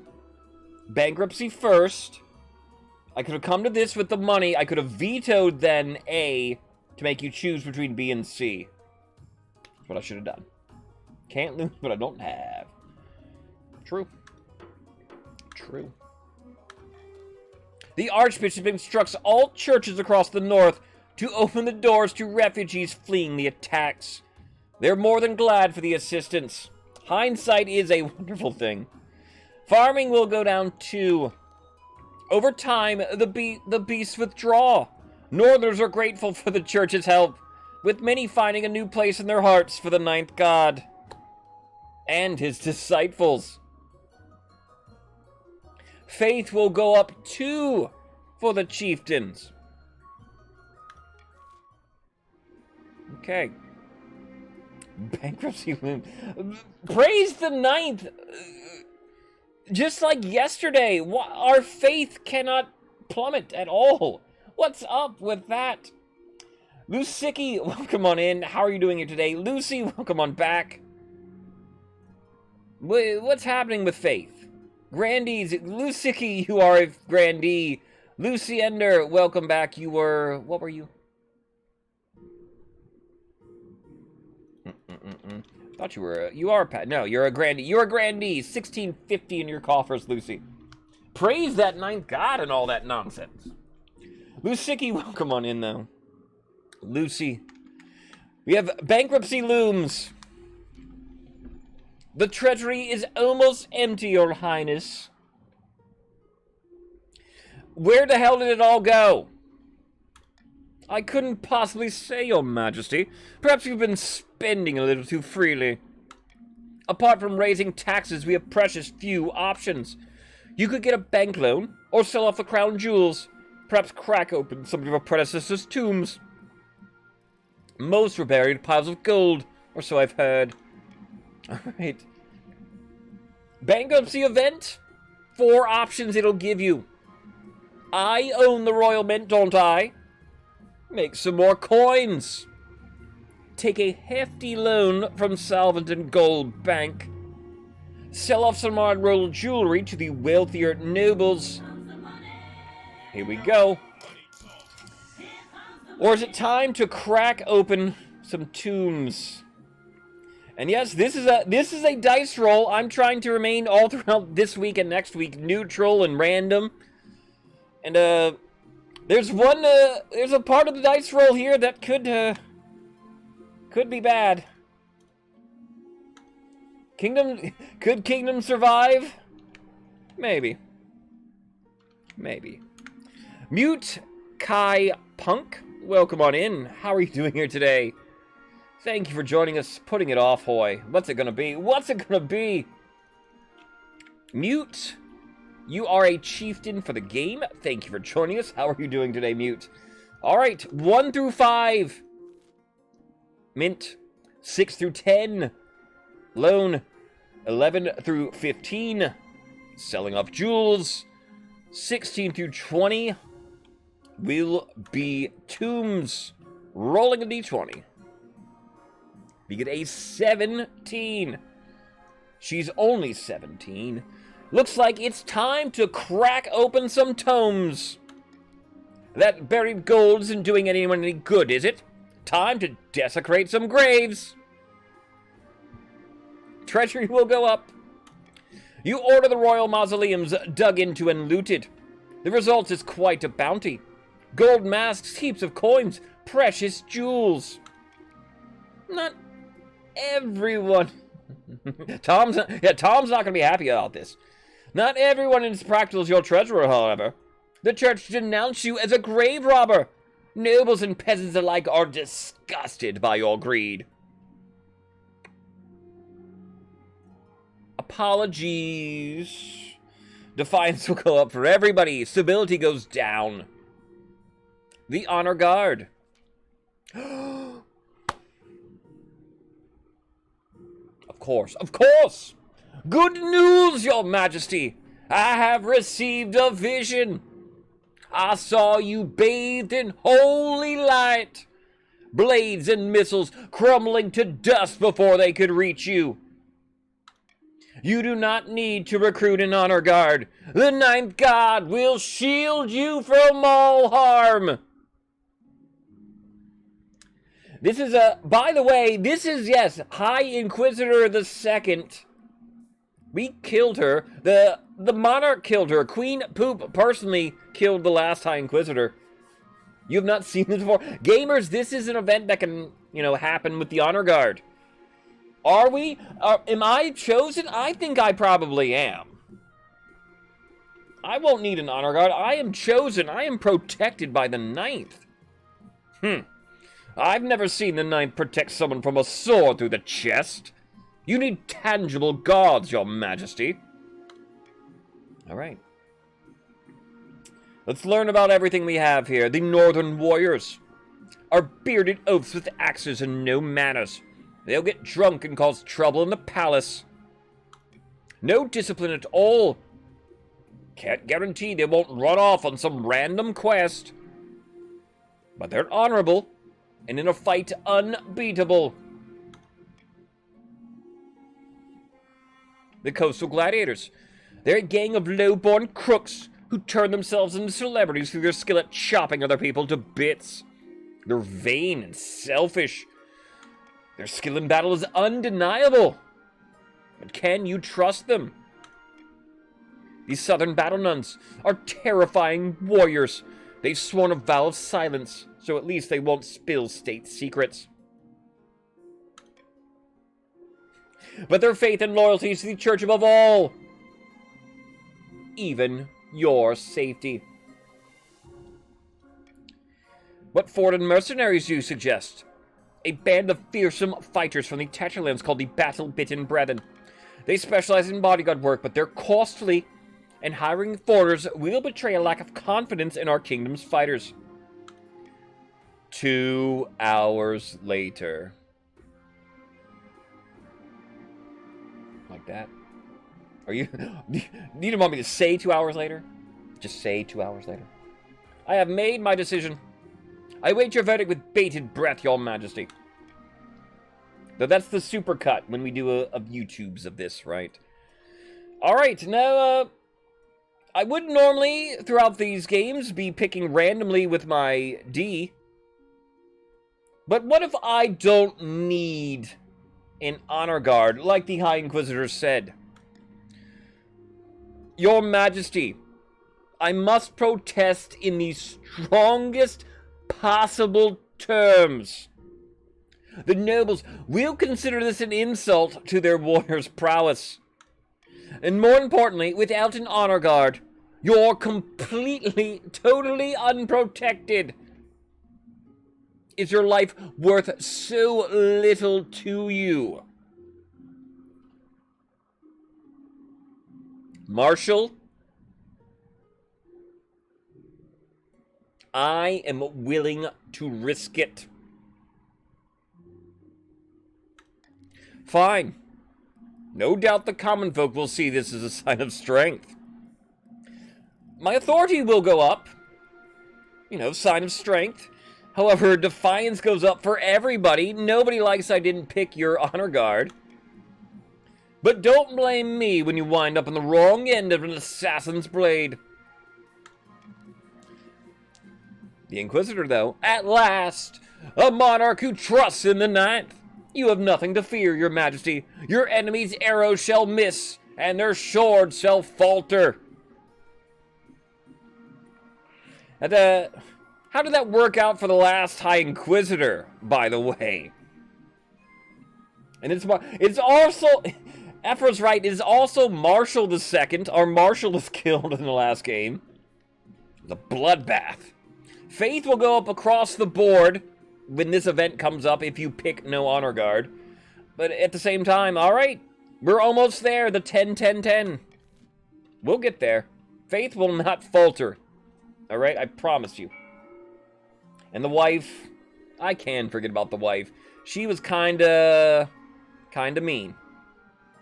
And I didn't like her. Glad she died. Our first auction of the game. Exclamation point, fund, space, your choice, space, how much you wish to bid for an auction. Everybody's money matters. The richest nobles are pictured on the right here. Luciander is our current richest noble at 1,650 gold. If you need to know how much you have, if you're on PC, there's an extension in the game. Should be like up here. Get the extension, will tell you your personal wealth plus your goal. Ask if I can tell you if you're on like mobile, if you can't see like me and you're too blind. What do we have in our first auction? We had some great ones last game. I'm so glad I'm not a PNG tuber. Mr. Will be live. That was momentarily. I am still here, sir. How are you doing, Will? I don't have it available. I don't have it here. I'll say, can I bring it up real quick? I don't have it up on this scene. For me to be a PNG tuber. A, the aqueduct raises farming up for the chiefs. B, the fortress raises military for the chiefs. C, the deer park will lower farming for the grandees. D, the stadium will lower military for the grandees. E, the grand bazaar raises trade up for the pats. Then F, the monument will raise authority for the kingdom. Finally, authority. Mr. Will be live. When are you playing King of the Castle, sir? All right. That's all I want to do.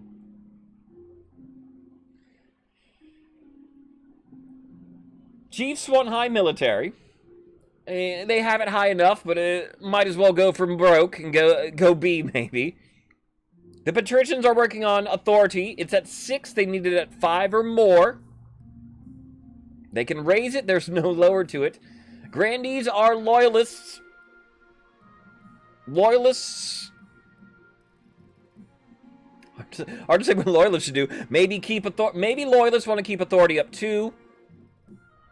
Maybe sabotage. Maybe sabotage the grandees. 60 seconds for an auction.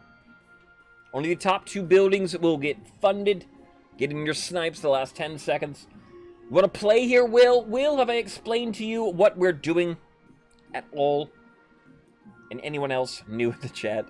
For this week and next week, we're holding a little competition between all of the factions. Winningest factions, the 3 top factions will compete on the Praise the Ninth.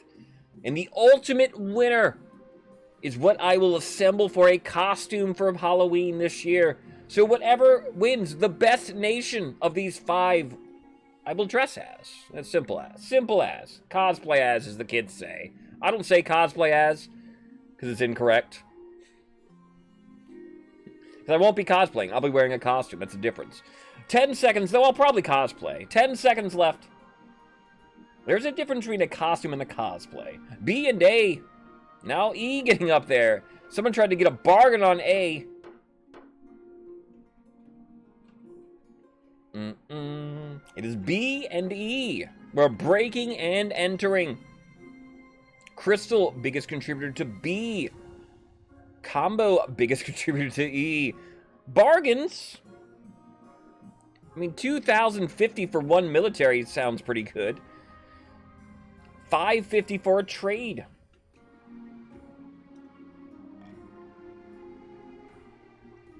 We have an invitation. Ooh, what is this? Luciander? Your Majesty, it is my singular honor to invite you to attend the Night of the 7 Pyres celebration.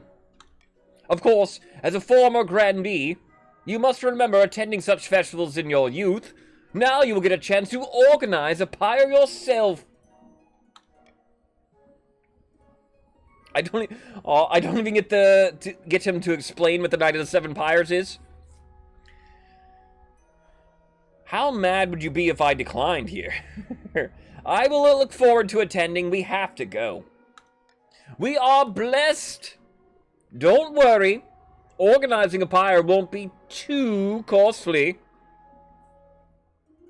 Wait, I have to spend money? No thanks. No. We have to go. You have to see. If you haven't seen the Night of the 7 Pyres, be here.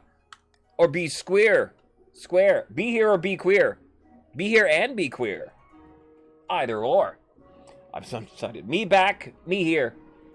I look forward to it, Your Highness. We are new gods. Last Spartan. Your Greatness, I've come to thank you on the Ninth Church for your kindness during the so-called season of claws. Never thought I'd say it, but I'm glad for their help. The creature's attacks have ceased. I can only imagine why, but I thank the gods for it, both the new and the old. So, all right, we're changing the story from what we did last time. Last time, earlier in today's stream, we let the beasts run loose, and they attacked everything. It was a whole big mess. But now that we've quelled the beasts, a new storyline appears.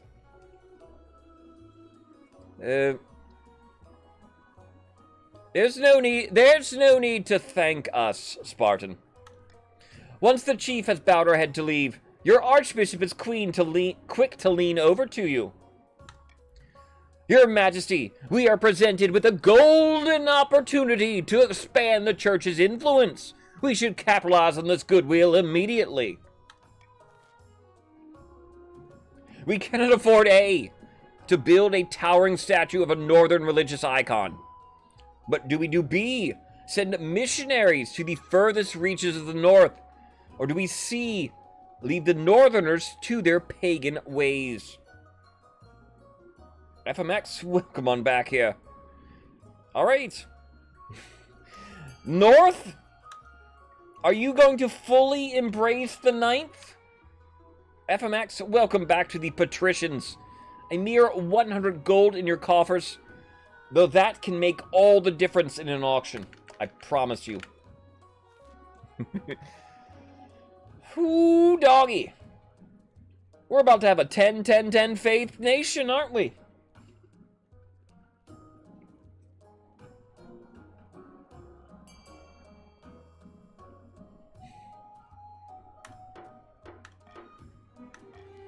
The chiefs are predictably angered by your brazenness. Still, your recent aid goes a long way in smoothing over any disagreements. You gain a defiance. The missionaries yield mixed results as the months pass. Some are successful in turning the northern peasantry toward the Ninth God, while others find themselves chased out with only the clothes on their backs.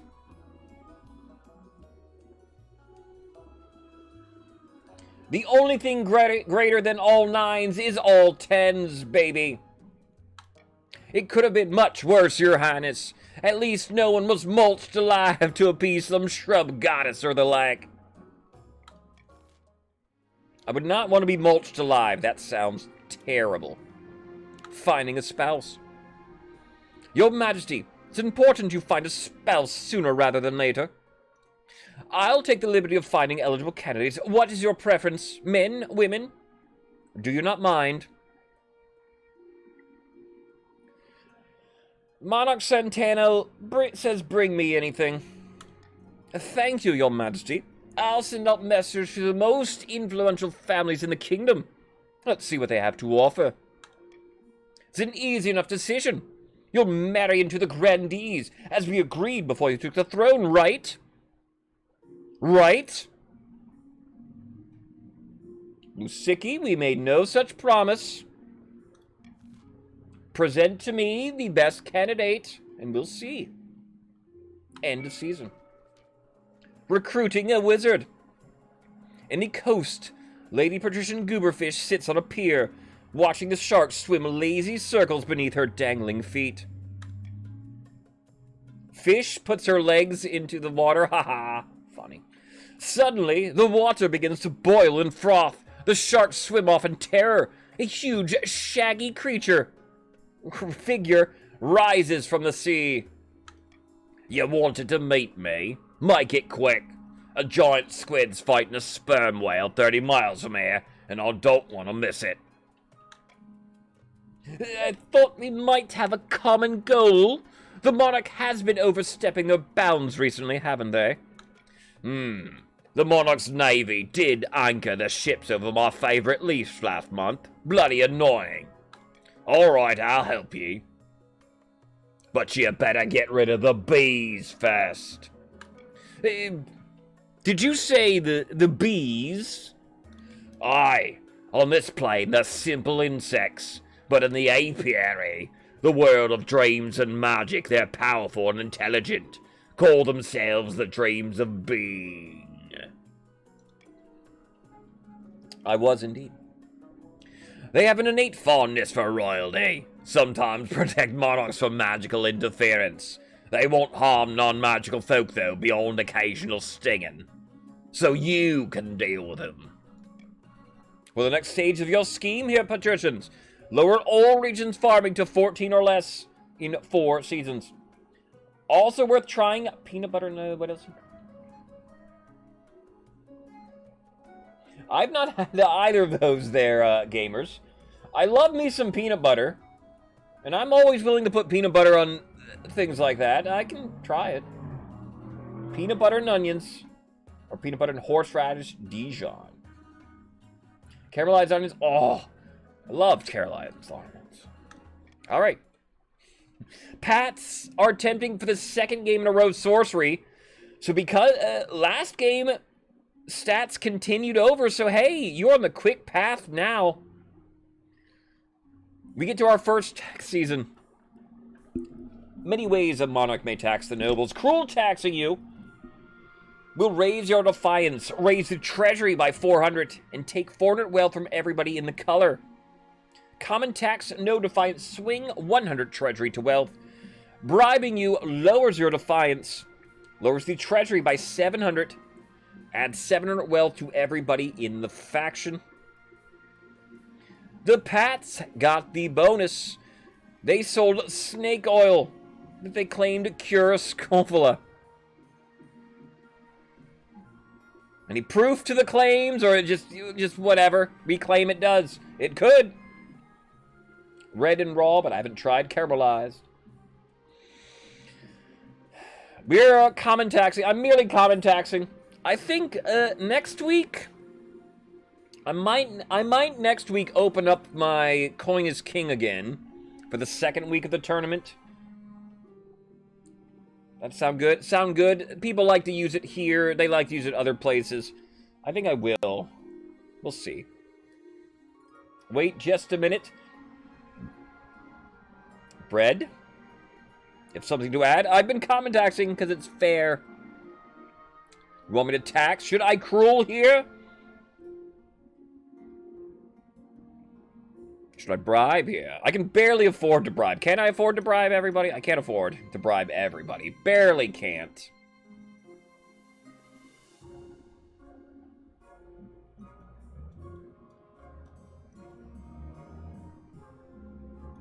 If I wasn't playing by neutral, if I wasn't playing in my sort of non-confrontational, I would probably tax grandees at the very least. So you're getting off easy, loyalists. End of season. Cruel everyone to promote rebellions. I mean, maybe we can do that, like, next week we can change it up some from just commenting everybody to something like that, maybe. That's why I want if we have the coin, it'll add something to it. There are food riots in the coast? Oh yeah, that's right. The coast also has very little farming. Your August Majesty, the famine in the coast grows worse by the day. Riots are breaking out in the major townships, from Thalassus to Calport. Starving mobs are pillaging bakeries, granaries, and merchant houses. What are we to do? All right, we're pretty much starving everywhere but the south. Do we A, send in the army to control the riots? B, import mass amounts of food from Tablin and Kurth? C, the patricians should buy up surplus grain from the grandees? Or D, order grain supplies to be diverted from the south?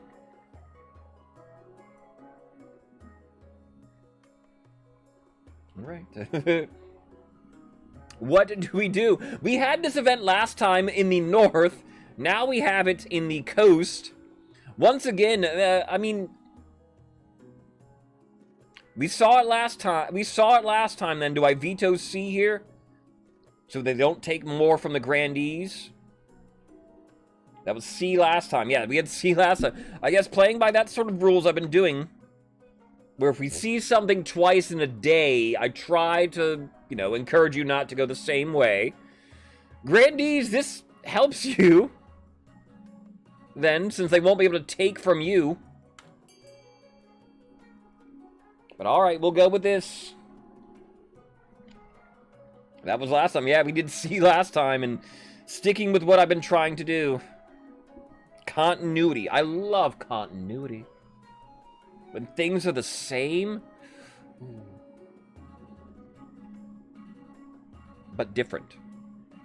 Like a hobbit. I'm pretty sure I'm a hobbit. I'm just tall. Hairy feet. Tied between A and B currently. Sending in the army or importing food from Tavolin and Kurth. That's a lot of money for that food. 40% is the roll. Anybody who wants to break a tie between A and B?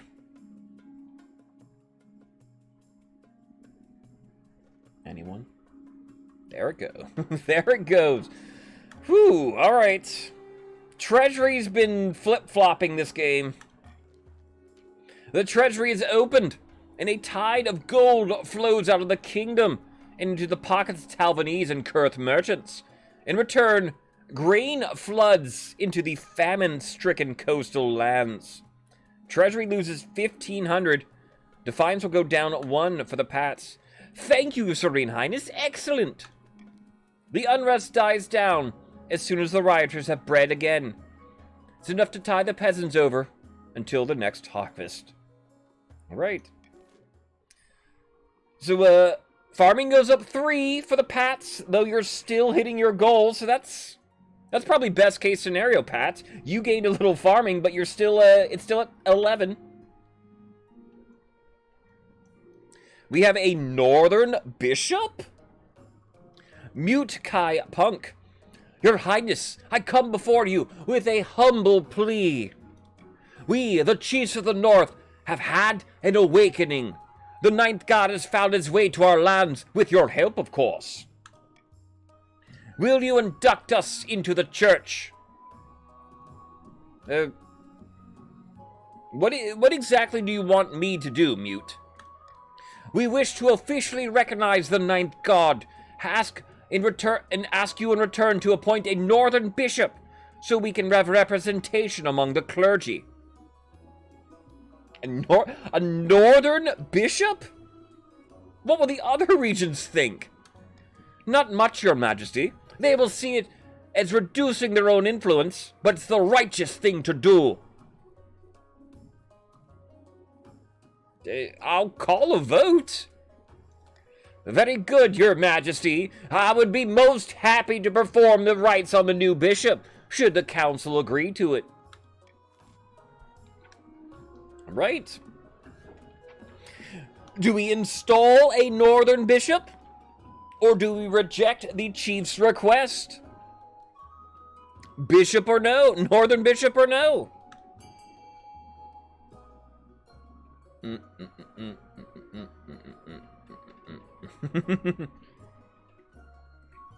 I mean, anybody can have a bishop nowadays. Look at this. We got 10, 10, 10. Everybody goes to church services 7 times a week.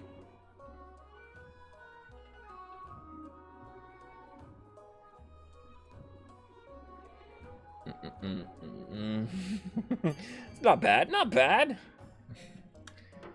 I wasn't expecting for the second day in a row our faith was going to be this high, everybody. It's 2 times. Yesterday it was the Counts who had unbelievable faith. Today it's the Chiefs. The council has decided that a new bishop shall be ordained. A first for the chiefs of the north. Chief Mute Kai Punk and their devotees are overjoyed. The fines will go down for the north, will go up for the other nations. Faith can't get any higher. I know, and if you missed it too, I am protected by the ninth. I think it's a monarch victory. I don't know. The other regions, however, are more reluctant to accept the new bishop. All kinds of excuses are given, but in the end, it doesn't matter. The bishop is ordained at St. Bertrand's within the month. We've got eligible options. Chancellor, bring me my beefcakes. I have found 3 potential matches for you. 1 eligible young candidate from each of the kingdom's 3 regions. Choose wisely. You'll be securing a powerful alliance.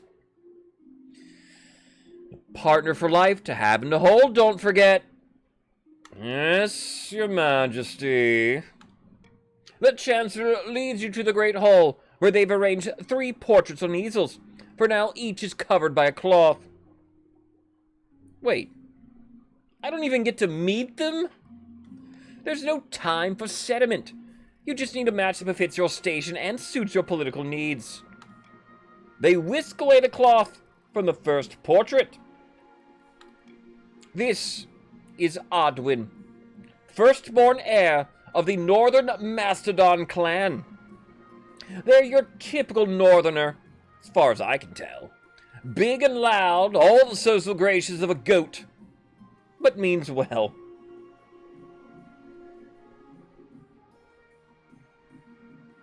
Because me and the Chancellor are homies, alright? We do everything together. That's my wingman. I trust him.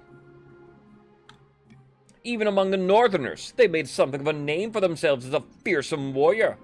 Had a bit of a controversy a while back when their clan hall burned down. They were to blame somehow. Then married it. Wish I could. I would. I have.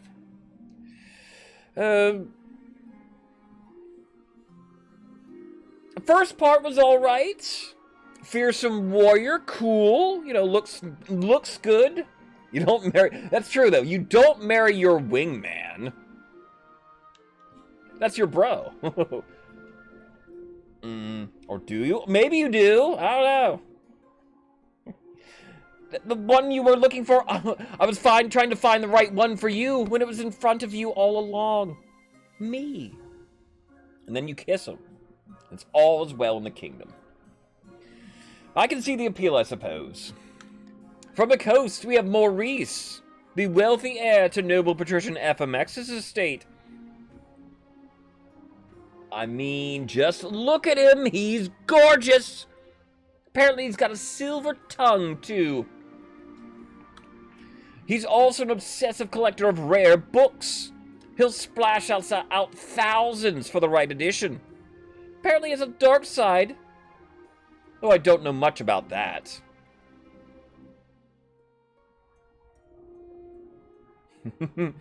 Mom, your mother only appears in the very first reign of a dynasty. So in these second games, you won't see the mother. Any place almost you see the mother will be the Chancellor instead.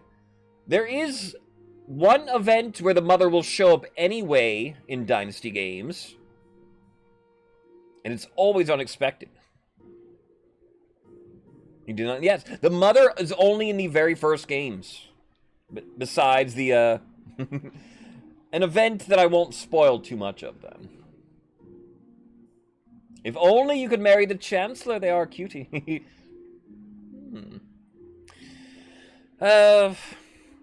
Maurice...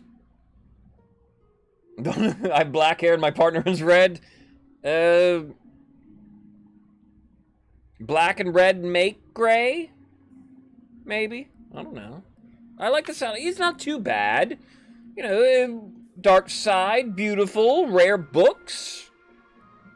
You know, maybe I could fix him a little bit if he does have a dark side. Finally, from the south, Cardosa, eldest daughter of the Luciander lineage. Prone to depressive episodes, apparently, but she means well.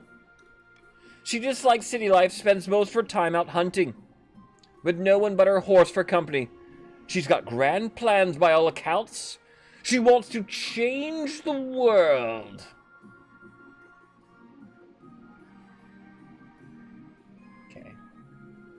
Okay. Similar to the last Grandy we had, but Good, very nice. Roswell, what a cutie. Yes, she is. She's a very nice candidate. Not bad at all. What do you think? Of course, by picking a candidate, you'll anger the other regions to gain a lifelong alliance.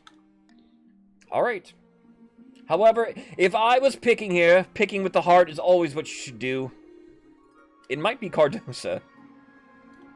But we are not picking with the heart. We don't have that luxury to pick with the heart. We will roll. I should devote myself. Should I do that just because this is the Faith run? If ever there's a game to do it. It makes perfect sense, this game. I will, how about then? Alright, I'll do D20. Is what we'll do. 1 through 5, the north. 6 through 10, the coast. 11 through 15, the south. And then if ever there was a time, this 16 through 20 might be refusing. So, yeah. If ever there was a game, it would be here. And it is not a nat 20, but my critical range was 19 to 20, so this is still a critical hit. I refuse to marry any of them. Without a marriage, you are alone. No alliance, no support. Not to mention an insult to the most powerful families in the kingdom. What possible reason could you have for choosing not to marry? There is not. That's probably better than the 20, since we got the 9 for 19. And, all right. Since we probably won't see it too often this fortnight, if you haven't seen it, we'll do it here. My crit range, yeah, is 16 to 20. What weapon are you using? I'll take 4. I love things with a long crit range. Oh, gosh. That's always what I do with my weapons. I try to get the crit range as big as I can. Give me crits. Monarch Santana, I mean, naturally, wants to live a life of chastity in honor of the 9th god. I'm sure the church will be most pleased with your show of devotion, but the nobles won't. They'll see it as an abandonment of your duties. Anything 10 over AC is a crit? Ooh, not bad. Elven Court Blade, mix of feats and class features, I think. There's like enhancements I remember I could get on 3rd edition. I would always get for those enhancements on my favorite weapon is usually a bastard sword. I love dual wielding bastard swords. So fun. But all right, Faith. Picking this actually isn't very helpful at all. Stat-wise, Faith can't go any higher. And then everyone's just going to be mad at me and stability's going to go down. Good luck in the days ahead. You're going to need it, Your Majesty. Okay. So yeah. There we go. No spouse. I mean, no spouse. That makes perfect sense, though. We'll take it. Plots and counterplots. Deep in the back rooms of the royal palace, these southern grandees are poring over secret letters and scribbled diagrams. On the wall is a corkboard filled with pins and crisscrossed by colored string. The monarch refuses to marry, despite everyone's advice. They'd better at least get on with finding an heir, or we'll all be traveling to the thereafter sooner than we intended. Cray, thank you for praising the 9th. Indeed, I heard tell of a secret meeting between the patricians and the wizard Scrampton. 9th only knows what they're discussing. It couldn't have been good. Then we've got to keep up our efforts. Monarch Santana isn't going anywhere on our watch. The grandees must continue to aid the monarch by countering the other region's schemes. They will win the game if the monarch produces an heir and completes their ambition. All right. A new law? Anonymous was fun. I'll take Anonymous here. We're not golden choicening. Anonymous. I'm not trying to influence the game or win in particular, which makes it might seem a little hard for loyalists to win when your monarch isn't trying to win. But Grandees, you're doing very well. I can't see, what is that? That's really little. I can't even see what that is. We have a refugee crisis. My martial characters exclusively use Elven Courtblade. It's the only fine weapon that does a D12 damage. It's a lot. The North is experiencing a terrible famine, Your Majesty. A steady trickle of refugees have been pouring into the South. I mean, yeah, the North, yeah, there's been a famine for like 15 years. And they're looking for food and steady work, but finding neither. They're turning to begging. The streets of southern cities are crowded with northern vagrants. Well, I'm sorry that my suffering people are clogging up your precious southern streets. They need help, not judgment. But will the council give it? Immaculate conception this run? I think so. We cannot afford A. The treasury is too low. Do we B, fund this local city watch to deal, and I have to veto that. Fund the local city watch to deal with the beggars. C, close the roads out of the north. Or D, the monarch will personally hand out bread to the refugees in the south. I must use my veto here. If you are newer to the game, something a monarch can't let happen is the authority, the treasury, or stability hit 0. That will end the game at the end of the turn. So I will veto B here. We will not fund the City Watch. But what do we do? Close the roads out of the north, or the monarch will personally hand out bread. I already finished my bread. I'd have to go get some more. There is more, though. I do have more rolls. It's basically a bastard-sized sword-sized dagger. Now that sounds like almost too good to be true, really. Is it it's a slashing weapon still then, or is it piercing?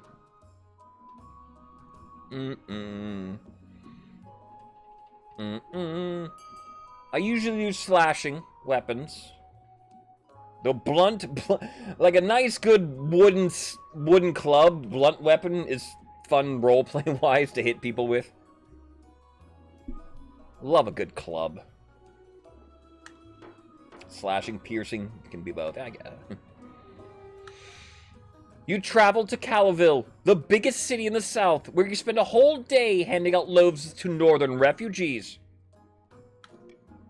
Thank ye, your highness. You're applauded far and wide for your generosity. You are true monarch of the people. North, defiance goes down, stability goes up. However, your symbolic public efforts don't actually do much to help. The famine in the north only worsens. More starving peasants flock to the south every day. Tensions heighten between the chiefs and grandees. What would happen if it failed? Not something good. Me too. I'm sure I have tons of knowledge of my Dungeons & Dragons sitting in my brain. I just need to pick it out. Micum VL02, how are you doing today? Welcome on in. Micum, you are a chieftain for the game. Morning, afternoon, evening. Good evening to you. Good evening. How are you doing? Welcome on in. We had no bankruptcy event this turn. Dang it. I need money for the pyres. No. I assume you're a little familiar with the game, Micum, if you come in with a join, but if you have any questions, let us know. We're in our second game of the Dynasty today. The Grandees won earlier. They're attempting Loyalists right now. Chiefs are attempting Ragnarok. Patricians attempting Sorcery. Oh yes, I wasn't even seeing this. Yeah. This one, what is this? Famine. Duh, we knew there was famine. Hello, your majesty. I've traveled all the way from the north to beg you do something about the price of grain. I can't afford to feed my family. Sneeze incoming. A day of back-breaking work isn't worth by a day's worth of of bread. There it is. She's right. The price of grain in the north is beyond all control. Greedy merchants rake in profit, while the common folk starve. Mike, rather, thank you for the follow. I know that's Mark. And Mark and Mike are in here. Mark, thank you for the follow. Thank you for the bless. Gesundheit, my lord. Thank you. You can usually tell when a sneeze is coming, and I'll tell you guys because I know they're loud. A, do we put a price on a cap on the price of grain? B, do we encourage the north to explore alternate food sources? We cannot afford C. D, though, the free market will correct itself in due time. The 50% coin flip? We love a coin flip. How about, I will anonymous vote for this law, for my law, this vote. If you haven't seen anonymous voting, up here on the screen, everybody's colors will be black. You won't be able to tell and, like, say, oh, all the grandees are voting B. Let me pile on with my fellow grandees. Although you can still look in the chat, but, I mean, ignore the chat.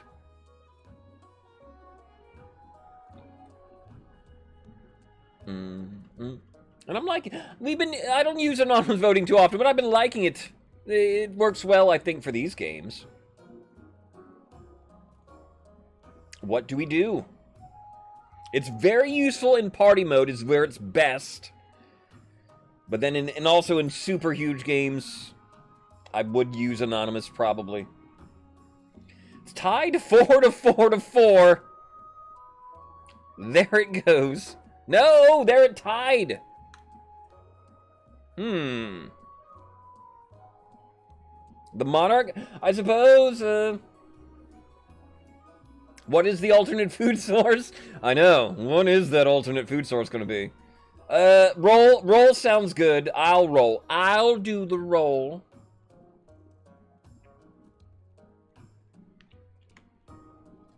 I like to roll. We'll do a D20.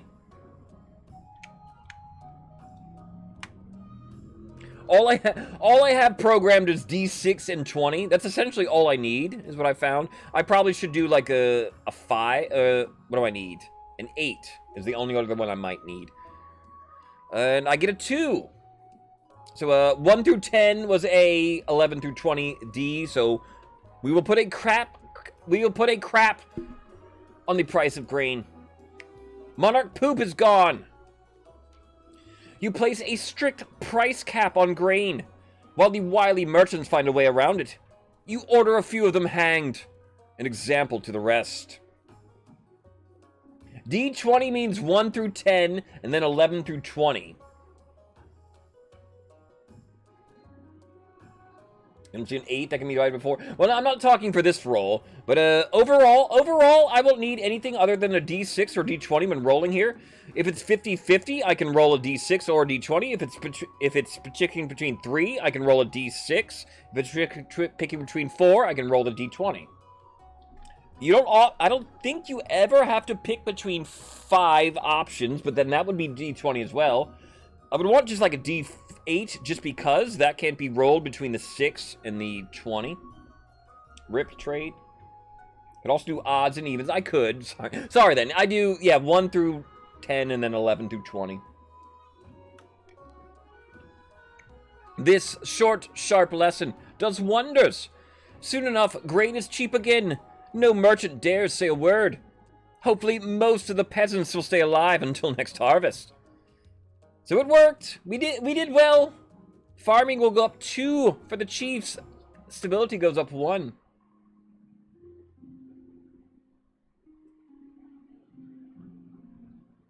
Well, a D4 is satisfied by a D20, though. You don't need a D4 if you have a 20-sided dice.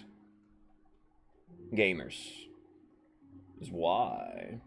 And then an 8, and then an 8 is better, and you could do... Yeah, the 8 is just an odd and end. I can't do an 8 unless I do an 8. Like a 1 through 8. And there's no such thing as a D... Are there D16s? There probably are, but... 16 for 4 options? But why? I can just do a D20. I don't need to... I'm keeping my... I'm trying to simplify things. I don't need to add more and more. D4 is a pyramid. It looks cool. I always thought the D4s did look cool. It's not long until the night of the 7 pyres. As you journey south, the sun beats down like a hammer. Grandy Luciander meets you at the great gates to the city of Tolveen. 1 through 5, 6 through 10, 11 through 15, and then 16 through 20 is how you do it. 4 is how you pick 4 options out of a D20. All I need for this game is the D6 and D20. Any other dies I do will be for fun. Glad you could make it, Your Highness. Welcome to Tolveen. It's been a while since I made my way this far south, to be honest. The whole city's excited to have you here, Your Majesty. The citizens cannot wait to see your pyre burn. You will provide the surrounding entertainment and arrange the event's spectacular climax. You get it now? All right. But first, which of the deposed gods' effigies do you want to be responsible for burning? All right. And we could roll for this, but I'll leave it up to you guys, maybe. What do you want to see burned? The effigy of the 8th god, the Entombed One. The 7th god, Lord of Darkness. The 6th god, Poison Eater. Or the 3rd god, the Drowned Lady.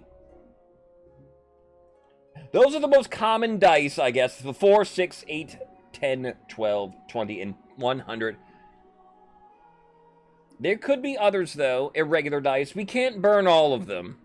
That's not an option. I wish. We just line them all up. If we line them all up, I would consider the topple-down option. Imagine them like dominoes, and you just knock them all over. Which one? Anyone you want to see burned? Burn the 8th, says Cray. There's a D. The D100 looks almost like a round. It's like a golf ball-esque with the amount of like places it can go on. I've seen other weirder dice, too. There are unusual dice you can find. The 6-6, some people saying. The Poison Eater.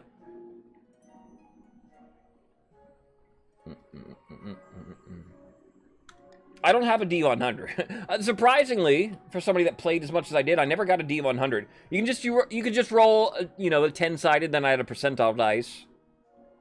That's what I have. An excellent decision, Your Majesty. Traditionally, the 6th god's effigy is over 50 feet high and burned outside the city in a nearby orchard.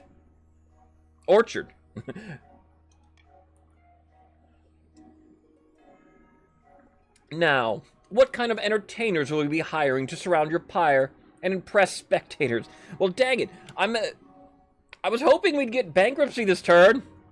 We don't have enough money to hire, like, anything. Or fireworks. We can't afford fireworks.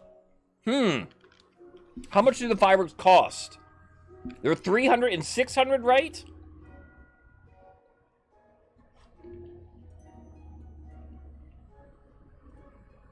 We have to have some sort of entertainment.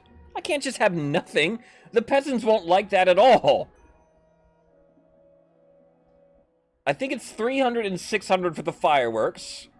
So let me spend a little bit here.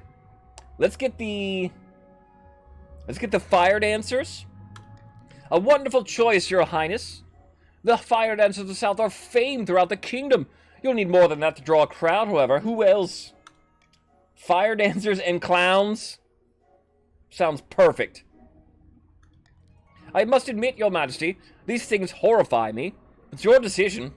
Anyone else? No clowns? Too late. We already got the clowns. And then, I don't think we can afford... I don't think it can be fire... We can't get fire tamers, then. Want acrobats or lion tamers, not fire tamers. Sorry, the breathers. I do not know how they do it without burning their lips, Your Highness. Must be a technique to it. With all those entertainers, your pyre will be quite the spectacle. Ronald already got the invite. It's too late. I know. He's on the way. Putting on the makeup. That's all. Your work is not yet done, Your Majesty. You must decide on the pyre's spectacular climax. Sometimes we go with fireworks, but those are expensive. The black powder must be sourced all the way from Kurth. A less exciting alternative is to topple the effigy over like a falling tree. Alright, and we cannot afford what would have been an obscene amount of fireworks. But we can afford a normal amount of fireworks. Just barely here. Wonderful, Your Majesty! The pyre will culminate in a fireworks display, bringing the night sky alive. I will make the arrangements at once. I can't wait. Soon the night of the 7 pyres is upon you. The streets of Tolveen are crammed with merrymakers. As the royal stagecoach makes its way to the orchard, the citizens greet you with cheers and tossed roses. The effigy of the 6th god towers over the treetops, a 50-foot woman covered in thousands of flowers. As it bursts into flames, out come your fire dancers, clowns, and fire breathers. You wait anxiously to the crowd's reaction. The clowns honk and squeak. The fire dancers sway alluringly, spitting their flaming torches. Fire breathers roar gouts of flame. The crowd applauds, delighted at the sheer spectacle. Finally, your effigy explodes and fills the night sky with fizzling colors. The crowd coos. The surrounding trees look distinctly flammable. Hopefully, nothing will go wrong.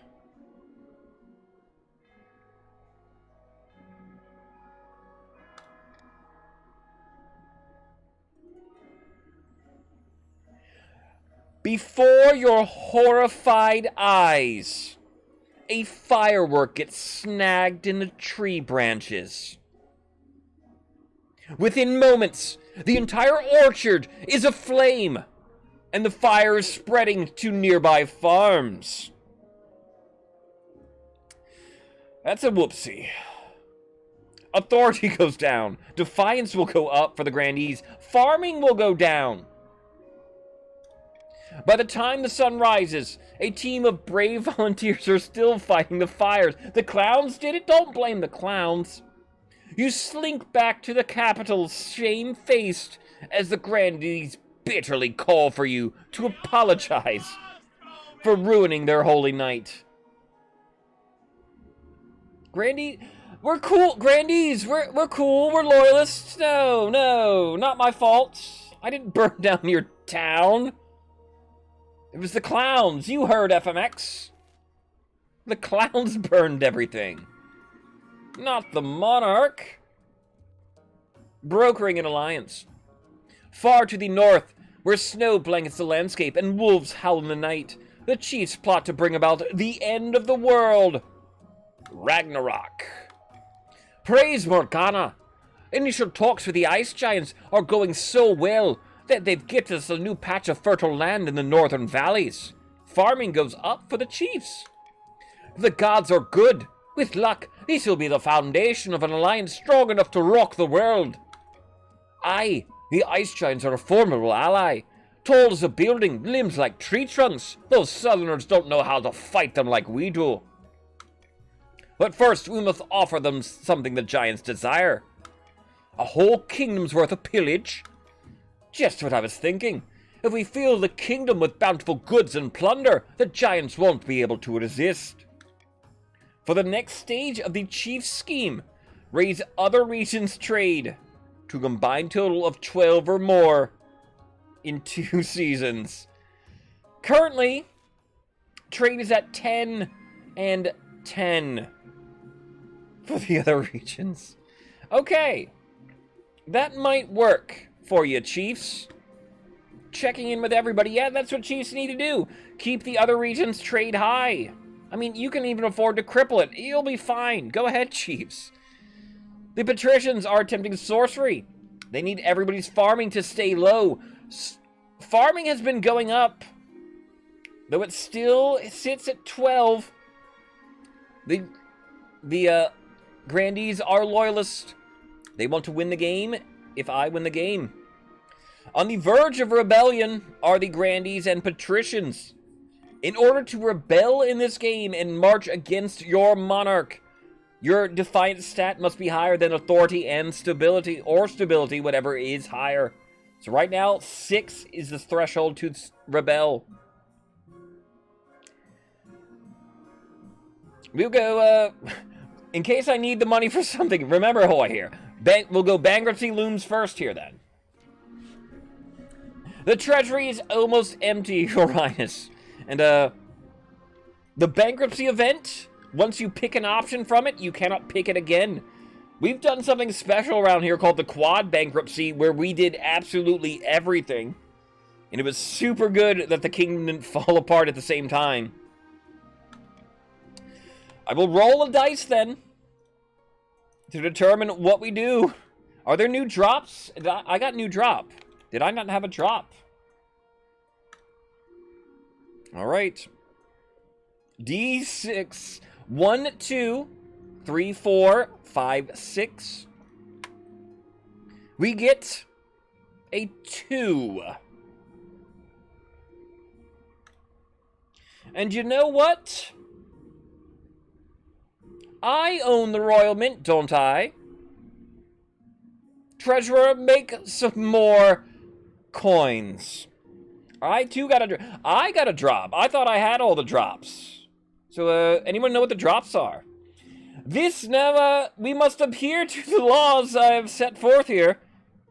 This, if you haven't seen it before, won't spoil it, but, yeah, we're about to make money. 10,000 gold, there's no side effects to that. Look, nothing. We just get 10,000 gold instantly. Boom.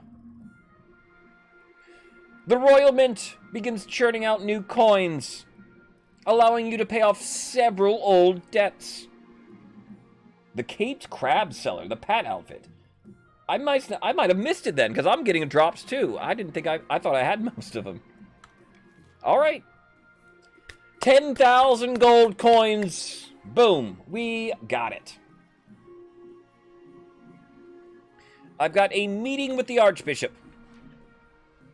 Your Majesty, I have a few messages from some respected members of the clergy. Oh, is everything all right? Caped Crab. All right. I might not have had the Caped Crab. I don't remember that one.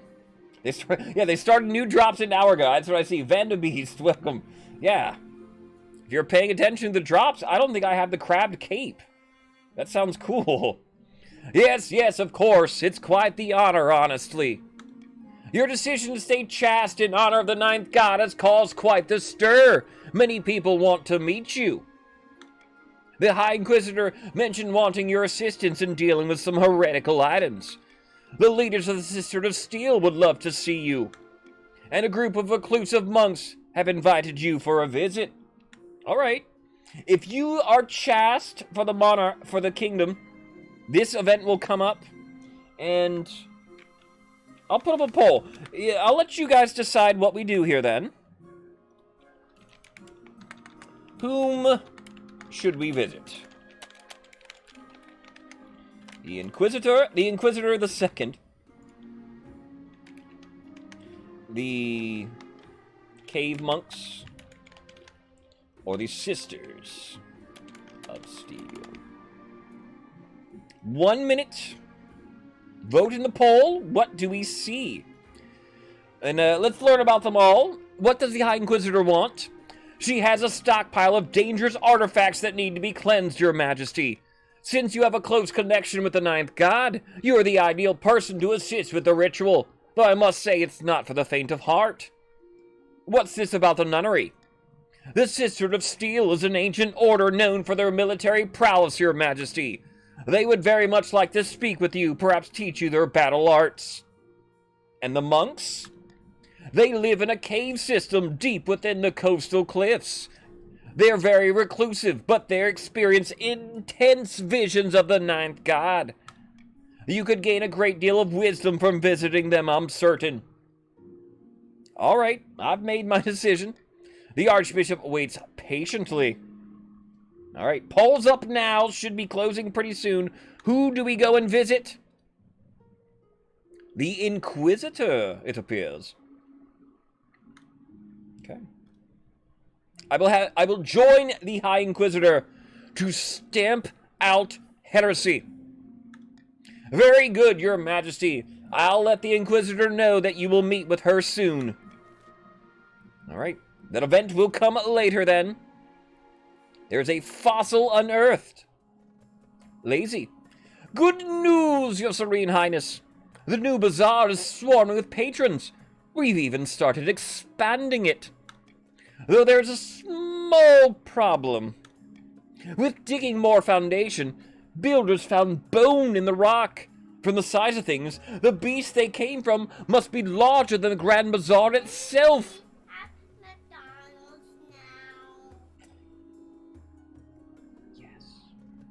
Yes, we can. Actually, it's past lunch. We can't go today, nephews. Maybe tomorrow. We'll see. Thank you, Spartan, for the sub. Thank you, sir. I appreciate it. My sub goals are always continuing. That is McDonald's for my nephews. Try to get it for them every week, you know. Though I do have to spend money on a costume soon, so I'll have to... I will spend money on that relatively soon. I gotta start planning. Bones. They're just bones. I mean, it's just bones, right? He lowers his voice. The builders are saying it might be a you know, flying reptile. No one dares say the name these days. It's been 700 years since a dragon was seen in the kingdom. And back then, it was catastrophic. Okay. We may have found dragon bones. Do we A, carry on building? Who cares about some old fossils? B, carefully excavate the bones. Or C, don't mess with dragons. Abandon the Grand Bazaar entirely.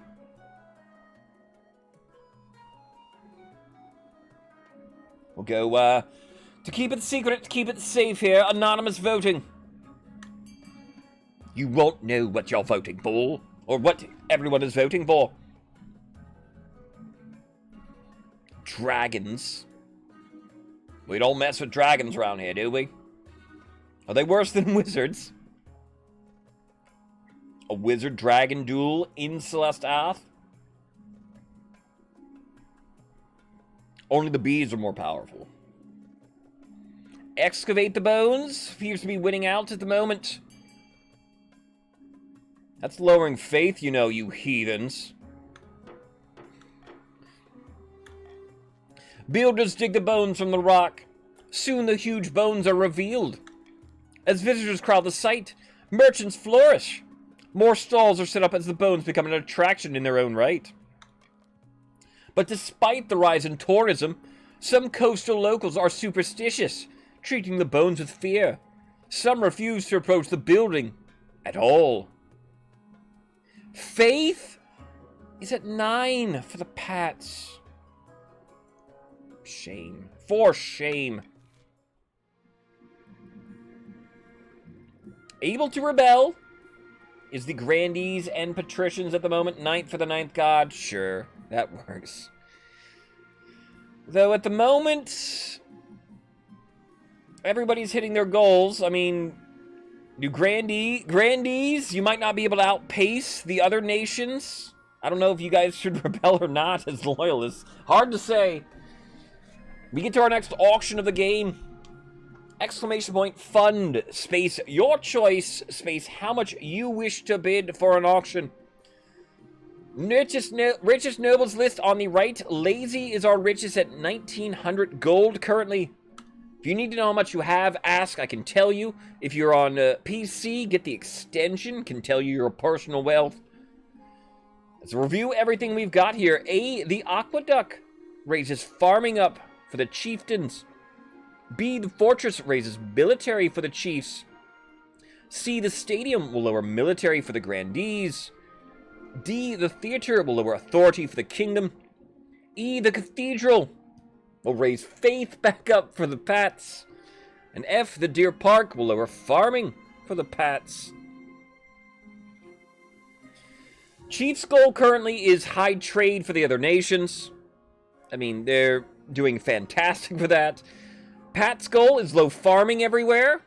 Pats want maybe F then. Anti-Pat is A. The Loyalists... I don't know what Loyalists want E. Loyalists get the faith back up to maximum. What did you miss, Slippity Slap? We are doing very well here, faith-wise, for the kingdom. We're at an auction right now. Second stage, the Chiefs and the Pats are on. The Loyalists are also doing well, though... Yeah, when it comes to schemes can usually outpace the Monarch. Slippity... Where are you? Sir Slippity, you are a grandee, then. You are Loyalist, 750 gold in your coffers. Yes, first game, it was a witch hunt, and I was burned at the stake, yes. Not only that, my wife was killed off, the Marshal was killed off, I personally slew the High Inquisitor. It was great. I mean F, did I mean F? I did, didn't I? Something like that. You know what let's do? Start an auction, 60 seconds, Cray! Praise the 9th. 60 seconds you have for an auction. Only the top 2 buildings get created. Get in your funds before 10 seconds are left. I will try to tell you to make sure they get in. Our early winners are E and F at the moment. E raising faith up for the Pats. F will lower farming for the Pats. I see 150 though, sitting in C. That will lower grandees military. Nothing going as far as Chiefs military is concerned. Where are the Chiefs at? Will they come in the very end? E getting reinforced up to 1,500. There's only 400 in F, the second place. There's 10 seconds left. Still E and F at 15 and 400 then. A comes to 401.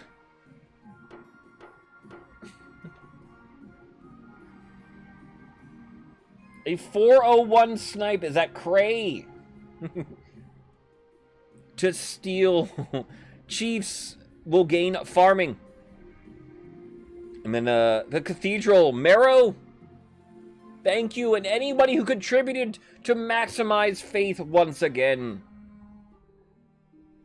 Rebellion report. On the verge of rebellion are grandees and Pats still.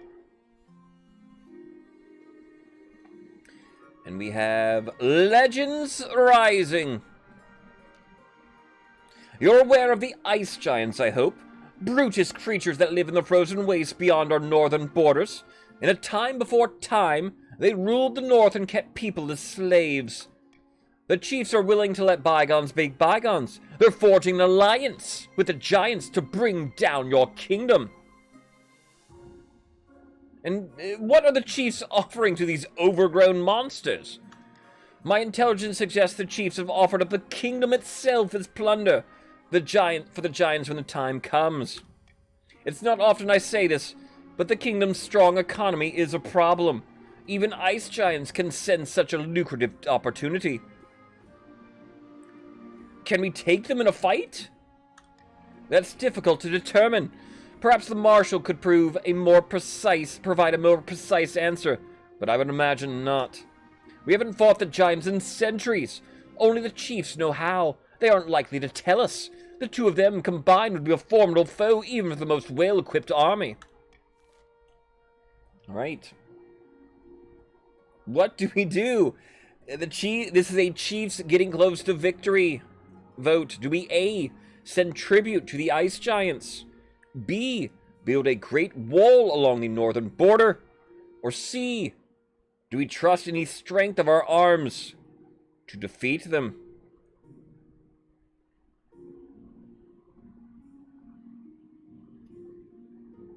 We'll go anonymous voting here.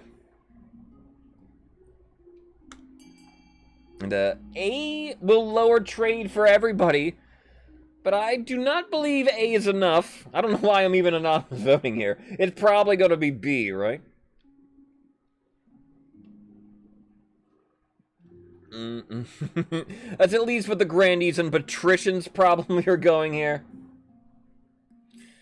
Chiefs themselves, A would be probably better.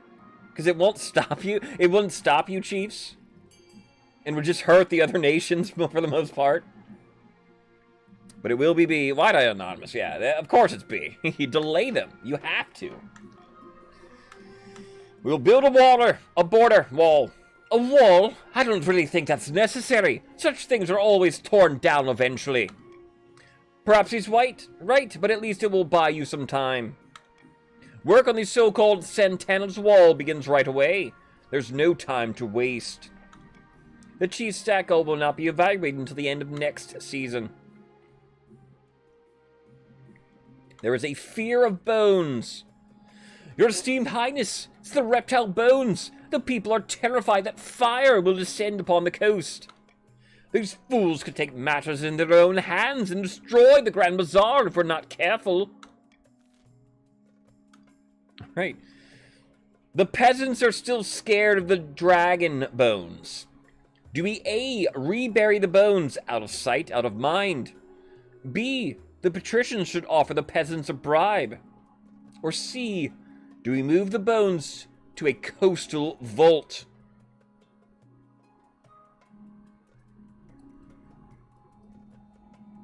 Can we identify them? I mean, we don't even know what they are. Why is everybody panicking? It's just bones. What do we do with them? A, rebury the bones. B, the peasants can, give them a little money. They'll stop complaining. Gift them. We will gift them something. Or do we move the bones to a secure coastal vault? All right. Moving the bones. Getting traction here.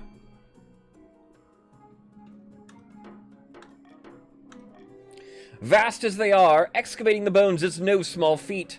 A long caravan of wagons drags them to the museum, where curators display the bones in a giant room. They're nervous about showing the dragon's real shape, but the beast's wingspan spreads across the rafters. It's impossible to hide. The builders return to their work. Eventually, the expansion of the Grand Bazaar is complete. The patricians are grateful to have the matter resolved, but the people are still afraid. They whisper it's foolish to display the bones so openly.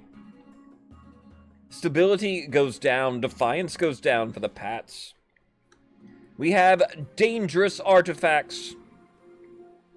Alright, here's our meeting with the High Inquisitor we selected. You arrive in the Inquisitor's underground chambers under cover of darkness. She emerges from shadowy candlelight. Your Majesty, I'm surprised you came. Why? I'm perfectly faithful. Destroying heresy is no joke. Many would prefer to have a nice holiday with some chanting monks instead. Follow me. The hour is late. You follow her through a warren of narrow tunnels. The air grows colder as you go further and further underground. Eventually, you reach a heavy iron door. The High Inquisitor unlocks it with 9 different keys. Should I be worried? The faithful and unfaithful alike fear this place, with good reason. The door slides open, revealing a wide chamber lit with torches.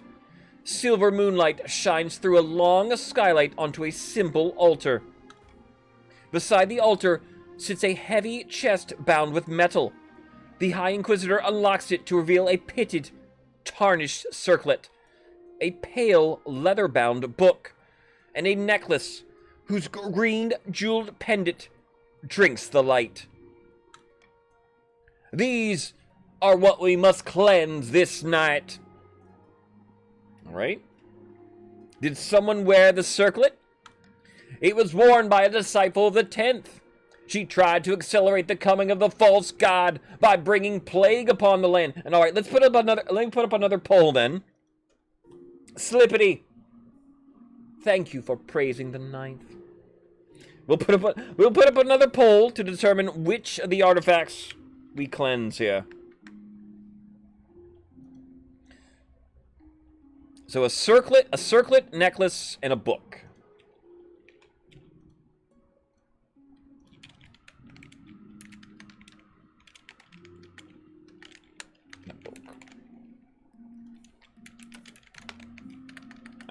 I think we pick one, right? We only pick one. What should we cleanse?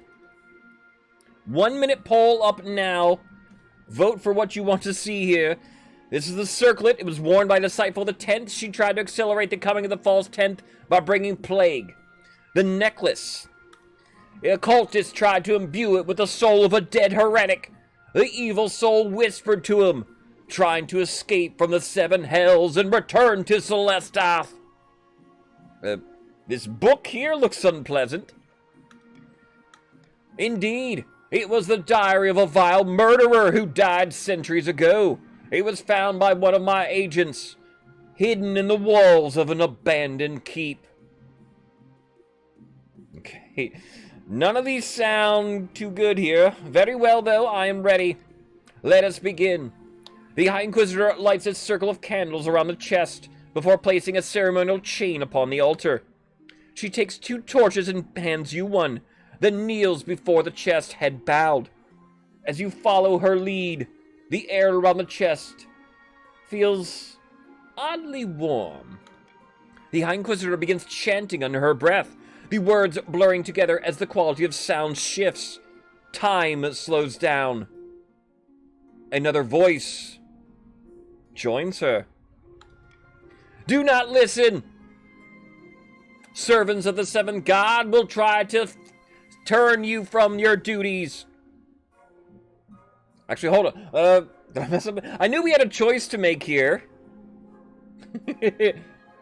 I thought I was choosing those. Alright, focus on the altar, listen to the voice, close your eyes. FMX, since you spend a lot of points there, do you have something you want to see?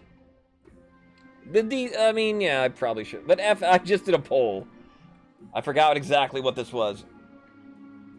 FMX, since you spent the most points on Circlet, is there one of these you want me to do here? I'll submit to you before I roll. Listen to the voices. All right. She told me not to. But FMX, is it your voice? It whispers. Not in your ears, but in your mind. Welcome us. Please.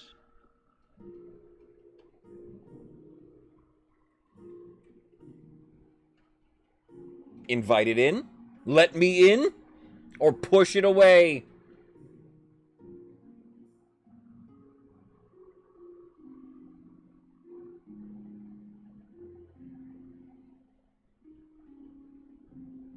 Push it in. Push it in.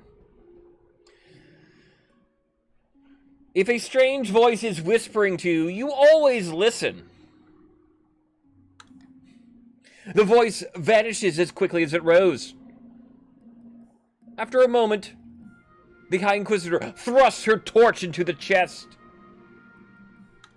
The book burns, but the circlet and necklace stubbornly remain.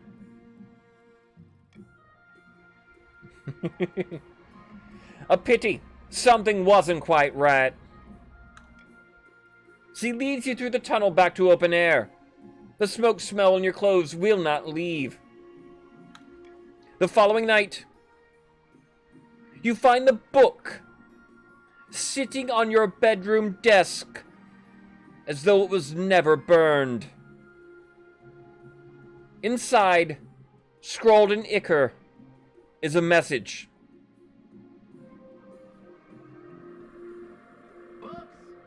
Books! Leave the church behind and gain power. I know. Cray, yeah, Cray. Is Monarch Santana's... Am I being guided by the wrong path here? Throw the book away or let it happen. Is it too late? It's already in my head. I'll roll. I think I'll roll here. Throw the book away or let it happen.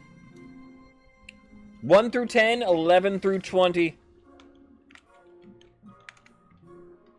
Sometimes you just gotta go with the flow and let it happen, but... I mean, maybe Santana's strong enough to resist. Should have cleansed the book. We get a 6. We will throw the book away. Away! For a moment, she was considering letting it happen, but no. Toss it. You dispose of the book, and it does not reappear again. But it's hard to shake your awareness of the nobles eyeing you and whispering during your council sessions. Are they plotting something?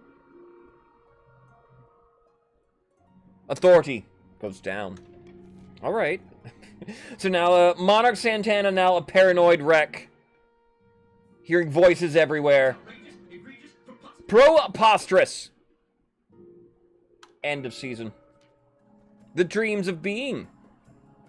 Along the coast, Lady Patrician Gooberfish is visiting the wizard Scrampton in his cliffside tower, built of knotted coral and seashells. The patricians, moving on, they did not get a screw you vote.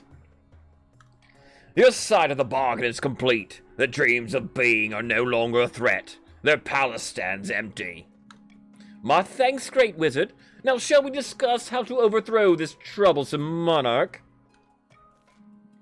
Patricians, what will you do now? A. Curse the monarch with a fate worse than death. Or B. Send them away. Far, far away. So that they can never return. No way, nor me, hate wizards. Goober. Sorry. Can't tell you not to pick A. A last time you had as well, but we had chances to block you and you missed your opportunities. Will you get it this game, patricians? You think this is bad? This chicanery? This chicanery? He's done worse. He defecated through a sunroof. Worse than death. Well, it can be done, but I will require an additional fee. Enough gold to sink a galleon, perhaps. That's a good start. Debts below. I thought we'd already sealed the deal. No, something you should learn. Dealing with wizards is tricky business. Now get me that gold. For the final stage of your scheme, patricians, keep your trade at 10 for a full season without starting a rebellion. Had to throw that in there, huh? Tax season. 3 ways a monarch may tax the nobles. Cruel taxing you raises your defiance. Raises the treasury by 400 gold. Takes 400 wealth from everybody in the color.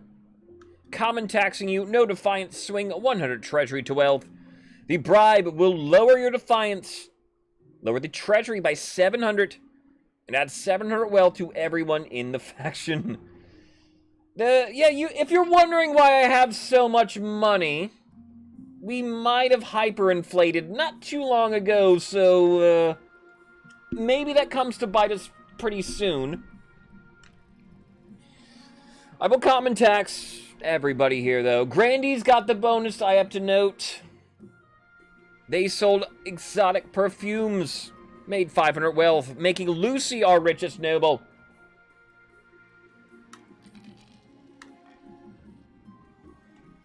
On the verge of rebellion is every nation now.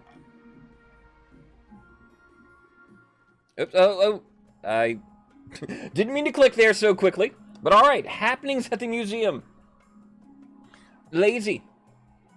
Your August Majesty, you recall the giant reptile bones on display in our museum?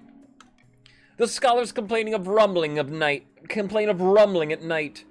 and nightmares of fire. They fear for the structural integrity of the museum. All right.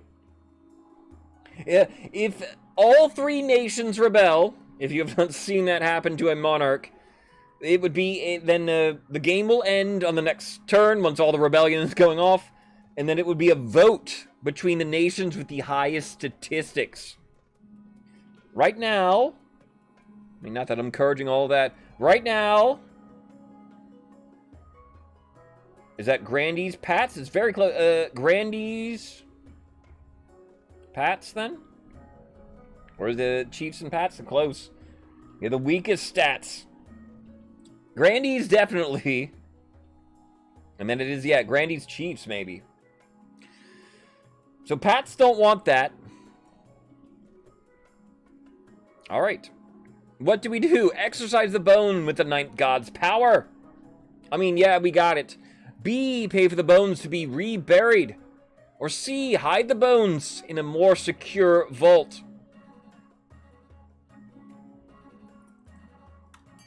Not a pat. Not a pat. Are they tied? I don't know what would happen. Yeah, just like eyeballing it. I'm like, are they close? They're real close. What would happen in a tie? Then it would probably be a behind-the-scenes coin flip as to which one gets to be in the... the vote-off. There's a 100% faith roll on A. Hello, guten Abend to you, so hallo. Pilatemtem. Pilatemtem? Saying that right? Hello? We Gates? How are you doing today, Phil? Thank you for joining us. You're about ready to see an exorcism, and it's gonna succeed. Imagine a fail in 100. I won't. I will not. The Archbishop assembles a team of priests who surround the bones, chanting and lighting candles. Sweet-smelling smoke fills the room as the Archbishop paces back and forth, swinging his censer. When the ceremony finishes, the bones sit in silence. The curators report no further nightmares, and the rumblings stop. So, were they haunted? Was it a coincidence? Stability goes up for the kingdom. Defiance goes down for the coast. Could have been. All right. About my heir. Of course, your majesty refuses to get married. Against my advice. There's one other thing you're missing, however. Something even more important than a spouse, an heir. No night at the museum this time. You need someone young whose loyalty is assured. A child of your own will do the trick, even if they're a bastard. Or the youngest of your many cousins. Alright. We'll roll here for this. Which child do I go here? 3. 3 is the second one, then. I'll make my youngest cousin my heir. Of course, an entirely sensible idea. I will make the arrangements at once. Get the baby that was born with the number 9? Obviously. Cray, it's got my name and everything. That would be perfect. There is counterfeit currency. The South has been prosperous of late, but my tax collectors are reporting suspicious coins in the latest taking. The whole region is awash with fake money. The council needs to act. Fake money? Do we A, tell everyone in the South to examine their coins and return any duds? B, offer a substantial reward if the counterfeiters are caught?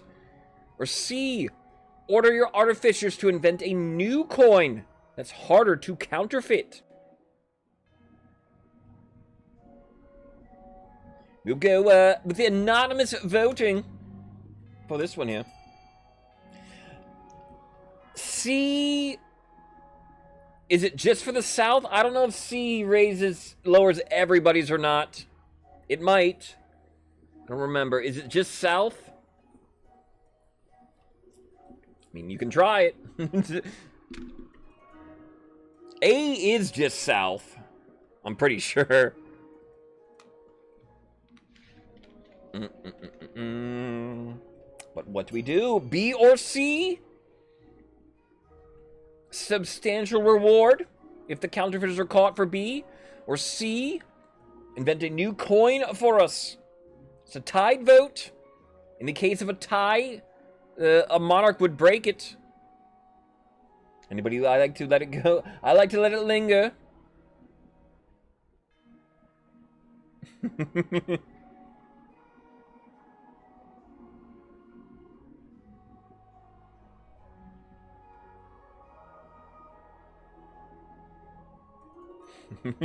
Big B's will go. Well, go ahead. Would you kindly? We'll leave it up to chance.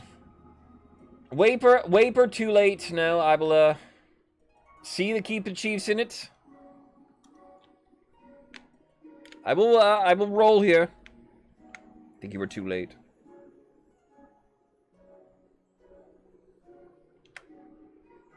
We get a 7. But too late. The substantial reward. Over the next few weeks, bounty hunters root out counterfeiters and sellers, hideouts, and back rooms across the South. More than 100 forgers face the noose. All those bounties are eye-wateringly expensive, of course, but public trust in your currency soars. Controversy erupts when it's revealed that one of the counterfeiting rings is led by Grandee Roswell Gaming themselves. Of course, their fake gold is confiscated at once. Roswell, I thought better of you. Sorry, I just needed a little extra cash. So, we will take your ill-gotten gold and give it to the treasury. Sorry, Roswell. We did kinda... We're poor. Look at our treasury. We don't have anything. And then there's this. All right. Do we hang Roswell Grandee Roswell Gaming with the rest? Throw them in a damp, dark cell, or let you off with a warning? Are you no better than the scum we already hanged? Hung? Hanged? Both are correct.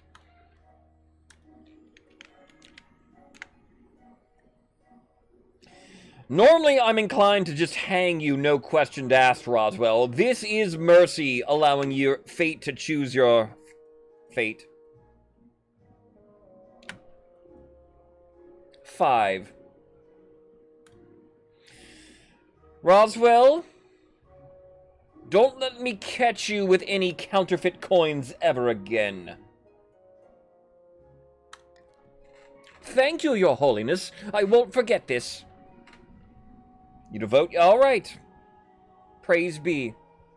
Authority goes down. Defiance will go down. On the verge of rebellion is everybody? Or is it all halted now? It is halted now because of stability. Nobody can rebel. We will end the season. And we'll check in with the chiefs. Back in the north, Chief King Israel is hosting yet another feast at his clan hall. Meat is being passed around in good measure. Some chiefs are dancing on the table. This can only mean two things. Really good news. Or really bad news. Crystal ales. Pass me that drink, you old lot. I'm drinking until my ancestors feel it. Were those ice giants I saw on the way through your lands? Have we really done it? Your eyes don't deceive you, lass. They'll be marching with us come the morrow. By Growhallow's beard, did they come out in force? We must have really impressed them with our reports of the kingdom's bounty. The gods are good, but what happens after the ice giants march? Axe of my ancestor, I hadn't thought about that. Someone fetch me another drink, then assemble the other chiefs. Quickly, damn you. Chiefs, How do you win the game here? Your final stage, A. Do you let the ice giants fight alone and swoop into the kingdom's rescue? Or do you, B, march with the giants and devastate the kingdom? Lowering either authority or stability. Those pointing out, we might be too late, chieftains, but you're at least reaching your third scheme. Loyalists, as far as, Grandees, as far as your points for the day for the second game, you did not even produce an heir yet, so you'll only receive 2 scheme-wise. But you did win the first, so you got that going for you. Let the ice giants fight alone and swoop in. Brilliant! Devious, brilliantly so. But it's almost dishonorable. Don't get too excited. The monarch must be too weak to mount a response. If all the regions unite, the giants could be thrown back into the north with ease. Oh God, can't a man enjoy his drink without being warned about consequences or plans for 5 minutes? For the final stage of your scheme, chiefs, lower authority to 1 or less. Give me a gamble. I was gonna need the gamble, because something probably was coming up soon. But guess what we have? Worse than death. This sun is setting. Yeah, well, whenever you notice something like that... Whenever you notice something like this, you know who's responsible. The sun is setting, but you're still at your desk sorting through paperwork. You never knew being a monarch would involve so much reading.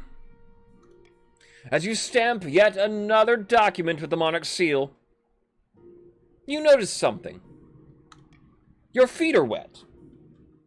In fact, the entire office is ankle deep in water.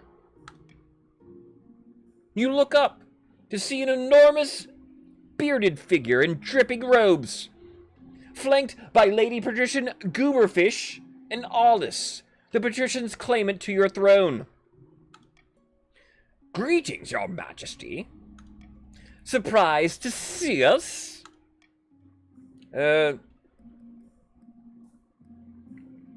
Whatever she's paying you, wizard. I've got money. I'll double it. No, don't trust her. Once I make up my mind, I'll stick to it. Too late for you now. No, you can't do this to me. I'm the Holy Queen Santana, Monarch Santana. It's unfair, isn't it? Using magic almost feels like cheating. I'll feel guilty about it later. After my coronation. With trembling hands, Aldous reaches out and plucks the crown from your head. Suits you, Your Esteemed Highness. Now let's leave this sorry monarch to their fate. The new king and his loyal servant depart, leaving you alone with the wizard. You can hear the distant roaring of the ocean. Come with me. Though the water was only ankle deep, you suddenly sink into it with a splash. You find yourself kicking and flailing, surrounded by nothing but endless blue water. Below you, a dark abyss. Breathe. You take in a breath and find your lungs filling with water. But you aren't drowning. You think you could even speak. Better not risk it. Scrampton waves his enormous coral-clumped hand. You're snatched up by a current and follow along behind him as he descends into the abyss. Deeper, deeper into the abyss. You're swallowed in darkness. Then, far below on the ocean floor, you spot a glimmering light. As you descend even further, you realize it's halfway between a kelp-draped palace and an underwater volcano. Boiling water bubbles from vents in the enormous towers. It's guarded by finfolk. but they're like no Finfolk you've seen before. They have black scales and glowing proboscis dangling from their head. Tentacles? That's what those are. Those little things. Proboscis. This is the Palace of the Deep Queen. You might know her as the Third God. What? But the Third God was drowned by the Ninth. Aye, and she drowned still. Her every breath is agony. When we enter the Queen's presence, say nothing. Merely bow. You are her servant now. You will live forever, but you'll never see the surface again. They wanted me to give you a fate worse than death. What could be worse for a monarch than an endless life of servitude?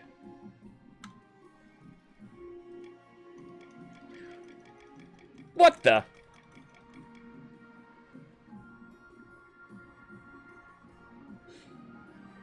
Game? Really?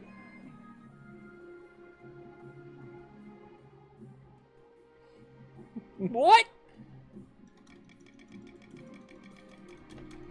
The Pats haven't won. We don't see the GG screen. Call off everything. I know, talk about anticlimactic here. Come on! What? No! The Pats did win, everybody. What the? Yeah, the game, I've never seen it happen here, but like soft locks can occur in the game. Yeah, I've seen this ending go about perfectly normal. This is a fate worse than death. Is the game is bugged and you cannot continue it. Scrampton, you were right the whole time.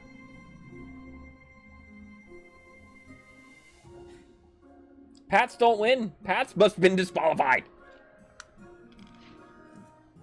Okay. Yeah, I've never had a problem with this ending before. What could have caused it? I have no idea what caused this then. Alright. Let me in! Alright. This is the end of the game. It's only like 2 more clicks, too. This is almost the end of the dialogue.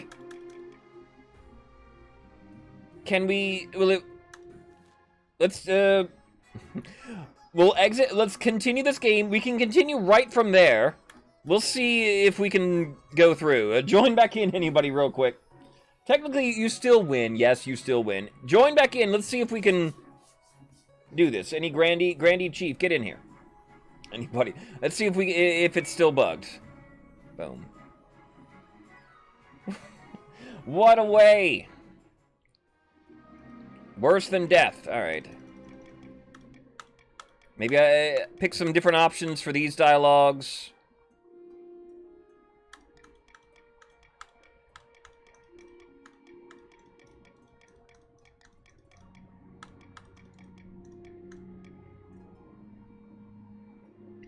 This is heresy. I wouldn't worry about that.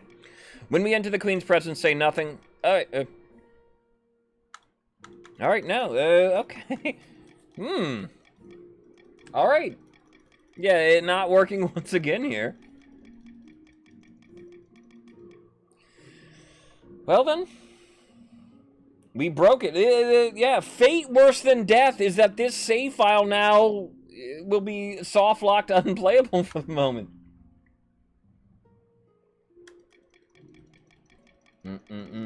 Someone call the devs. Wake them up. Where are they? Get in here. A hot fix immediately. Alright, though. Thank you guys for playing today. GG's to everybody. But especially, that is a patrician's win, everyone. Alright, yeah. If that had happened the first game, it would have been even more tragic, I suppose. But GG. Good work here, everybody. Anticlimactic ending, but... Alright, no. Fate worse than death. The game crashing. Appreciate everybody for hanging out today. This was a good day then. Grandies and Pats both get a win. They were both already atop the leaderboard, so I think they're going to remain there. Join me tomorrow. We will do another round of games tomorrow. What's tomorrow's? Tomorrow's game is a Barons, Counts, and Grandees game.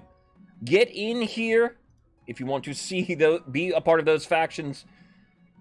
We'll go say hi. A couple people then playing this game. Anybody that wants to continue playing, stick around for the raid. We're going to go say hi to our friend Do It For Bruce. Although most people do call him Bruce. What is his real name? Bruce is his cat. His real name. What is her real... He said what his real name is. I can't remember. Do It For Bruce, though, is singing... Is he just starting? I think so. Remember, Gary loves you. Raid the cat. What? What cat? Huh? The cat? I don't have a cat. Steve. Steve is his real name. All right. Do you know Do It For Bruce then? I've played with him before. A lovely gentleman here. Knows very knowledgeable about the game. Played it a lot when it first came out. But has been not been able to stream as much as of lately here. Thank you guys for joining with me. Hopefully you've had a fun time today. I know, not how we wanted the stream to end, I suppose, an unfortunate thing. I will have to report that then. That's, yeah, that's not a fun way to end the game, is it? But I appreciate you guys for sticking with me. Tomorrow's game, of course, tune in for that. Tune in all next week. There's the 2 cool cats. Indeed. Appreciate you guys. Be good people. Remember, you are better than you were yesterday. Think of how awesome you will all be tomorrow. Spartan, thank you for the sub. Thank you all for playing today. I will see you guys same bat time, same bat channel tomorrow. Be good.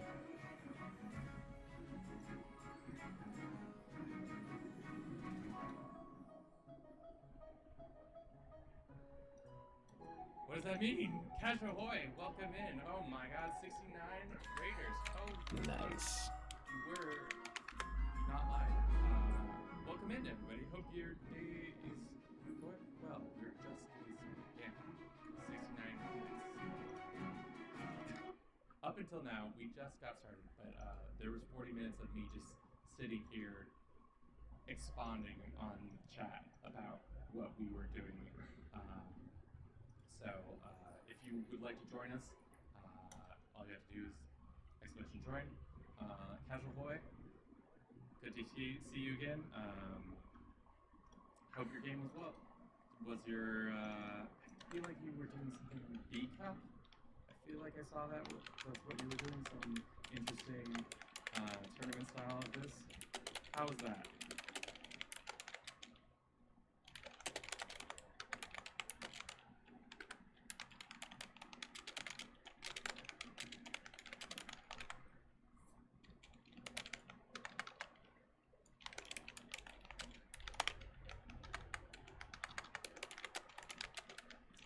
Granny's and Pat's doing best. Okay, interesting. Yeah, I'm doing a tournament between the factions this and next week. Casual, do you predominantly play this as your game, right? Which is a faction wins L2 a cosplay for Halloween. Hell yeah, nice. I love it. That was slot left at the end. Yeah. I feel like I came by your channel through